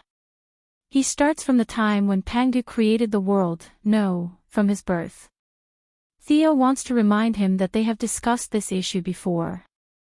Theoretically, she knows some of the things that happened. However, seeing that Barry doesn't seem to be happy, she decides to listen to him. In summary, Barry Aaron, this child, had not found his own position. With superpowers, he felt that he should be the savior of the world and should bear all the responsibilities. He was on the opposite end of the spectrum from those who had the ability to do whatever they wanted. Thea had forgotten how Oliver had enlightened her in the original spacetime, but she had her own methods. She stretched out her hand and cast a water mirror spell.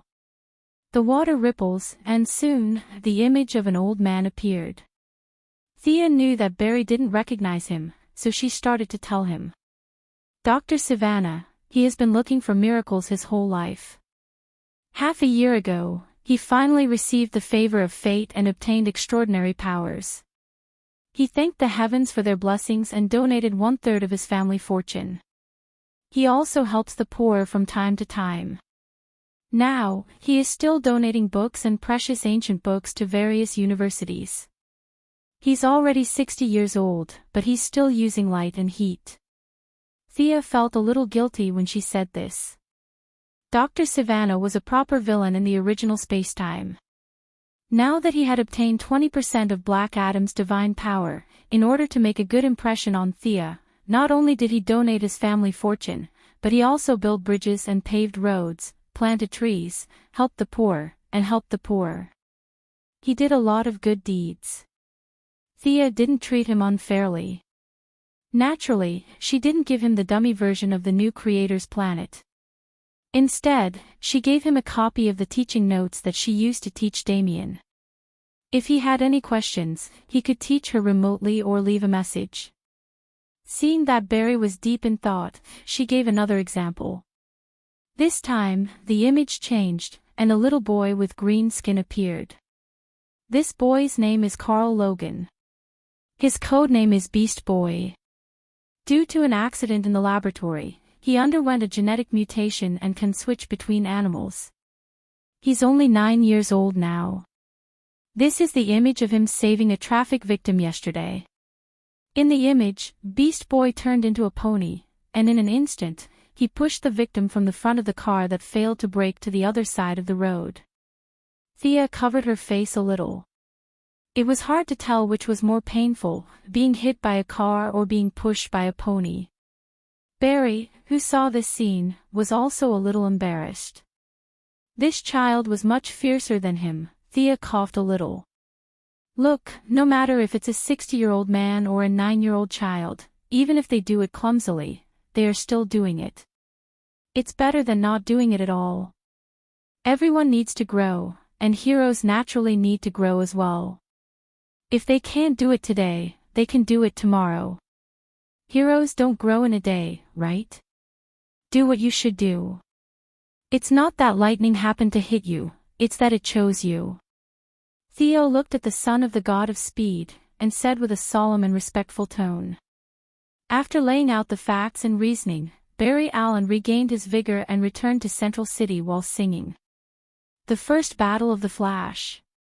Thea stood there and thought for a while. It was better to go and observe. Compared to intelligence and charm, Thea wasn't good at speed. However, she had upgraded from a normal person's model to a Lord's model. No matter how slow she was, she could still be faster than the rookie Flash. How could she run back like a wild donkey? Thea pursed her lips. She could still compete with him in speed in the future, but she wasn't in the mood now. She identified the direction and directly teleported to Central City. She put on an invisibility spell and entered the cutting-edge technology laboratory. Other than Caitlin, who noticed her visit, Psyker and Reverse Lightning didn't notice her at all. Thea waited in silence. What happened next was like watching a movie.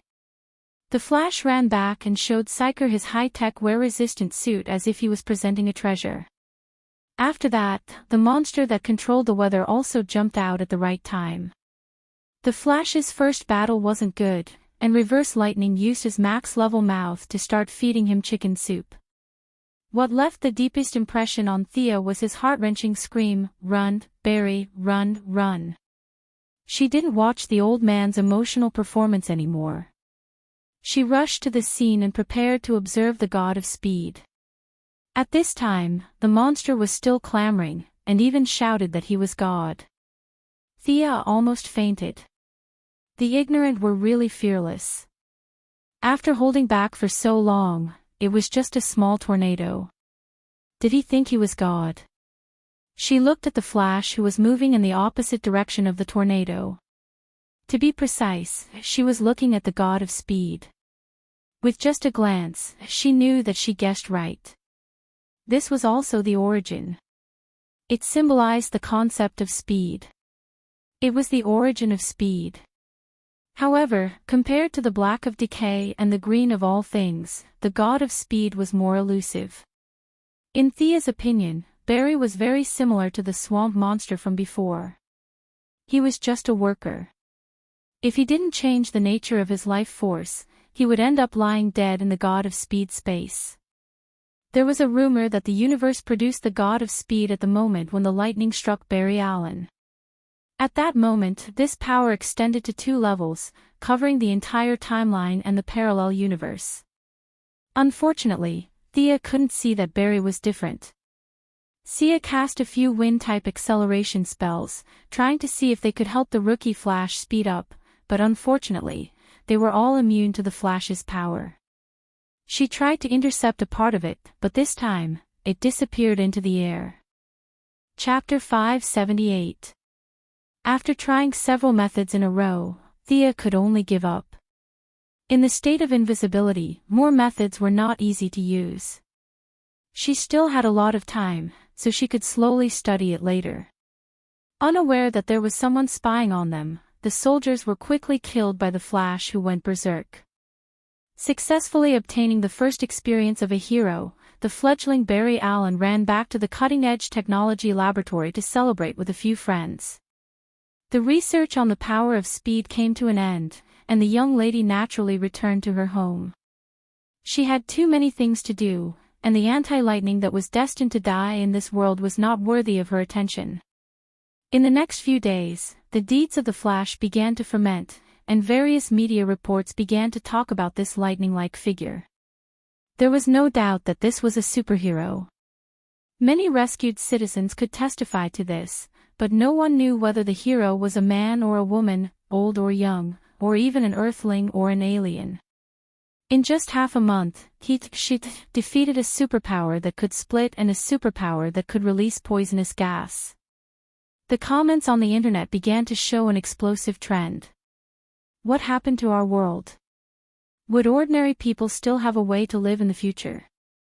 This was not only the question of ordinary people, but also of several people who were in charge of the country's lifeline. Thea's evaluation of them was that they were a bunch of muddle-headed idiots. All questions about the Flash said that they did not know, which indirectly increased the worries of several people. They must immediately enter the interstellar era, and the technological level of the Earth made them feel very insecure. Do you know this person? In the place that Thea named the Hall of Justice, Batman asked and took out a few photos for her to see. It was amazing. Batman's black technology took a picture of Barry Allen's face, even though he was wearing an anti-wear suit and a mask.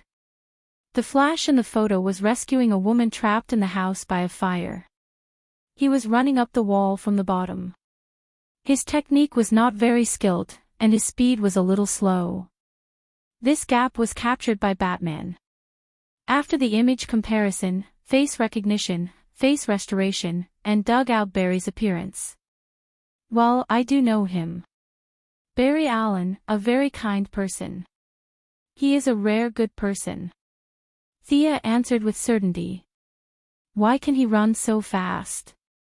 Is it a mutation? Batman asked. According to him, he was struck by lightning and became like this after that. Thea spread her hands. She knew Batman very well among the superheroes. This guy would definitely find a small notebook to write it down and think hard about how to deal with it. Catwoman said that he only slept for an hour a day and used all his energy to think about other people. However, Theo was still looking forward to his research. One had to know that the Fenrir armor's high-speed aiming device would be able to hit the pinnacle Flash in the future. She wondered how high the high-speed aiming device would be. She could only submit to this kind of unreasonable black technology. If this yellow lightning is a friend, then who is this red lightning? Batman threw out another stack of photos. There were photos of Gotham, Metropolis, Star City, Seaside City, and many other big cities.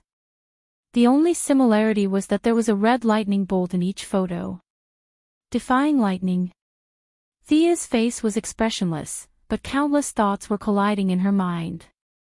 There were many theories about the origin of the power of lightning speed. Even those who were extremely fast could not figure out the source of their power, let alone an outsider like her.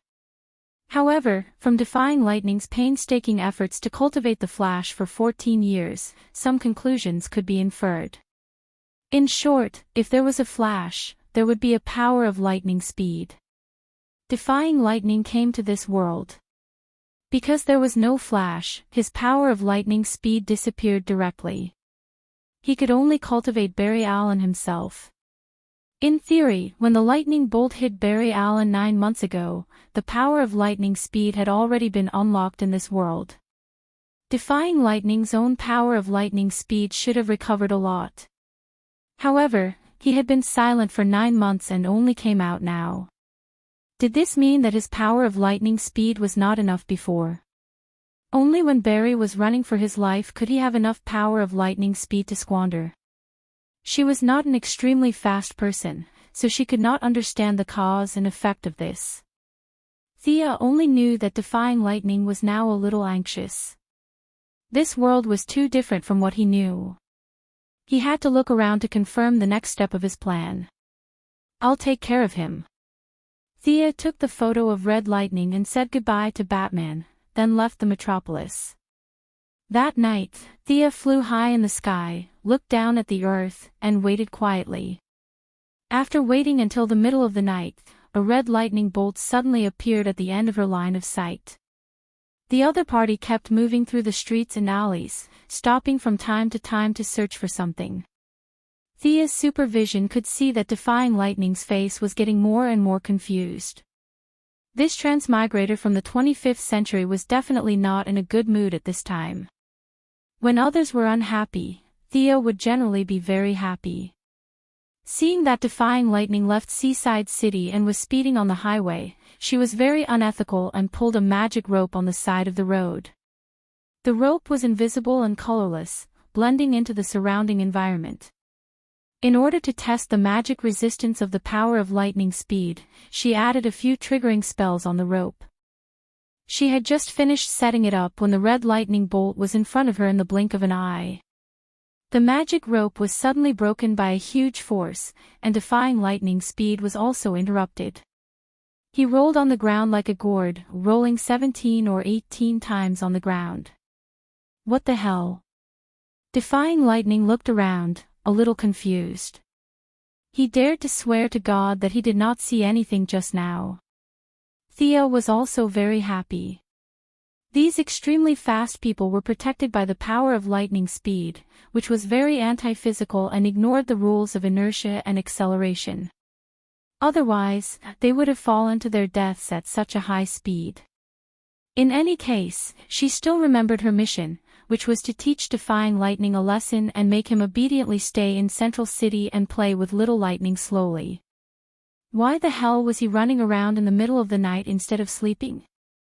She was wearing her divine artifact robe without a hood. She revealed herself in the air and asked in an indifferent tone, "Who are you? What are you looking for?" "Thea Quinn." Defying lightning's eyes narrowed. He did not sleep in the middle of the night, so naturally, he was not out running. It was just that the current world was too different from the world he remembered.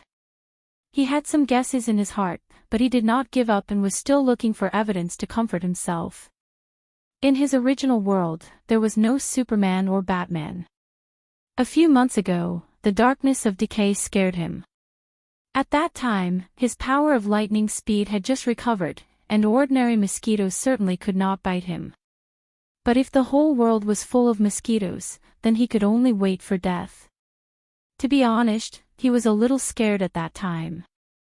He went to the scene in Wyoming earlier than Thea and the others, and the scene at that time could only be described as shocking. Chapter 579. Fortunately, the descent of the Rotten Kingdom was quelled by the superheroes soon after, and he was relieved.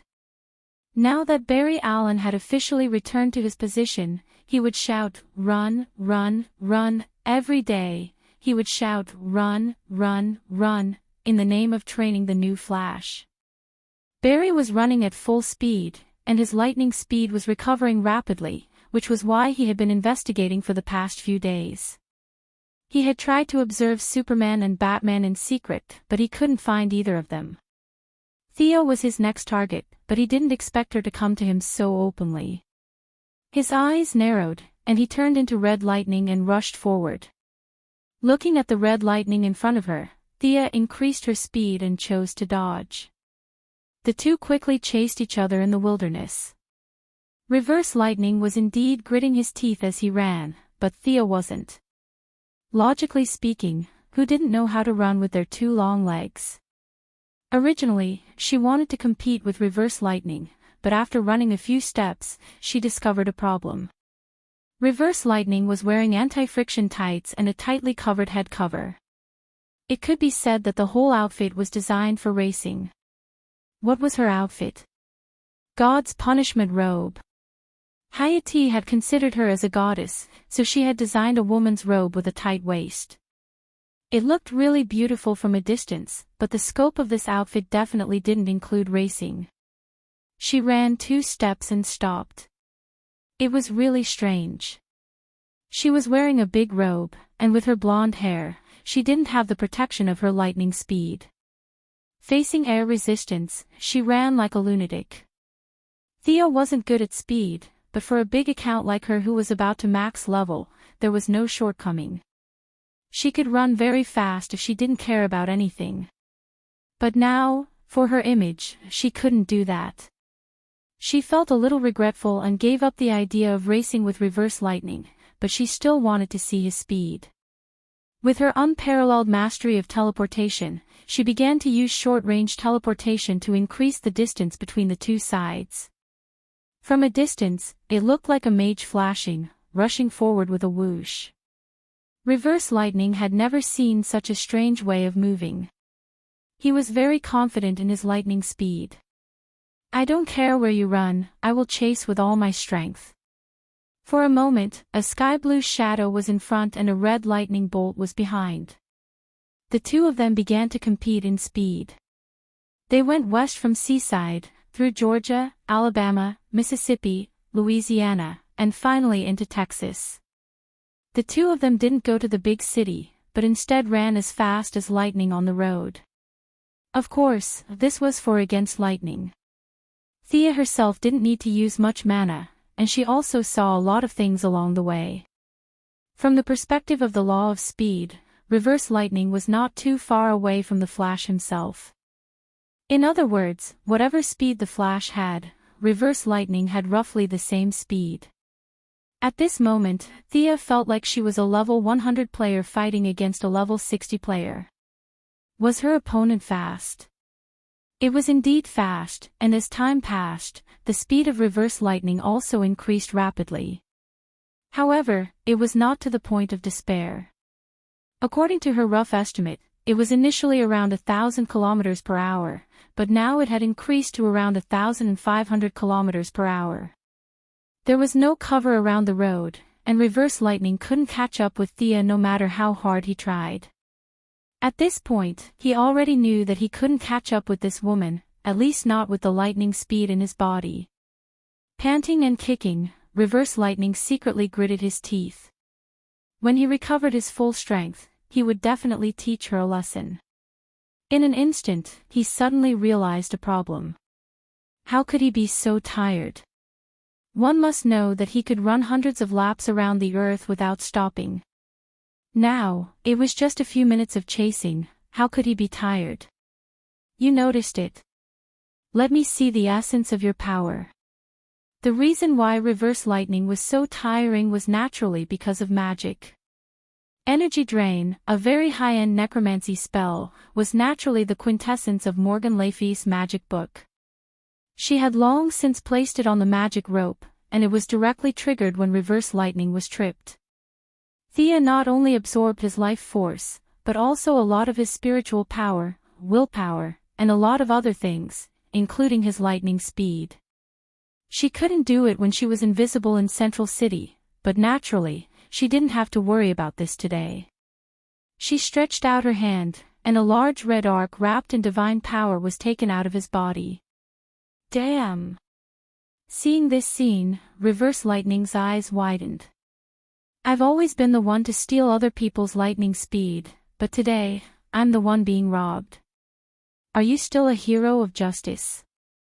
I'm going to complain. The red arc was very rebellious. It kept hitting the divine power barrier, wanting to return to Reverse Lightning's body. What is this? She asked knowingly. I don't know. Reverse Lightning answered simply. What are you looking for? Thea was too lazy to play with him. Her body floated in the air, and she looked down at Reverse Lightning. Are you stupid? I can fly. Reverse Lightning was a little speechless. He didn't have the ability to fly. Thea saw that he didn't answer, so she continued, Is the yellow lightning in Central City related to you? Who are you? When Reverse Lightning heard this, his eyes were a little evasive. Yes, their abilities were so similar that even a fool would know that they were related. If she found the flash, it would definitely alert the enemy and cause a series of consequences.